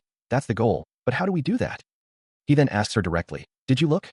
Gao repeats his question, his gaze unwavering. Did you look? He clarifies, emphasizing the need for a specific, logical argument. For a specific reason that doesn't have to do with the suppressed desire you mentioned? The woman's eyes widen slightly, a bead of sweat forming on her temple, as the weight of his words settles upon her. Her expression shifts to one of deep contemplation, her brow furrowed in thought. Meanwhile, the strategist looks away, a subtle downturn to his lips, as if anticipating the difficult path ahead. Still pondering the strategist's words, she listens as he reveals rumors that their plan has been reset, the shamanic ritual to find the future now stalled. He explains that all talk of it suddenly vanished, leaving him to question the nature of this venture that has caused such an abrupt halt. The woman, her expression thoughtful, admits she has no immediate answers. Her gaze drifts, lost in contemplation, as the weight of the situation settles upon her. Gao presses on, emphasizing the urgency of understanding why the information was dropped, knowing their time is short and they must gather what they can. He suggests they could retrieve the details about the venture by the end of the day, if they can secure the services of a broker. She turns her attention back to him, a flicker of recognition crossing her features. The mention of a broker brings a slight surprise to her face, as if recalling a past, difficult experience. She confirms the possibility, though she adds that such services come at a significant cost. She continues, her voice laced with a hint of apprehension. To learn something, I have to pay a price. Her eyes cast downward. A subtle tension visible in her posture. Under the vast, star-dusted night sky, the two walk side by side through the quiet streets. As Gal explains, to obtain knowledge, one must be willing to spend at least 100 niangs in just one night. The woman's expression tightens. And he observes, judging by how she's reacting, it seems she's never used a broker before. I only know of them through rumors. I've never used one myself. So perhaps her reaction is to be expected. The conversation continues outside the Heavenly Net Council's Gufu branch, where the unnamed woman admits, I'm a bit nervous since this is my first time dealing with a broker. Gao listens intently, a soft chuckle escaping him as he observes her inexperience. He advises her to try not to look like you've never used one, or they'll try to rip you off. Her eyes widen slightly at his warning, a clear expression of concern crossing her face. Gao watches her reaction, the street around them bustling with other figures as their discussion continues. The unnamed woman, accompanied by Gao, ascends a flight of wooden stairs, their destination a building where a broker awaits. As they reach the entrance, he adjusts his straw hat, a subtle gesture of readiness. He stands protectively in front of the woman, his presence a silent shield. Inside, a man in a green robe, wearing a similar hat, looks down at them, his voice gruff as he asks, what can I do for you? His gaze is sharp, his bearded face unyielding. Without hesitation, Gao steps forward, his eyes meeting the broker's directly, stating, what do you think I'm here for? I came to buy information. The broker's expression remains impassive, his eyes narrowed in assessment. Beside Gao, the unnamed woman watches the exchange intently, her expression thoughtful. The broker's gaze holds, a silent challenge in his eyes. He maintains a steady gaze, his expression unreadable. The broker's voice cuts through the silence, asking, what are you looking to know? His eyes, sharp and calculating, watch them intently. Gao responds without hesitation, I want to learn about the Shandong Consortium. The broker names his price. That'll be 1,500 niangs, adding, it used to be 200, but the price went up recently. Gao's brow furrows slightly, realizing the implication, but that means something happened to make the information more valuable. He exchanges a brief, knowing glance with the unnamed woman beside him. A soft rattle of coins accompanies his firm declaration, we'll buy it. The broker hums thoughtfully, his gaze distant, as if weighing the implications of the transaction. The broker continues, explaining that a few months prior, the Shandong Consortium had joined forces with the Yang Syndicate, invading Nido. He emphasizes the name, the Yang Syndicate. Gal's expression hardens slightly, recalling his own past dealings with the syndicate. The broker then elaborates on the difficulty of one consortium invading another's territory, suggesting that someone must have been leading the charge. He asserts that existing consortiums wouldn't simply allow such an invasion to happen. Gal nods in agreement, understanding the implications. The broker clarifies that the Shandong Consortium had fused their power with the backing of the Yang Syndicate. A moment of shared understanding passes between them, before Gal reveals that this alliance had led to a direct clash with his own Sunhuang clan, who had supported Nido against the Shandong Consortium. He continues, explaining that the alliance between the Shandong Consortium and the Yang Syndicate led to a local conflict that quickly escalated into a larger war. The broker nods, confirming that this was the very conflict that drew in the three syndicates, including the Yang Syndicate and the Shandong Consortium. Gal then asks about the involvement of the Suk clan, prompting the broker to reveal that the Suk clan was the one that pushed into Nido. With the conversation seemingly concluded, the three figures begin to move away from their initial meeting spot. The broker stating that he has shared all the information he possesses for now. They walk through the establishment, leaving the counter behind. A thought echoes, reflecting that if this information proves useful, the 1,500 niangs paid would not have been an outrageous price. He considers the intelligence they've just acquired, realizing it holds a deeper, more unsettling truth. The broker's words echo in his mind, revealing that the entire narrative surrounding the Shandong Union was nothing but a fabrication. As the weight of this deception settles upon him, he stands in quiet contemplation, the unnamed woman observing his profound reaction. The true motive becomes chillingly clear. The Shandong Union had merely sought to ensnare them in their own desperate struggle against the Hebei Consortium and the Suk clan. A wave of shock washes over him, his expression betraying the sudden, stark realization of their manipulation. He clenches his jaw, the broker's confirmation solidifying the bitter truth, a grim understanding settling deep within him. His gaze drifts downward, lost in thought as he processes the implications of this betrayal. The gravity of the situation is undeniable, his eyes reflecting a steely resolve. His jaw tightens, a silent vow forming in the face of such calculated deceit. Her expression tightens with concern, as she urges him to action, declaring, "I must go and tell Master at once." Gal, however, brings her to a halt with a simple command, "Pause." He offers a quiet word of appreciation, "Thanks." His gaze is distant, lost in thought. The woman quickly dismisses his gratitude. "You don't have to thank me." Gal remains pensive, looking away. She clarifies her stance, reminding him, "You pay for the information after all." With that, she turns and walks away. He watches as the woman, now in a simple red robe and straw hat, turns away from him. Her silent command to herself, "Turn," echoing the finality of her departure as she continues her journey, her figure receding past the intricate architecture of a nearby building, a solitary red lantern marking her path into the distance. A traditional Korean building stands quietly, its intricate architecture reflecting the calm of the morning. Inside, a young man relays somber news, confirming that clan leader Song and Lady Song had indeed passed away yesterday. Hajin Shion, listening intently, acknowledges the tragedy, his expression grave. He recalls how clan leader Song, accompanied by Inhuan and Manhwa, had been a beacon of hope for everyone. His gaze sharpens, a silent testament to the gravity of the situation, as he offers his gratitude, having been informed that the young man helped uncover the truth. With a slight smile, Supreme Strategist Gal dismisses the notion that he was merely accompanied, insisting that the credit was all his. However, Hajin Shion, looking away, humbly corrects him, stating that he only accompanied Gal. Nearby, the unnamed woman watches the exchange, her expression unreadable. Gal, turning to face Hajin Shion directly, asserts that he knows that's not true. Their hands clasp as Gal expresses deep gratitude, admitting he would have been in great trouble without Hajin Shion's help. Hajin Shion's gaze drifts, finding Gal's attempts to downplay his own role surprisingly transparent. Gal's earnest expression remains, and he then suggests that Hajin Shion's actions must have earned him some good graces. Hajin Shion, however, quickly corrects him, explaining that they parted ways immediately after. He smiles, a hint of amusement in his voice as he suggests that perhaps he should have spent more time with Lady Song and caught up with her, but quickly dismisses the idea, stating that wasn't his reason for being there. The young man, trying to shift the topic, suggests they get to work, then reacts with surprise. Hajin Shion remarks on the suddenness of his outburst. The young man continues to tease, wondering if he's upset about not spending time with Lady Song, before quickly telling himself to stop talking and retrieve his weapon. He then exclaims in disbelief, questioning if they are truly meant to use real swords. Hajin Shion remains calm, his expression unreadable. The young man, still surprised, asks if that isn't the proper course of action, looking to his master for confirmation. With a simple, almost challenging, tone, Hajin Shion agrees, telling him to proceed. Hajin Shion's voice echoes with a stark truth, reminding the young man that if he never intends to draw his sword outside the safety of these walls.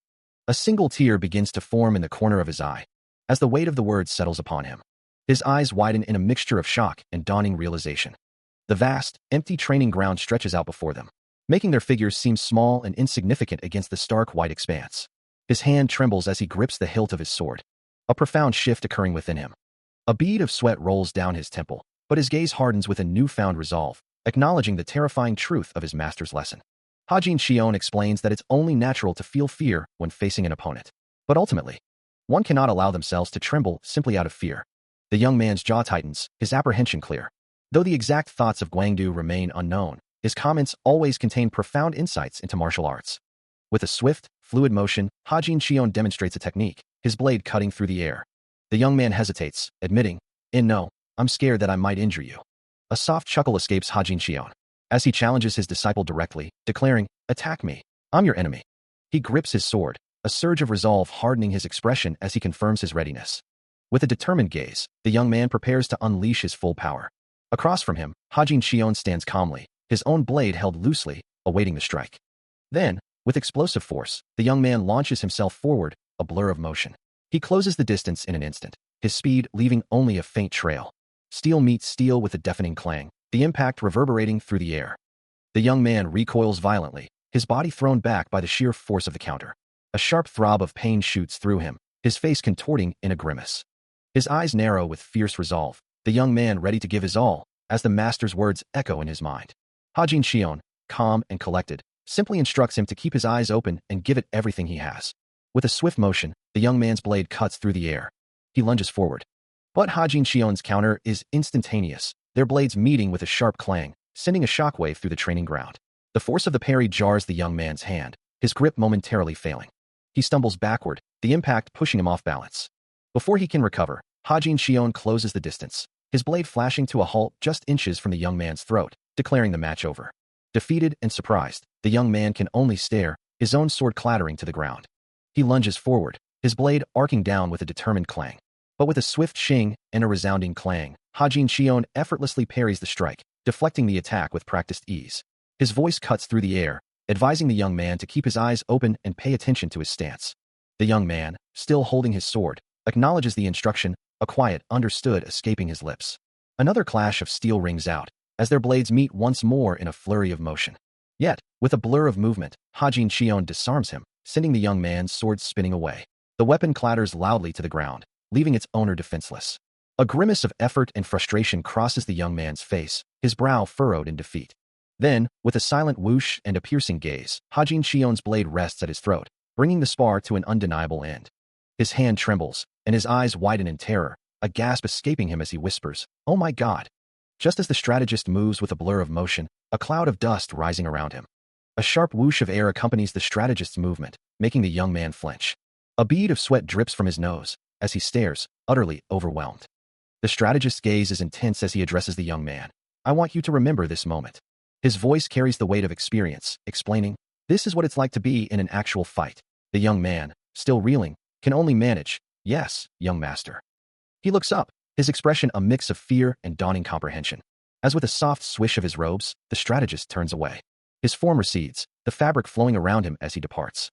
Still reeling from his recent defeat, the young man collapses to the ground, the impact echoing the blow to his pride. A ragged breath escapes him, his eyes wide with lingering shock and exhaustion.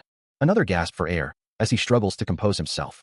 Later, seated beside Hajin Shion, the strategist addresses him directly, asking if he is all right.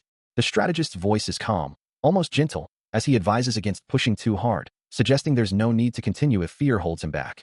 His gaze is steady, observing the young man's reaction.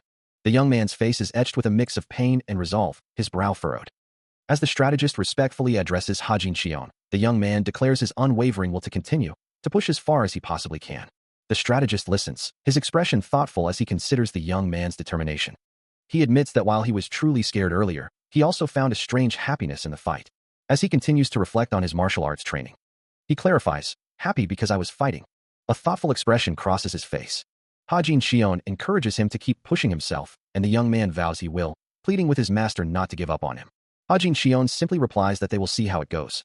Suddenly, the sound of raindrops hitting the ground catches the young man's attention, making him question the sudden change in weather. Both he and Hajin Xion look up as the rain begins to fall. He muses that the supreme strategist must be around the corner, implying the strategist's arrival often coincides with rain. He confirms his earlier thoughts, acknowledging the surprising joy he found in combat. In a memory, he stands before Hajin Xion, reflecting on the seasonal rain, how it once meant little to him, but now, he finds himself looking forward to it. Hajin Xion muses, curious about what the future holds for him, as the young man's determination solidifies. The sky opens, and heavy rain begins to fall, marking the passage of a few days. Suddenly, the young man's eyes widen in surprise as a voice calls out to him, "Young master." Inside, the unnamed woman informs the supreme strategist. They announced who the supreme strategist is, Lord Ji. The strategist, his expression unreadable, simply acknowledges, "So it has happened." The young man's face hardens, his gaze distant and thoughtful. He looks up, his eyes widening in disbelief as he repeats the name. "It's the leader of the Heavenly Sword sect?" His expression shifts to one of intense focus.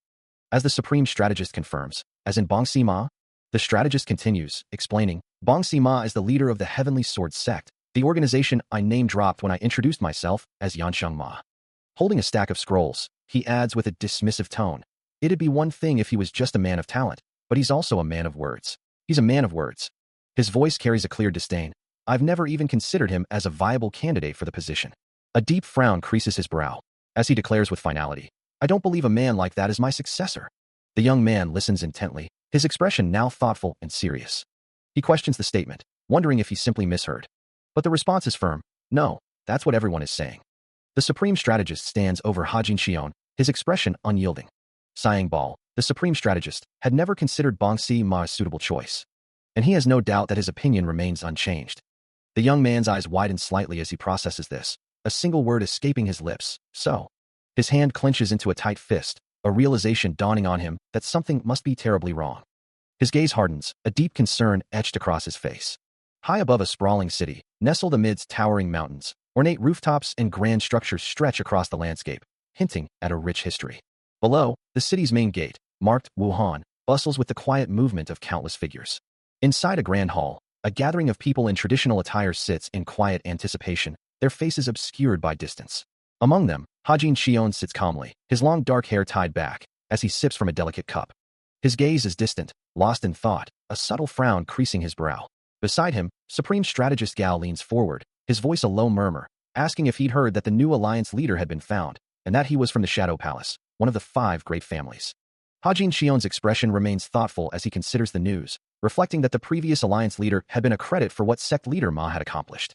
Hajin Xion sits at the head of a table, surrounded by his trusted companions, as the weight of past events settles over them, a memory of a time when the heavens had already begun to destroy all blessings. He recalls a moment from that tumultuous past, a time when encountering such bad blood was not an unfamiliar experience. While arrogance was a common trait, the way they acted, as if spreading falsehoods, was particularly galling. And yet, despite the clear deceit, it was all mixed with falsehoods, a truth he still remembers vividly. He remembers the fierce struggle they endured, a fight hard to believe against the Dark Shadow Palace. The arrogance of their foes only grew more pronounced, showing up later, after they had become members, their heavy breathing echoing in the aftermath. The memory of that exertion, the desperate gasps for air, still feels fresh. Even now, the phantom sensation of that struggle, the labored breaths, lingers. The echoes of that past conflict, the heavy huffs of battle, remain a stark reminder. Hajin Xion confirms his involvement in the past incident, stating, "Yes, I was." His steps echo softly as he walks. While Supreme Strategist Gal explains that despite his help, the Alliance dismissed the entire incident as a mistake and began selecting new members. He continues, detailing how Hajin Xion avoided further conflict to protect his kingdom from harm. Hajin Xion recalls keeping him within his blood sect, allowing him to walk only on thresholds after that incident. Gal's expression hardens as he reveals, "And now, I am hearing false rumors, things he didn't even do." Hajin Xion takes a thoughtful sip from his cup, as Gal asserts that someone is making a coordinated effort to spread these false rumors. He concludes, addressing Hajin Xion, "My lord, being the greatest martial artist in the world, and now that you're called Guangduan."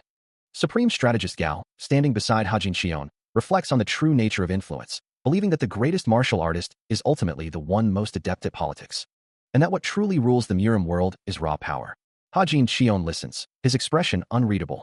Gao's gaze drifts, lost in thought. He recalls a past statement, realizing how true Siang's words ring even now. As he turns and begins to walk away, a deeper, more personal thought surfaces. Plus, I'm not even the greatest anymore. His eyes, filled with a quiet resignation, stare into the distance. He continues his solitary journey down a winding path, leaving the conversation and his past reflections behind. He continues his solitary walk, his expression thoughtful. His gaze drifts towards a familiar, distant building, a place that holds many memories. As he moves along the winding path, he recalls a time when he was younger, when he would drink day and night.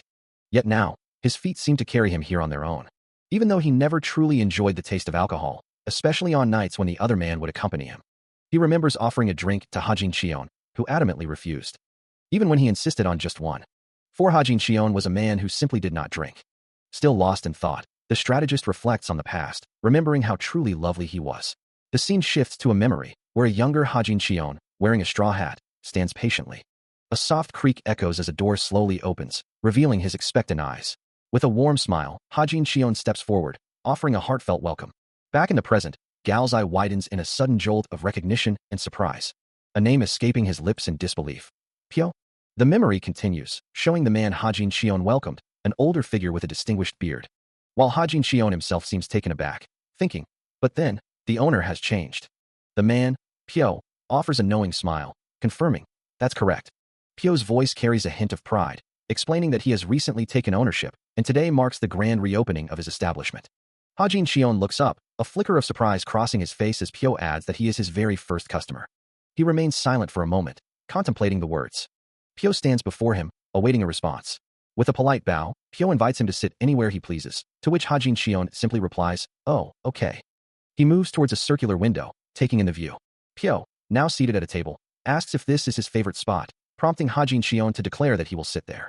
A slight smile plays on Hajin Shion's lips as he poses a question in return. He simply replies, no, before the soft clack of a cup settling on the table fills the silence. Pyo offers a slight smile, explaining his simple preference for the newly reopened establishment, saying he just likes it. His words hang in the air. As Hajin Shion closes his eyes, reflecting on the past, remembering how he always sat there. A wistful expression crossing his face as he recalls those moments with Pyo.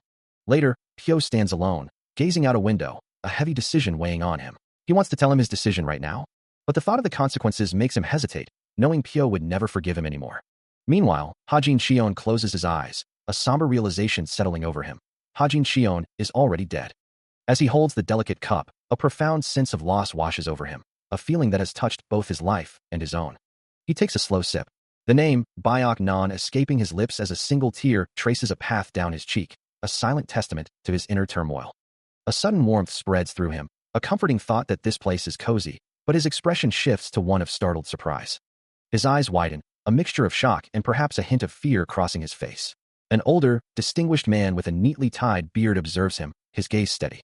Pyo, still reeling from his thoughts, utters a name in disbelief, Saryong. The older man, Hajin Shion, greets him warmly. Supreme Strategist. Welcome. Good on you for finding a place like this. Pyo, recovering his composure, explains his presence. I was lucky. The Lord said I could leave this place and return to my hometown. Hajin Shion simply replies, I see. He glances back, a silent acknowledgement as they walk through the quiet grounds. Let's step outside for some fresh air, he suggests, leading the way. Sure, Hajin Shion replies, falling into step beside him. They continue their stroll, eventually arriving at a wide, open expanse dotted with ancient stone structures.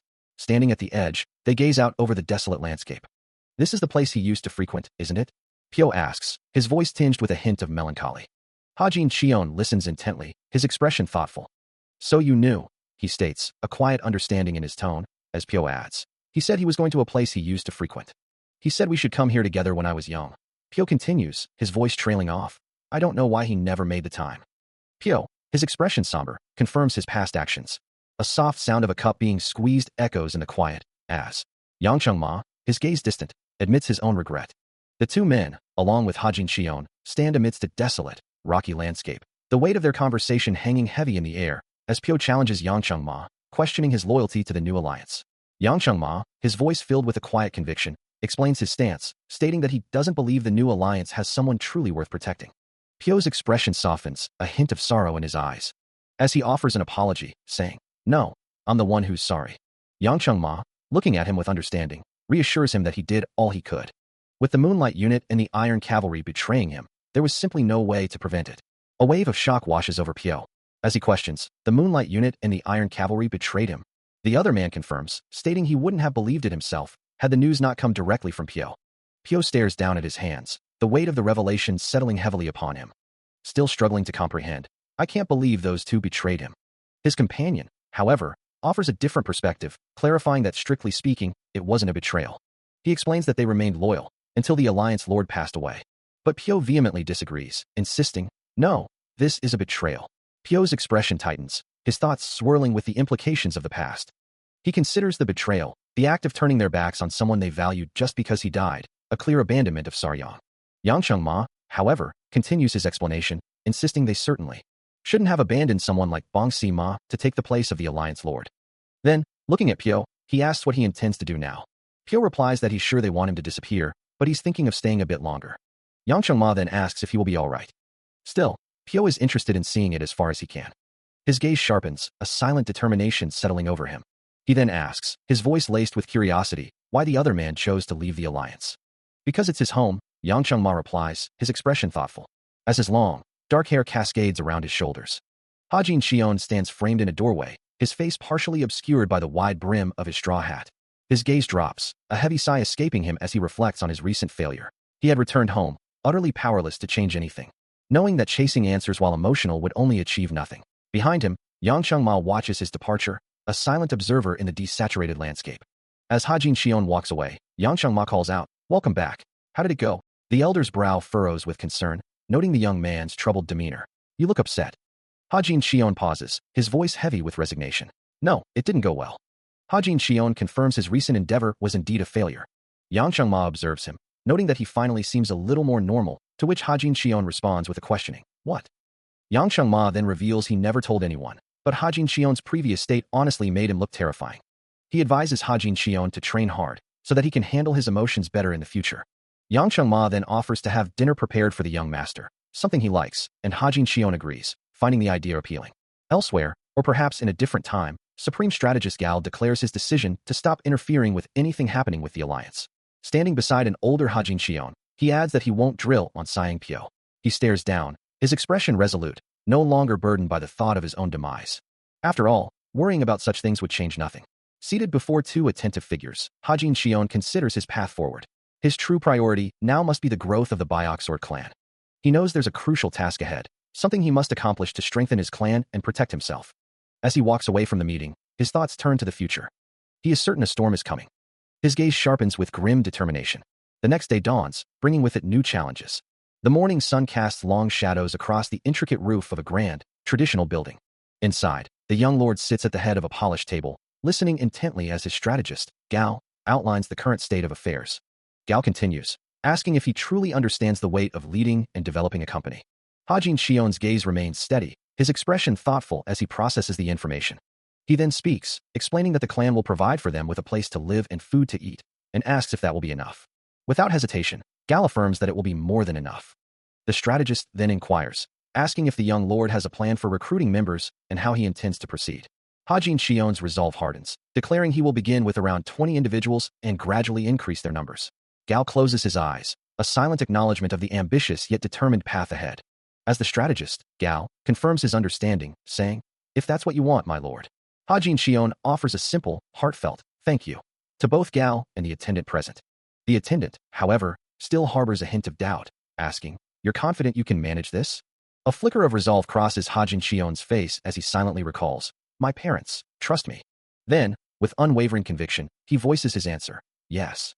Later, the intricate architecture of a traditional building stands silent under the open sky, its ornate roof tiles gleaming.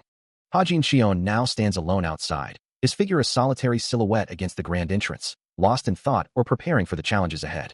Hajin Xion confirms his earlier statement with a quiet certainty, his gaze unwavering.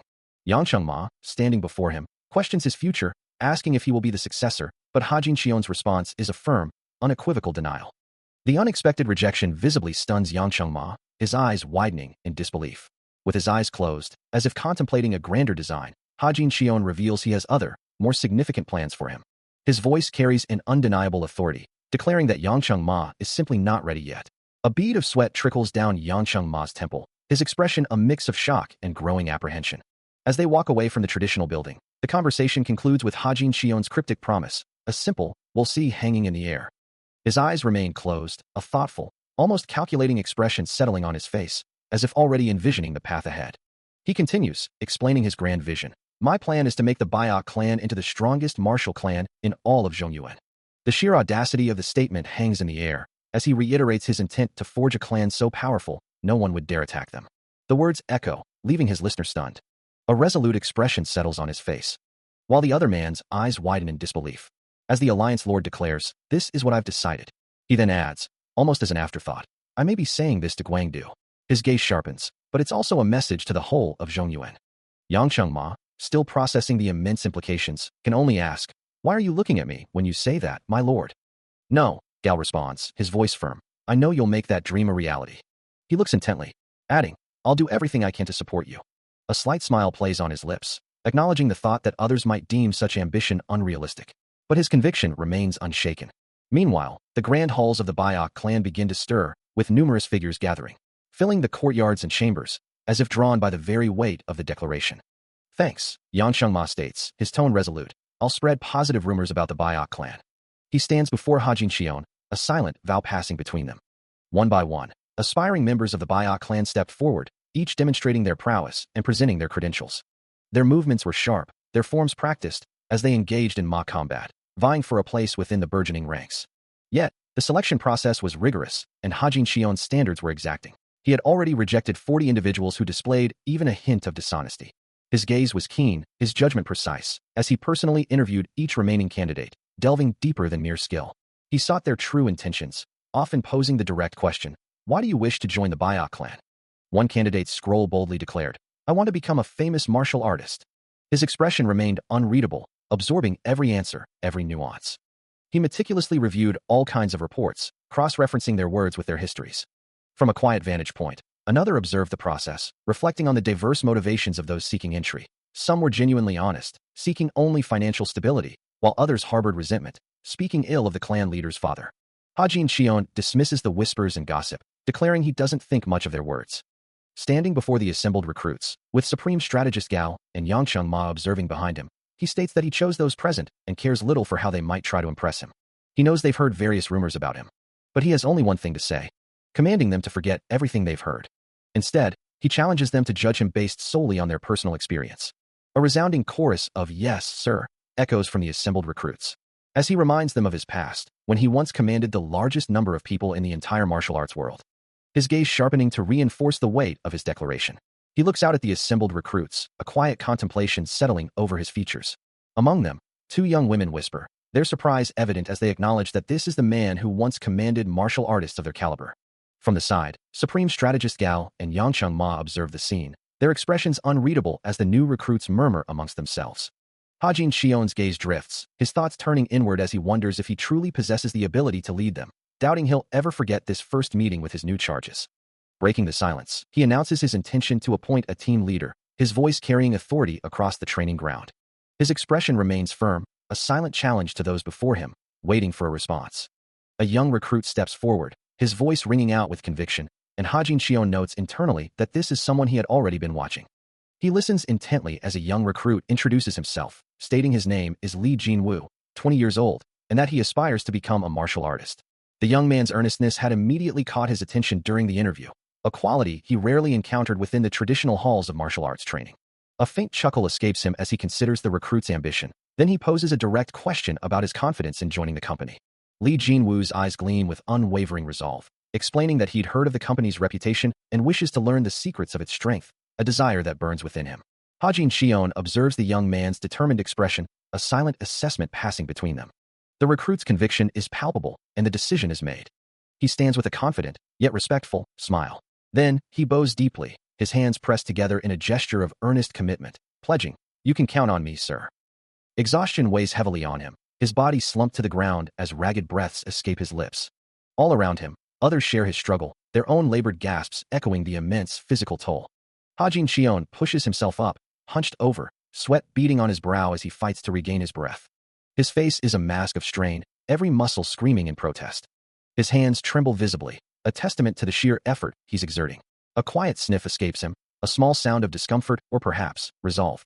Then, with a renewed surge of will, he straightens, adopting a focused martial arts stance, ready to continue. He is asked how he manages to stay in such great shape, a question that hangs in the air between him and his companion. With a slight turn of his head, Hajin Xion explains that he trains every day, even when he's busy. He elaborates, mentioning his 3-hour workout routine.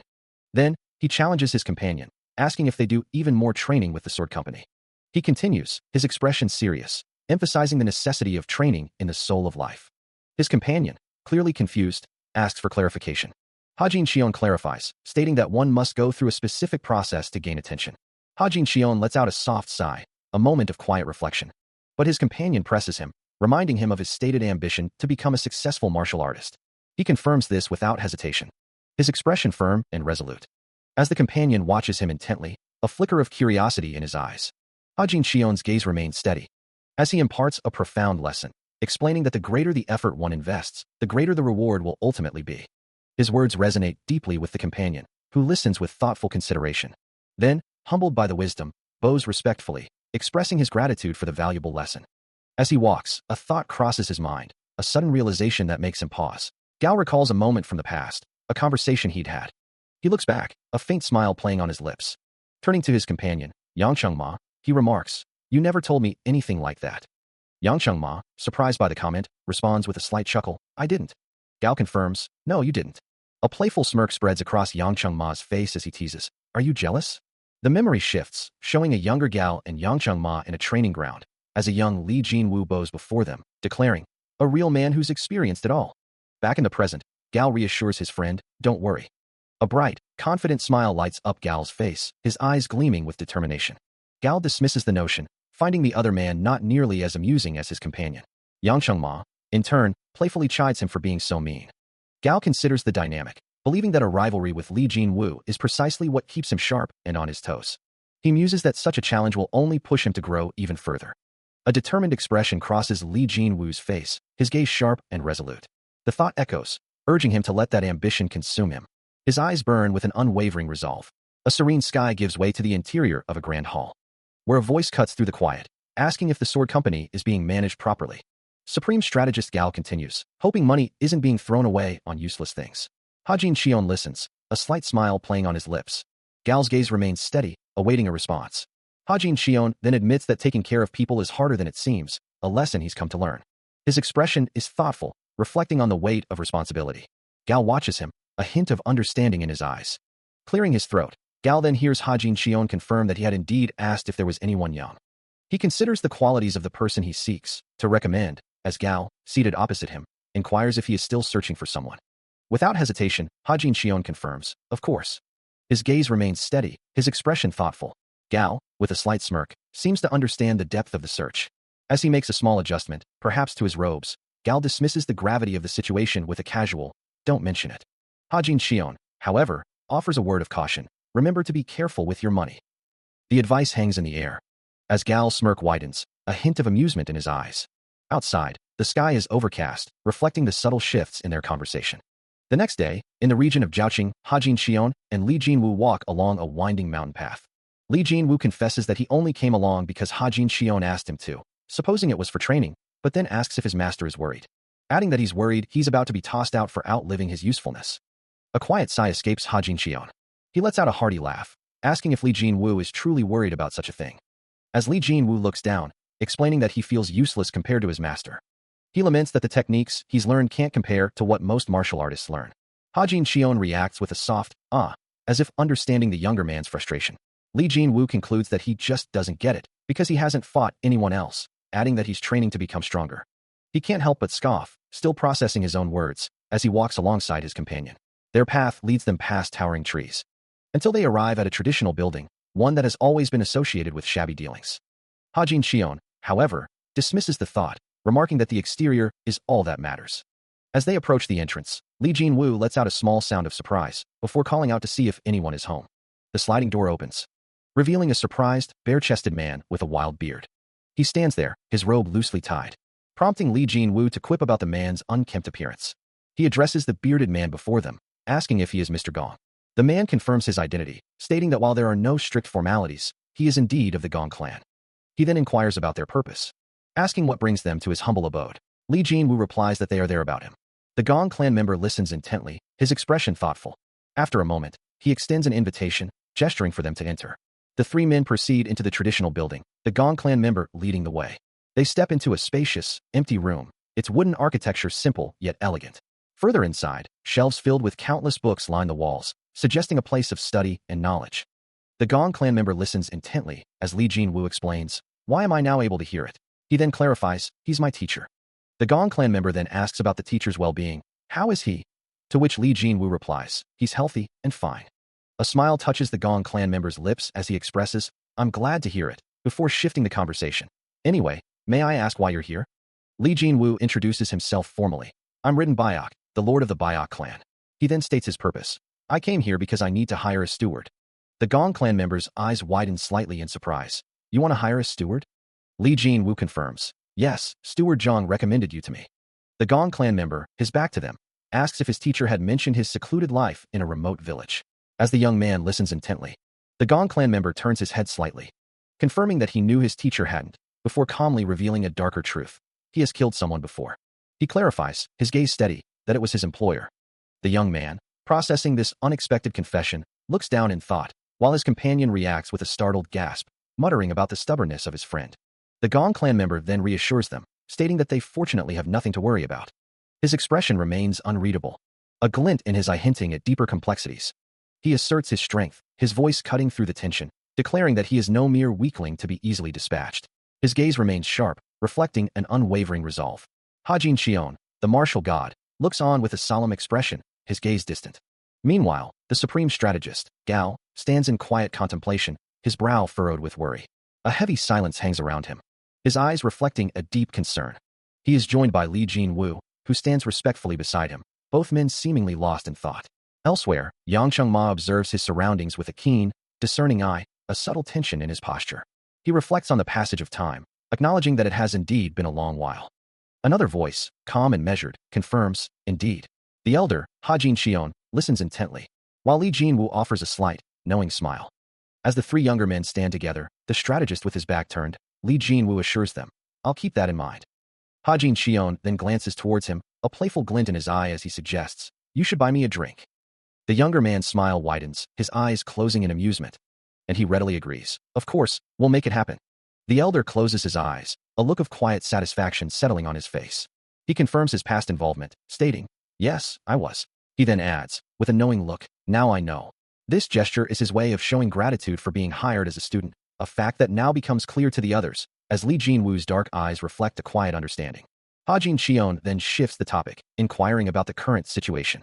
In response, Li Jinwu presents a small pouch, explaining, "Here is 3,000 gold coins. Use it to feed and care for the people of the Gong clan." He then adds a firm instruction, "Pay your workers with that money too." A voice from the group acknowledges his words, "Understood." Yang Chengma listens intently, his expression thoughtful. As the four men stand together, the conversation momentarily paused. Then, Supreme Strategist Gao breaks the silence with a playful challenge, his gaze fixed on Li Jinwu. "You brought me here because you're going to buy me a drink, didn't you?"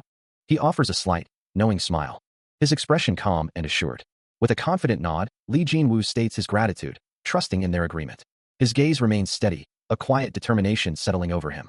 For a sword company of 20 members, even with a single swordsman, could be considered a formidable force, comparable to an entire alliance. Li Jinwu stands opposite Supreme Strategist Gao, a thoughtful silence hanging between them. Yet, in his mind, he knows that what truly matters is not the size of the force, but the resolve to act. And with this decision, he has taken the crucial first step. The grand structures of the alliance stand tall amidst the mountains, a testament to the power he now seeks to influence. Time passed quickly, and in the blink of an eye, 2 months had already flown by since the Bayok company was established. During this period, the members trained diligently, and the reason for their rapid improvement was clear. Li Jinwu had set the tone for the entire company. He led by example, working tirelessly alongside them, ensuring no one had any complaints about the team's training regimen. Observing the disciplined ranks, Supreme Strategist Gao remarked, "Fortunately, the other members are much more polished after 2 months of training." This dedicated approach to leadership and training had fostered a truly pleasant atmosphere among all the members. The training grounds buzzed with focused energy, a testament to the growing strength of the alliance. He stands in quiet contemplation, his gaze distant. Meanwhile, in another room, Gao explains that a Taizhou convoy from Jiangsu has arrived, seeking the tax collection agency's assistance. Li Jinwu, holding a rolled document, appears to be processing the implications. The merchant, a bearded man, clarifies that the convoy fee is high precisely because of the inherent risks involved in the job. Still absorbed in thought, Li Jinwu's expression remains unreadable. The merchant then states the price, 2,000 niangs. A subtle narrowing of his eyes betrays Li Jinwu's concern. Gao confirms the merchant's assessment, acknowledging the job's dangerous nature. After a moment of consideration, Li Jinwu's resolve hardens, and he accepts the task. The time had come for the sword company to engage in a practical training exercise. With the Taizhou Sword Company grounds bustling with activity, horses were being readied, and carts loaded with goods, as Li Jinwu oversaw the preparations. Supreme Strategist Gao approached him, offering a word of caution. Be careful when transporting the items. Li Jinwu confidently replied, don't worry. The shipment will arrive at the destination safely. Gao nodded, trusting his judgment. I trust your people will. He confirms his earlier statement, as the strategist considers their small company's unofficial status as the reason for their current predicament. Standing beside a loaded cart, Li Jinwu acknowledges their challenging position, but insists it's one they must overcome. Soon, the convoy begins its journey. The wheels of the carts rattling rhythmically as they move through a winding canyon. The steady rattle of their progress echoing off the stone walls, carrying them deeper into the rugged terrain. He confirms his earlier statement, his voice carrying a hint of satisfaction. As the convoy continues its journey, Hajin Xion agrees, noting the importance of caution. The journey has been so peaceful, he muses, that it feels more like a leisurely nap than a perilous expedition. Li Jinwu considers the words, a thoughtful expression on his face. He concurs with the assessment, his gaze sharpening as he spots suspicious figures in the distance. A slight, knowing smile plays on his lips. The elder looks at him, a question in his eyes, wondering what has captured his attention. His eyes widen in sudden alarm, the relaxed atmosphere instantly shattered. The convoy, now seen from a distance, continues its path, unaware of the imminent danger that has just been sighted. Li Jinwu continues his steady pace, his footsteps echoing softly in the narrow canyon. As the small convoy follows closely behind him, suddenly, a voice cuts through the silence, promising to spare their lives only if they surrender their items and scream. Li Jinwu's gaze sharpens, a slight frown creasing his brow as he considers their brazen confidence. Ahead, a large group of figures emerges from the shadows, their numbers far outweighing his own. His expression hardens, a flicker of resolve in his eyes. Get into formation like we practiced, he commands, his voice ringing with authority. His men swiftly move into position, their bodies poised and ready for the impending clash. The masked leader of the opposing group sneers, declaring that they are about to be killed. A masked figure barks a command, his eyes narrowed with malice, ordering the attack. But before they can even move, Li Jinwu's blade flashes from its sheath with a swift, silent swoosh. He carves through the front line, sending multiple bandits reeling back with a series of impactful strikes. Their bodies fly through the air, collapsing to the ground as he presses his assault. Surrounded by the remaining attackers, he moves with a blur of motion, his sword a deadly extension of his will. He rushes forward, a streak of blue and black through the chaos. The masked leader reacts instantly, his own weapon rising to meet the sudden threat. A sharp clang echoes as their weapons meet, the force of the impact jarring the bandits' head back. Li Jinwu closes the distance, engaging the masked figure in a fierce, close-quarters duel. He and his masked opponent leap into the fray, a whirlwind of motion as their battle begins. As they clash, the masked leader declares his intent to unleash the clan's White Moon sword technique and the Soul Reaper Azura style. His eyes narrow with fierce determination behind the dark fabric. With a swift movement, the masked figure slashes, his blade cutting through the air with deadly precision, drawing blood. But before he can press his advantage, a sudden counterattack sends him reeling back with a pained grunt. He cries out, his mask tearing as the impact leaves a bloody mark. Closing the distance in an instant, Li Jinwu drives his blade deep into the masked leader's back. Blood splatters across the dark mask, a grim testament to the decisive blow. The remaining masked figures watch in stunned silence, their faces betraying shock and disbelief at their leader's sudden defeat. A masked bandit henchman trembles, his entire body shaking with disbelief. His eyes wide and bloodshot with terror. He can only manage a single, choked question, wondering how such a swift and decisive defeat was even possible. Meanwhile, Li Jinwu stands with an unnerving calm, his gaze steady and resolute. With a sharp, metallic sound, he yanks his blade free from the fallen leader's body. The bandit leader lies lifeless in a growing pool of crimson, as the remaining henchman stares in horrified silence. Having completed his task, Li Jinwu turns his back on the carnage and walks away. A stark warning appears, cautioning that the following episode contains depictions of violence that some may find upsetting. As the chapter number flashes, a swift movement cuts through the air. Hajin Xion, clad in his blue robes, launches a powerful mid-air kick, which a masked bandit barely manages to parry with his sword. But the martial lord is too fast, closing the distance instantly and burying a short blade deep into the bandit's chest. He stands over the fallen foe, his gaze already fixed on the new wave of masked figures emerging from the swirling dust. With a blur of motion, he charges forward. Blades flash and blood splatters as he carves a path through the encroaching enemies. His movements are a whirlwind of precision and power, each strike finding its mark. Hajin Xion moves with lethal grace, his blade flashing as he cuts down another masked bandit. Then pivots sharply, his eyes scanning for the next threat. He rushes forward, his sword ablur as he closes the distance. A wide, sweeping strike impacts multiple foes at once, sending two more collapsing to the ground. As the dust settles, a thought crosses his mind. He hadn't expected such resistance. A small cut on his cheek is a testament to the unexpected challenge, his expression shifting to one of surprise. He realizes the deputy clan leader was far more skilled than anticipated. Hajin Shion watches as the masked figure, the deputy clan leader, swiftly retreats, leaving him to ponder the encounter. Hajin Shion's gaze sharpens, his resolve unwavering, as he continues his relentless assault against the masked bandit. Their weapons clash with a metallic ring. The bandit struggling to keep pace, yet managing to force a block that sends a jolt through Hajin Shion's arm. "You're too weak to defeat him," Hajin Shion declares, his voice cutting through the din of battle. Before unleashing a swift, downward strike, the blade slices through the air, connecting with the bandit's face, drawing blood and widening his eyes in shock and agony. With a final, decisive slash, Hajin Shion's weapon pierces the bandit's body, sending him collapsing to the ground with a heavy thud. The fight concluded, Hajin Shion stands over his fallen foe, his chest heaving as he takes deep, ragged breaths. He kneels amidst the fallen, catching his breath after the intense struggle. A voice notes the four bodies near Guangdu, questioning if he truly managed to defeat them all. Nearby, a hand trembles, gripping his sword hilt. The young man's face is etched with concern. He remarks that the young man's sword skills are too good for mere training, urging anyone unarmed to secure weapons. A distant voice responds with understanding. The young man then carries an injured bandit, moving away from the scene of the battle. He supports the wounded figure, blood staining their clothes. Exhaustion weighs heavily on him, a soft huff escaping his lips. He looks at Hajin Shion, his expression serious, asking if this is his first time. Hajin Shion's hand trembles slightly, blood staining his knuckles, and he quietly confirms that it is. Li Jinwu then urges him to look behind him. A smear of blood marks Hajin Shion's cheek, his eyes widening in surprise. Li Jinwu continues, his voice filled with conviction, explaining that if Hajin Shion hadn't eliminated those four men, their own people wouldn't be alive. Hajin Shion's eye reflects a moment of stark realization, a silent exclamation of understanding. He tries to deny it, insisting he knows it's not true. But Li Jinwu counters, stating that to truly be a martial artist, one must be able to believe. He elaborates, emphasizing that it's for the sake of righteousness and to protect comrades, adding that it's easy to assume anyone with a sword is a martial artist, but that's simply not the case.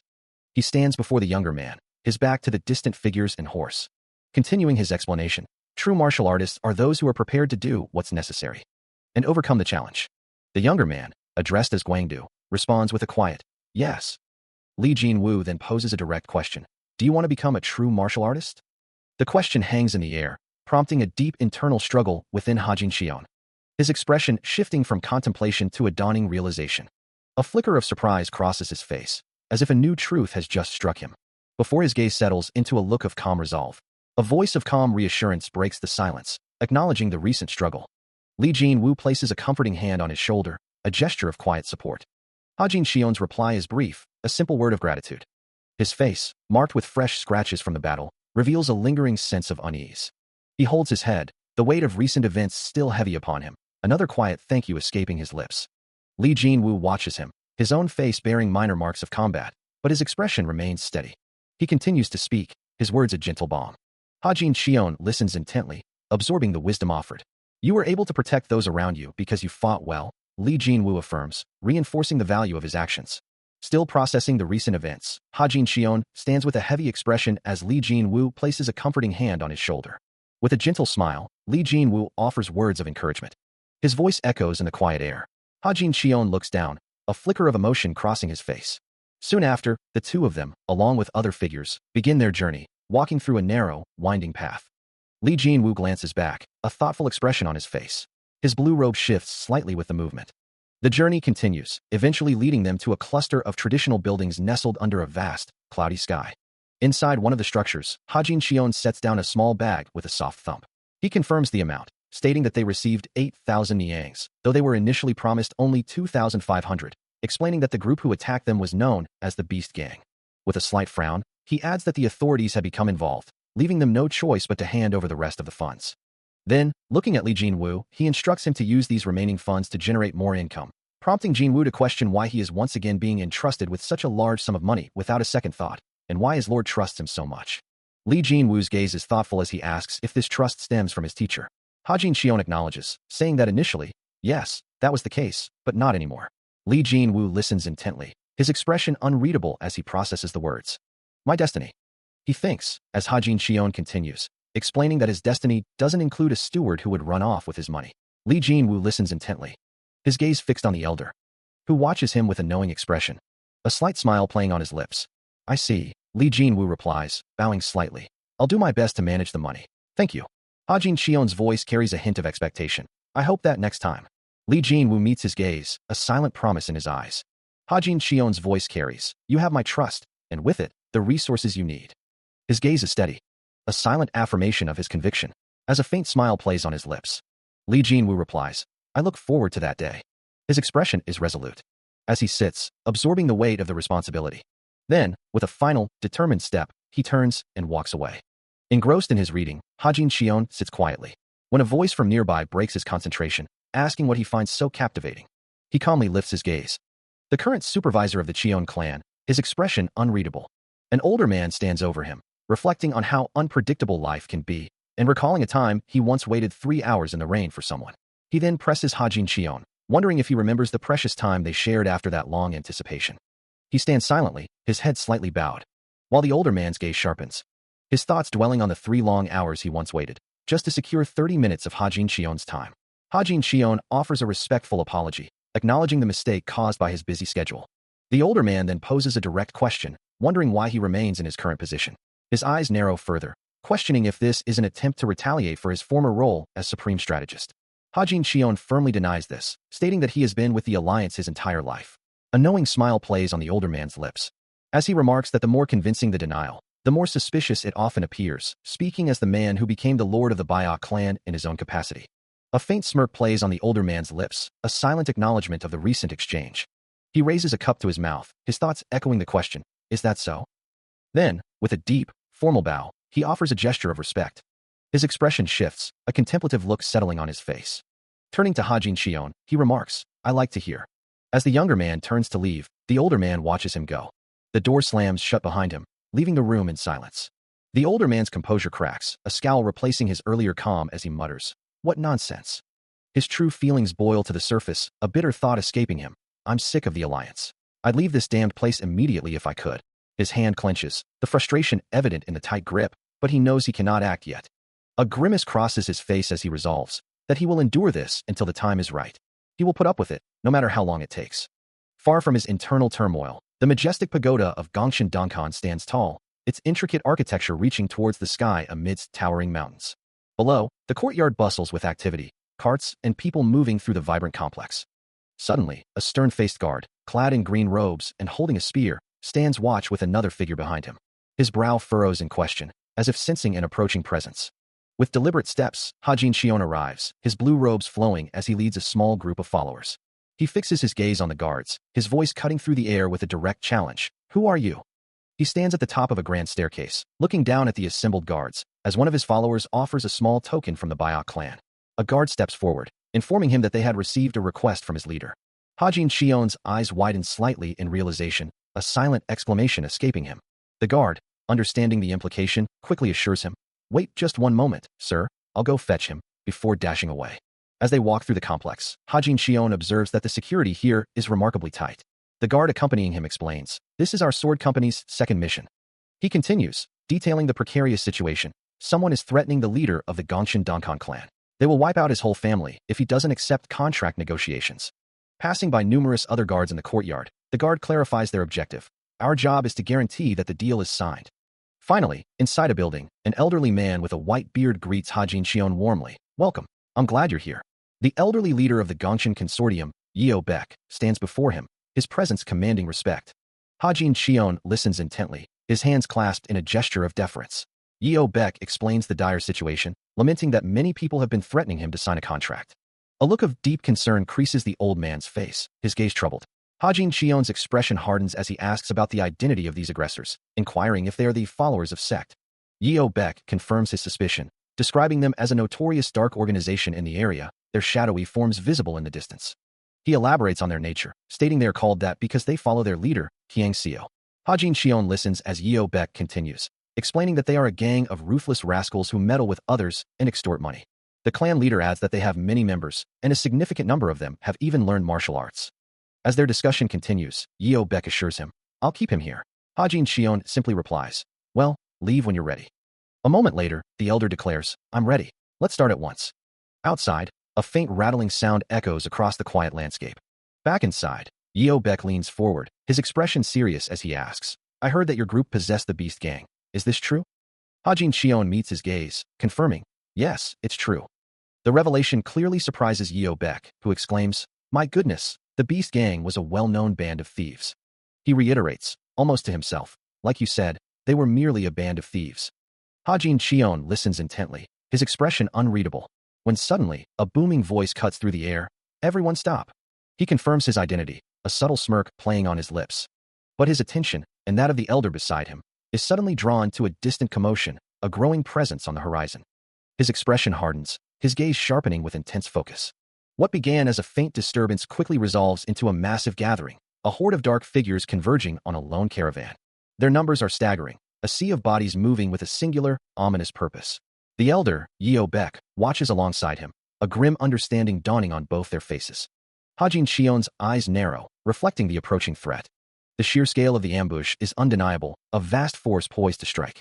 From above, the scene unfolds like a tactical map, the caravan surrounded by an overwhelming multitude. He observes the distant chaos, a silent question hanging in the air. Beside him, the elderly man, his face etched with alarm, exclaims, there are so many of them.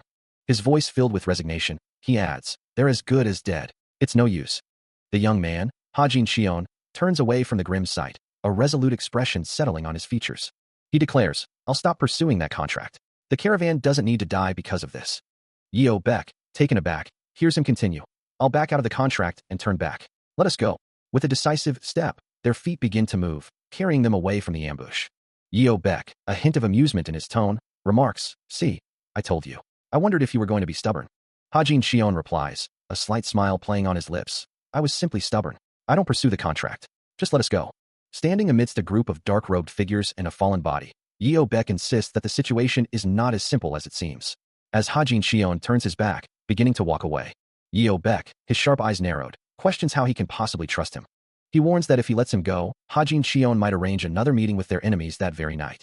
Hajin Shion, his expression resolute, declares his intention to abandon his contract, offering to even sign a document to prove his commitment.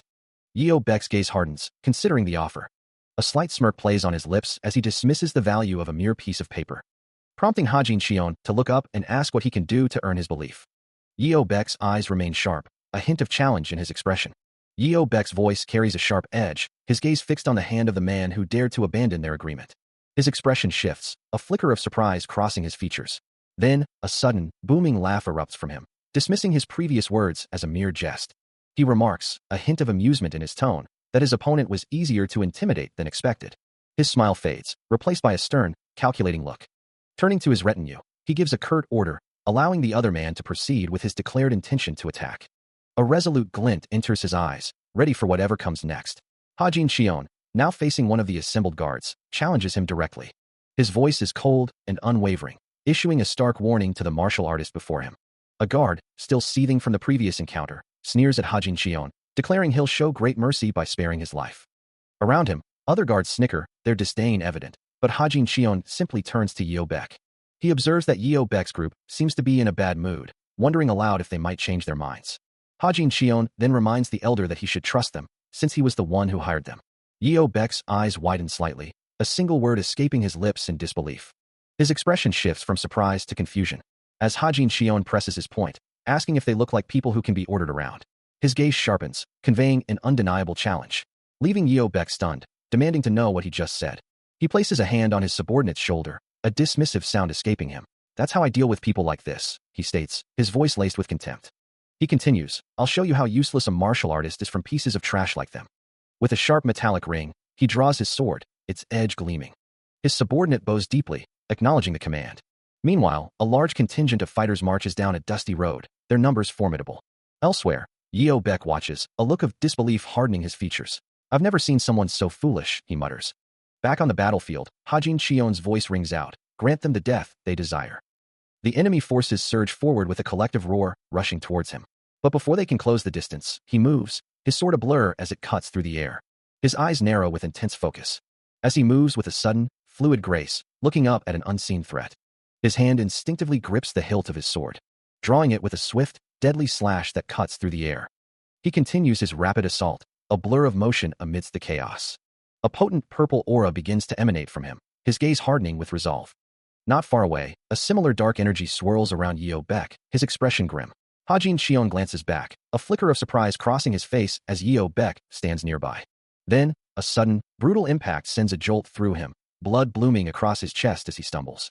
Despite the severe injury he sustained, Hajin Xion now appears composed and unharmed, taking deliberate steps forward, his presence calm and steady. A young man stands before a group of figures, his expression unreadable as a sudden, sharp exclamation cuts through the air. One of the figures, a bearded man, stares in wide-eyed shock, his face contorted in disbelief. Then, with a furious cry to stop him, the group surges forward, a unified roar of "Charge!" and "Kill that!" echoing as they rush into battle. A pair of dark eyes narrow with intense anger, a single, enraged word escaping. "Bastard!" Amidst the chaos, the bearded man delivers a brutal slash, his blade tearing through flesh with a sickening sound. But another figure moves with impossible speed, a mere blur of motion as he cuts through the fray. He moves with blinding speed, a flash of steel cutting through the air, and a swift slash sends blood spraying from his first opponent. Without breaking stride, he steps over the fallen body, his advance relentless. His form blurs, leaving glowing trails in his wake as he weaves through the remaining attackers, a whooshing sound accompanying his impossible speed. With a sharp shing, his blade finds another target. A dark aura erupts around him as he delivers a final, decisive slash. The ground is now littered with bodies as he steps forward, the battle seemingly over. But from the back of the decimated ranks, an enemy leader shouts, demanding his remaining forces step forward and engage. As the last of the initial attackers fall, a new figure, a bearded man, takes a cautious step back, his eyes wide with apprehension. Hajin Xion's gaze sharpens, his intent clear. The bearded man, sensing the overwhelming power, tries to back away, muttering pleas to be spared. But before he can finish his desperate plea, Hajin Xion moves with blinding speed, striking him down. The man's arm falls limply, a silent testament to the swift, decisive blow. Hajin Xion turns, a flicker of surprise crossing his face as he sees Yeo Beck standing calmly beside him, observing the aftermath. His expression quickly hardens into one of grim determination, ready for whatever comes next. He faces a new wave of armed adversaries, their numbers seemingly endless. Nearby, a sword clangs to the ground, a stark reminder of the battle's cost. He stands over a kneeling figure, their desperate plea for mercy echoing in the air. But a sharp clang of steel quickly silences them. As Hajin Xion moves past another fallen foe, the same futile cry for clemency rising from the ground. Around him, multiple bodies lie defeated, yet one last enemy still begs for their life. As the dust settles, he turns, a look of concern on his face, while Yeo Beck stands behind him, equally wary. The elder's gaze is sharp, assessing the aftermath. Hajin Xion then declares, "This is what it means to be a martial artist." He continues, "We show them what humans are capable of, don't we?" Before them, a new, massive group of figures kneels in unison, acknowledging their presence with a resounding, "Yes, sir." He turns, his voice firm as he issues a simple command, "Let's go." A look of surprise crosses Yeo Beck's face. As Hajin Xion continues, questioning his companion's past affiliation, "You were once a part of the Biak clan, weren't you? I remember you signed a contract." The conversation shifts to the Biak clan itself, a place of growing activity. Hajin Xion then reveals the source of his knowledge. "He told me." He gestures towards the kneeling figures, explaining that when the masters met together, they all say they wanted to be like me. The young master adds, "He also mentioned more people have been joining the early morning training sessions, as the scene expands to show a larger group of new recruits. He has been able to reach them, and on 3 more occasions." He explains that he fights alongside the very people who call themselves the Biak clan, and some members have gained complicated techniques, becoming quite formidable. While money is important, these new recruits have other reasons for joining. His sword company, he continues, has come to understand that in this world, even the unskilled are the ones to die. And it is only going to get stronger from here on out. They unexpectedly made a big profit from an investment. Yeo Beck, listening intently, notes that he was only expecting 1,000 new recruits, but they ended up with 3,000. Hajin Xion believes they could recruit 80% of the Biak clan by next year or so. He nods, a faint smile playing on his lips as he confirms his past involvement with the Biak clan. Yeo Beck, however, expresses a slight reservation, reminding him that their original plan was to remain hidden for at least 40 years. Hajin Xion's smile falters slightly, a question in his eyes as he asks why the elder is smiling. He clarifies that his joy comes from the fact that the new recruits are not driven by greed. Yeo Beck listens intently, then admits he rushed over, hoping to find a way to stop the rapid expansion, but now he feels he could learn more from Hajin Xion. Hajin Xion watches him, as Yeo Beck praises his calm approach to growing their wealth, avoiding reckless investments. The elder's gaze is thoughtful. Hajin Xion reflects on his past, stating that when he was the Alliance Lord, greed held no sway over him, a sentiment he believes is now shared by the new members of the Bayok clan. Yeo Baek, holding a string of beads, admits his initial confusion regarding the Bayok clan's rapid expansion, especially how it wasn't fueled by avarice. He observes that this approach sets them apart from typical clans, who are solely driven by self-improvement. Hajin Xion reaffirms his commitment to personal growth over material gain, declaring he will not be greedy and will instead focus on improving himself. He emphasizes the importance of continuous progress, stressing that the key is to keep moving forward. To this, Yeo Baek gently advises him, suggesting he can take it slowly, step by step. Hajin Xion acknowledges the advice, promising to keep it in mind. Yeo Baek watches him with a knowing gaze. As the young leader then turns his thoughts inward, contemplating the path ahead. He finds himself pondering the rapid growth of the Bayok clan, feeling as though he alone struggles to keep pace with its swift evolution. Under the vast, star-dusted sky, a tranquil lake reflects the moonlight, its surface broken only by a lone pavilion extending gracefully from the shore. Turning to his companion, Hajin Xion questions the sudden, secretive nature of their meeting. The older man listens intently, his expression unreadable. Hajin Xion's gaze remains fixed, awaiting an explanation. As they stand side by side, overlooking the serene waters, Yeo Baek reveals the reason for their clandestine gathering. All the local sect leaders are assembled in one place. He hadn't been told why, but the implication hangs heavy in the air. It couldn't be for a good reason. Hajin Xion's brow furrows, a serious concern etched onto his face. Beside him, Yeo Baek's expression mirrors the gravity of the situation. As the conversation continues, Hajin Xion questions, refused. He muses, not all martial artists are rotten like Jiang Sima, there are good ones. Yeo Baek then clarifies, Jiang Sima threatened our syndicate and pressured us to hold a banquet. A thoughtful expression crosses Hajin Xion's face as he realizes, if the Yang clan refuses to do it, then the Bayok clan will be next. These are the reasons why I hate clans or armies. His eyes narrow with resolve. It'd be better to personally intervene and handle it, since then I can do whatever I need to. Yeo Baek's voice cuts through his thoughts. Tell him you'll hold one. Hajin Xion's expression hardens. And Yeo Baek confirms, understood. The young master remains silent, his determination clear. As the two men stand overlooking the estate, Yeo Baek offers a final piece of advice, suggesting that next time, Hajin Xion should send the person he trusts most to handle such delicate matters. Hajin Xion listens intently, his gaze distant. Looking up at his lord, Yeo Baek adds that he trusts that person as well. With a deep bow, he expresses his gratitude, acknowledging that he would have been lost without Hajin Xion's guidance. Hajin Xion simply watches him, a thoughtful expression on his face. Jianna-sama, though born as one of 22 children, was excluded from the succession. Despite whispers of his exceptional power from a young age, his mother's past as a servant of the heavenly demon cult cast a long shadow. The secret of his lineage, and his potential claim to succession, was information he chose to hide. A decision that ultimately led to his demise. Jianna-sama stands by a window, gazing out at the distant mountains, his thoughts consumed by the unfolding political landscape. An elder's voice echoes, concerned about the heavenly demon cult's expansion into the Central Plains, while Jianna-sama reveals their efforts to uncover any connection between the cult and the Gongchen Consortium. He reflects on a woman, now without a place to offer her, due to unfortunate rumors. His expression hardens, ready to face whatever challenges lie ahead. He recalls the unfortunate rumors surrounding her, the daughter of the heavenly demon cult, which prevent her return, a memory that weighs heavily on him as he stands beside her image.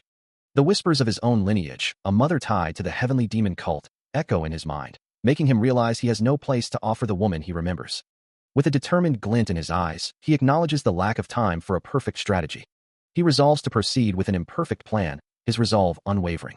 His destination is clear, the Song clan. Without hesitation, he dashes across the courtyard, moving with urgent purpose towards the clan's interior. Young Master Bayok is here this early in the day? Is he here to see my father? She asks, her voice carrying a hint of surprise. No, a voice replies. He wants to meet with you discreetly. The young woman's expression turns thoughtful. As she and Jianna-sama begin to walk, a soft huff escaping her lips as her surprise deepens. Jianna-sama remains composed. As she turns to him, asking, You wanted to see me? He meets her gaze. Then suggests, Shall we take a walk? He walks alongside the young woman, the path winding beside a tranquil body of water.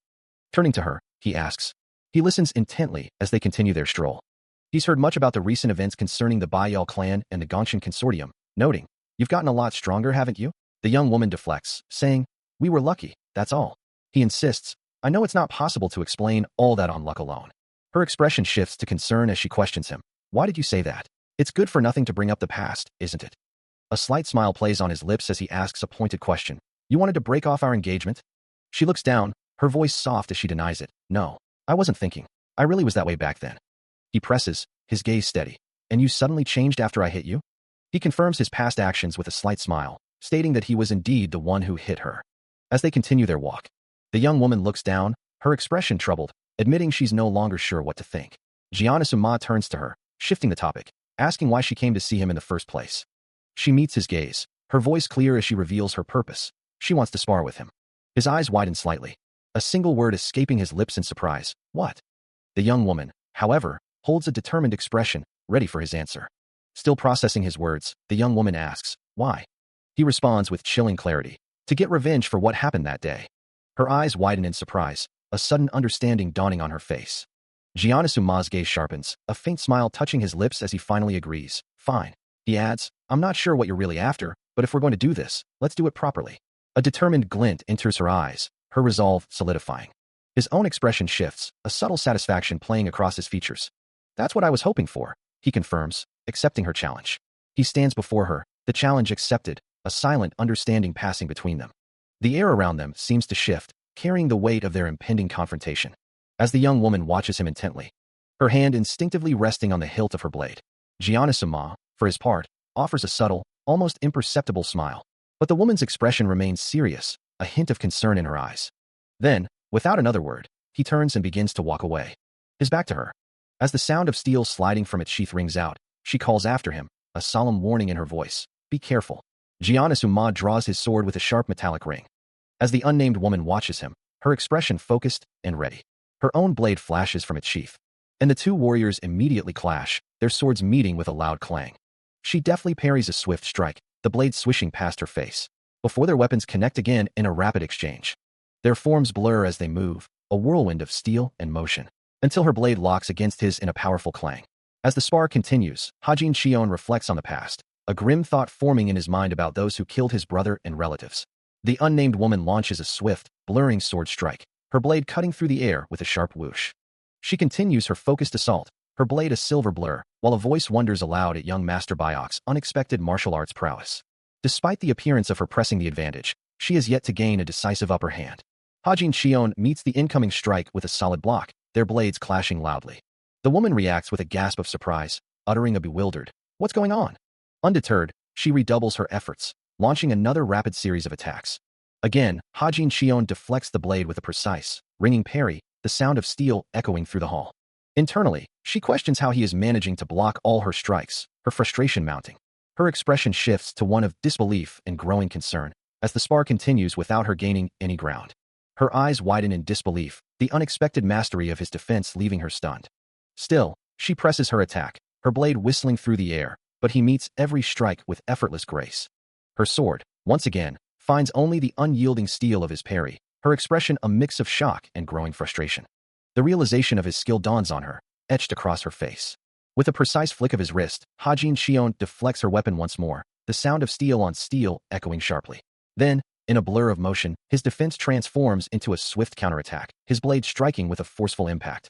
A grimace of pain crosses her features as the blow connects, sweat beading on her brow. She recoils from the powerful strike, her body twisting from the force of the impact. Hajin Shion stands calmly, his sword held steady, the spar concluded with his decisive move. The unnamed woman is violently thrown backward, a flurry of ice and impact lines marking her decisive defeat. She crashes to the ground with a heavy thud. A young man, his eyes wide with concern, rushes forward, calling out to her. He kneels beside her, asking if she is all right, as she struggles to catch her breath. Hajin Shion observes the scene, his expression unreadable, as the young man helps the woman to her feet, then questions her defeat. He then turns his gaze, pondering aloud if he should have held back simply because she was a woman. His stance remains firm, his thoughts clear. The woman, now standing, confronts him, asserting that he didn't need to go this far. Her eyes narrow, a mix of frustration and resolve hardening her features. That's enough, Giannisuma states, looking down at the kneeling woman. She remains silent, her face speckled with dust and a hint of frustration. What was my final technique? She finally asks, her voice strained. A knowing smile plays on Giannissuma's lips, realizing she had indeed grasped the core of his lesson. He explains that she had found the flaw in his swordsmanship, specifically within the dragon's breath technique. He admits to exploiting her weakness and attacking her directly, causing her to turn away in exasperation. Sitting on the ground, she'll need to rest for at least 10 days, he muses. With that kind of face, she'll look like a punched fox, he thinks, which means she definitely won't be attending Sienna's banquet. The imposing structure of the Yang Syndicate looms under a dark sky, its traditional architecture hinting at hidden depths within the compound. Inside, Hajin Xion observes a heavily fortified chamber, noting that the syndicate doesn't keep their money in a secure vault in his headquarters, but rather in a secluded room within his bedchambers. He continues, explaining that the object they're examining is bolted to the wall, making any attempt to move it impossible, and the steel itself is too thick to be cut with a blade. Hajin Xion's gaze remains fixed on the impenetrable barrier, as Giannisuma questions whether it's truly a safe that can't be breached by mechanical means. He then suggests that perhaps they should enter the room through the ventilation system, offering to scout it out for a few days. Giannissuma's gaze sharpens, his voice firm as he continues to outline his strategy, warning that if anyone were to open the chamber, an alarm would immediately sound. He then adds, "Let me be upfront with you." Hajin Xion listens intently as Giannissuma explains his true intention, which is to rob the leader of everything he possesses. A flicker of determination crosses Giannissuma's eye, as he acknowledges the risk, knowing that pulling off such a feat would put him in a tough spot. Hajin Xion's expression remains thoughtful, but he reassures Giannissuma, telling him not to worry about the plan, as he doubts the leader of the syndicate would be foolish enough to pull such a stunt. He then instructs Giannissuma to ensure he's with the leader during the banquet, adding that there's also a secret passageway the previous leader built that leads to the chamber. Hajin Xion's words provide a crucial piece of information, revealing a hidden route to their target. Hajin Xion's voice carries a note of finality as he advises, "You should use it." His dark eyes hold a knowing glint, and he offers a subtle nod. The sky above begins to darken, signaling the approach of evening. Soon, the grand hall of the Yang Syndicate stands illuminated, ready for the night's festivities. Inside, Giannissuma stands with Hajin Xion, who raises a cup, declaring, "Now, let us enjoy the banquet." A deep, resonant drumbeat echoes through the opulent chamber, marking the start of the grand event. The rhythmic thrum fills the air as numerous figures in vibrant attire gather, their movements synchronized to the beat. Musicians pound on their drums, adding to the powerful, driving rhythm. Dancers swirl and leap across the floor, their forms a blur of motion as the banquet truly begins. Hajin Xion confirms his past actions, his expression unreadable, as the narrator observes that he is a man difficult to impress. Seated calmly at a low table, he remains an enigma, his presence commanding yet aloof. Meanwhile, Giannissuma, now amidst the lively atmosphere of a grand banquet, eats with a focused intensity, the narrator reiterating the challenge of truly understanding such a man.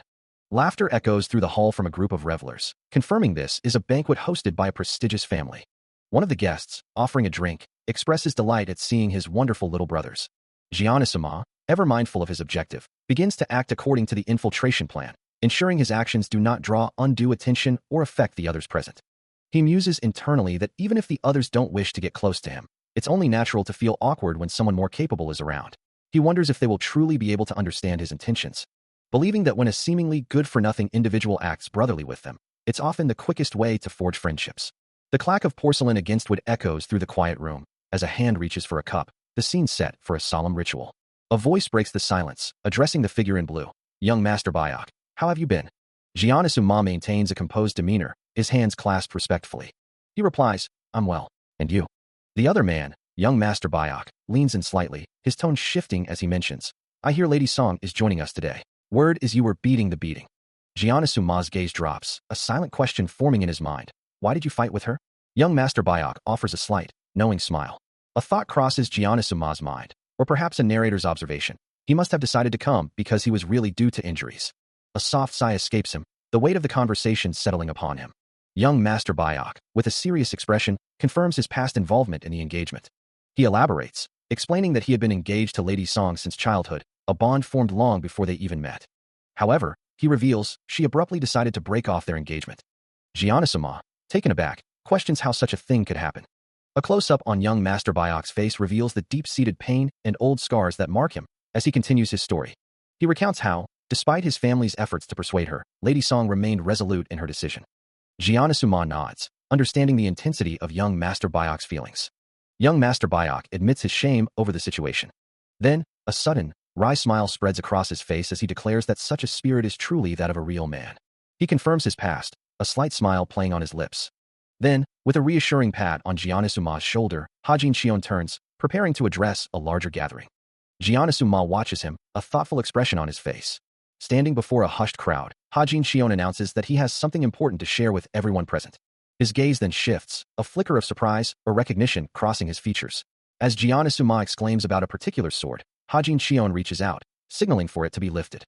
With a sharp, metallic ring, Giannissuma draws the blade from its sheath. Hajin Xion looks up at the gleaming weapon, identifying it as Binyui, the heaven-made sword, once wielded by the previous Alliance Lord. His hands firmly grasp the hilt, ready to examine its legendary craftsmanship. A group of young men, including Bang Si-ma, look on with wide eyes, one of them exclaiming that the sword belonged to the previous Alliance Lord. He then reveals that he himself wielded the heaven-made sword Binyui for a short time in his previous life, describing it as a sword of divinity. The legendary blade, alongside another, gleams with an ancient power, part of a collection of formidable weapons. Hajin Shion continues, mentioning the Azura Wisdom King, and expressing his genuine surprise at seeing the heaven-made sword appear here. Observing the unfolding scene, Bang Si-ma begins to connect the dots, wondering if Jianasuma was the one who brought the sword around. He recalls his father's direct order for him to be present, and ponders Jianasuma's involvement in the sword's presentation, concluding that Jianasuma must be acting independently to capture his father's attention. It becomes clear to Bang Si-ma that he was sent here by someone else.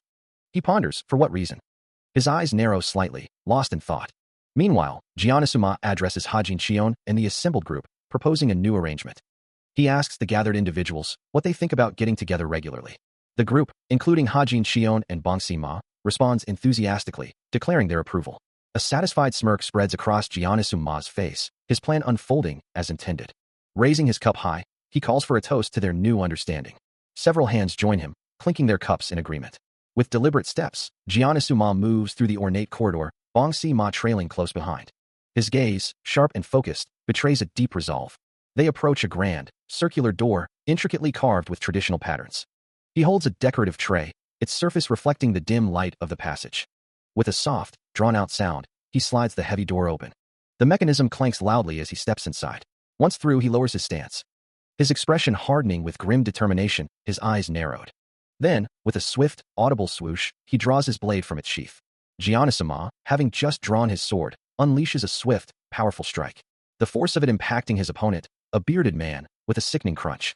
He follows up with a burst of ice, shattering the air around the foe, who then collapses to the ground, defeated. Amidst the settling dust, he stands, contemplating the fallen enemy. He wonders if it was a high-ranked mana-beast, or perhaps a demon from hell, his gaze sharp and analytical. His expression remains intense, assessing the situation. His eyes then fall upon the treasures within the chamber, 2 ornate chests and a long, slender staff. He continues to observe the newly revealed items. Having just secured the chamber, Jianasuma takes a deliberate step forward, his gaze fixed on something below. Another soft step echoes in the silence, his foot landing near the hilt of a discarded sword lying on the ground. His dark eyes narrow slightly. A quiet resolve settles over him as he considers his find, muttering, "I'll make good use of the money you've saved up."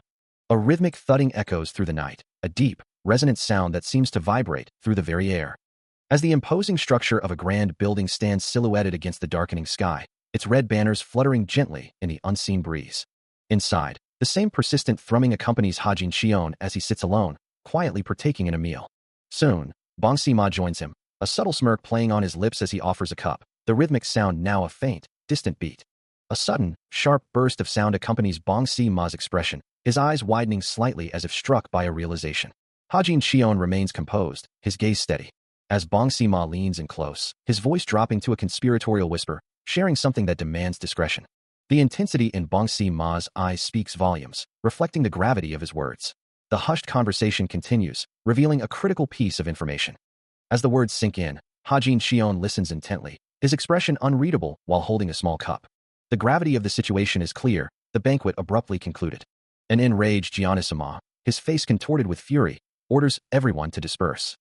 Amidst the hurried departures, Hajin Shion and Bang Si-ma remain seated, observing the scene. Footsteps echo through the hall, as the other attendees quickly make their exit. Slowly, Hajin Shion brings the cup to his lips, his gaze fixed on its contents, a thoughtful frown creasing his brow as he contemplates the implications. The weight of the revealed truth hangs heavy, a problem that cannot simply be ignored or suppressed. The sky above hangs heavy with clouds, a silent witness to the unfolding drama. Below, the tranquil landscape of traditional buildings stretches out, a stark contrast to the rising tension. Jianasuma, his face contorted in anger, holds the unnamed woman firmly, his voice booming. "You're a complete and utter ignoramus," he shouts, then softens his tone slightly, urging her to calm down, dear. Turning his gaze to Hajin Shion, his expression hardens once more, demanding to know, "Why did you do such a thing?" Hajin Shion remains silent for a moment, his eyes cast downward. As Jianasuma repeats his question, his voice laced with impatience, "Why did you do it?" Finally, Hajin Shion meets his gaze, explaining his actions. "I wanted to interrogate him with him. I fought because she's the one who was a bit out of hand." Jianasuma listens, his brow furrowed in skepticism, questioning, Was that really all there was to it? Hajin Xion simply looks away, his expression unreadable, leaving the true depth of his intentions shrouded in mystery. He confirms his actions, stating simply that he was. A scoff escapes Giannisuma, who finds the situation amusing, remarking that he hadn't realized his son-in-law possessed such strength. A slight smirk plays on Hajin Xion's lips. He then adds that his daughter is quite skilled in martial arts. Giannisuma, with Weren Song and Bongsi Ma standing silently behind him, questions if Hajin Xion truly defeated her so soundly. Hajin Xion dismisses the comment, insisting he wasn't trying to compliment him. Giannissuma's eye widened slightly, admitting he hadn't expected this turn of events. He continues, expressing his surprise. A martial artist's pride, he muses, is not something to be taken lightly. Giannissuma, still addressing the elder, reminds him that he should have been more careful, stating that the man needs to be punished. Hajin Xion, with a slight smirk, agrees, acknowledging that he was indeed the one responsible and that he should leave it to his counterpart. Giannissuma then asks if he is ready to accept the punishment, to which Hajin Xion simply replies, of course. The younger man then lays out the terms. Once Rin has fully recovered, Hajin Xion is to meet her frequently, declaring that this is his punishment, and asks if he understands. Giannissuma's expression remains firm, his gaze unwavering. Hajin Xion, from behind, lets out a sigh, muttering that he will do as requested. Giannissuma's thoughts echo his reluctance, acknowledging that in such a situation, he cannot refuse. With the terms accepted, Hajin Xion declares the matter settled. As they walk away, Hajin Xion questions what could possibly make Giannissuma's son so happy, while Giannissuma quietly reflects that he is simply doing what is best for the Song family. Hajin Xion recalls a painful memory, the words of a father who couldn't bring himself to smile while his daughter suffered. He stands in quiet contemplation, acknowledging that the past is unchangeable. A distant memory of his parents and a younger self flickers, moving forward, leaving troubles behind. The vast, ancient mountains stand as silent witnesses to his journey. His expression shifts, a steely resolve settling upon his features. With a sharp shing, he draws his blade, his body moving through practiced forms, the air around him swirling with each powerful swish. The sword rings out with a clang as it's fully unsheathed.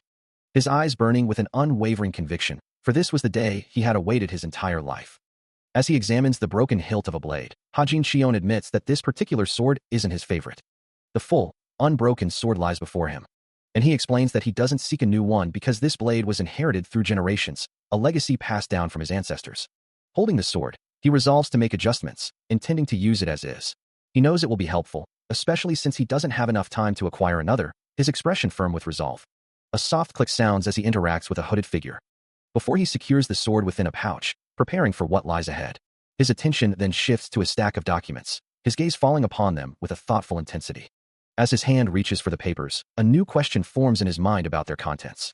Hajin Xion carefully opens a small, ornate box. His eyes widen in sudden recognition. Inside, nestled on a bed of rich soil, lies the legendary nine-leaf herb. Its delicate roots stretch long, while its vibrant green leaves promise immense power.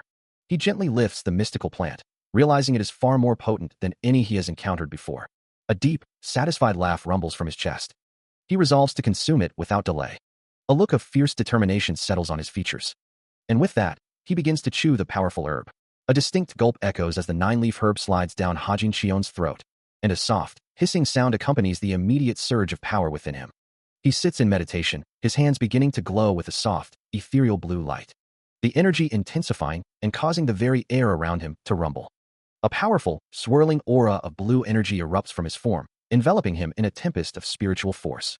The energy culminates in a blinding flash of white light, illuminating the chamber with raw power. As the light fades and the energy settles with a final hiss, Hajin Xion remains in his meditative pose, now seemingly in a vast, open landscape of towering mountains and endless sky. A soft sigh escapes him, a quiet exhalation of breath as the spiritual energy within settles.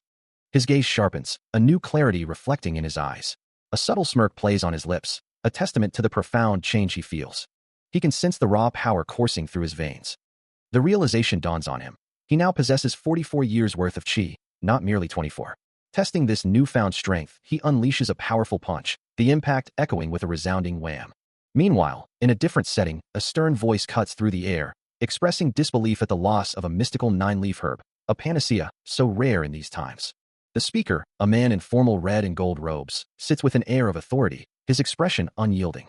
Across from him, another man's face is etched with worry, beads of sweat forming on his brow as he endures the reprimand. Still under intense scrutiny, the sweating man is pressed further, his interrogator's voice sharp with impatience. You still haven't figured out who did this? The man in red robes watches him with a stern, unyielding gaze. The weight of the situation bears down, as the syndicate leader's search for the culprit intensifies, casting a wide net. The sweating man's face is etched with worry, his eyes darting nervously. His interrogator leans forward, questioning, "You don't think it was him?" To which the sweating man quickly replies, "It wasn't him. I was there when it happened." The man in red robes remains unconvinced, his expression hardening. Then, with a piercing look, he turns the question back on the sweating man, demanding, "What about you?" The sweating man looks away, defeated, as the man in red robes delivers a chilling warning. "There are some things you shouldn't say no matter who you are." His eyes narrow, the unspoken threat hanging heavy in the air. He listens intently, his expression unreadable as the conversation continues. Then, a bald, older man with a long, gray mustache speaks, his tone firm, asking if he was truly present at the incident. The man in red robes turns his head slightly, confirming, "Yes, I was." The older man presses further, his gaze sharp, inquiring if he is ashamed because he was defeated by a single person. His eyes narrowing, the man in red robes challenges him, "Mr. Wasson, are you mocking me?" Wasson calmly replies, "To offend you. I'm just stating what might be the situation." The man in red robes reiterates his earlier point. It wasn't a woman. He adds, his expression resolute, "I'm not saying it just because I was defeated. The truth," he insists, "is that the person was truly strong." A deep frown etched across his face. The man in red robes wonders if his own siblings could be behind the interference he's experiencing.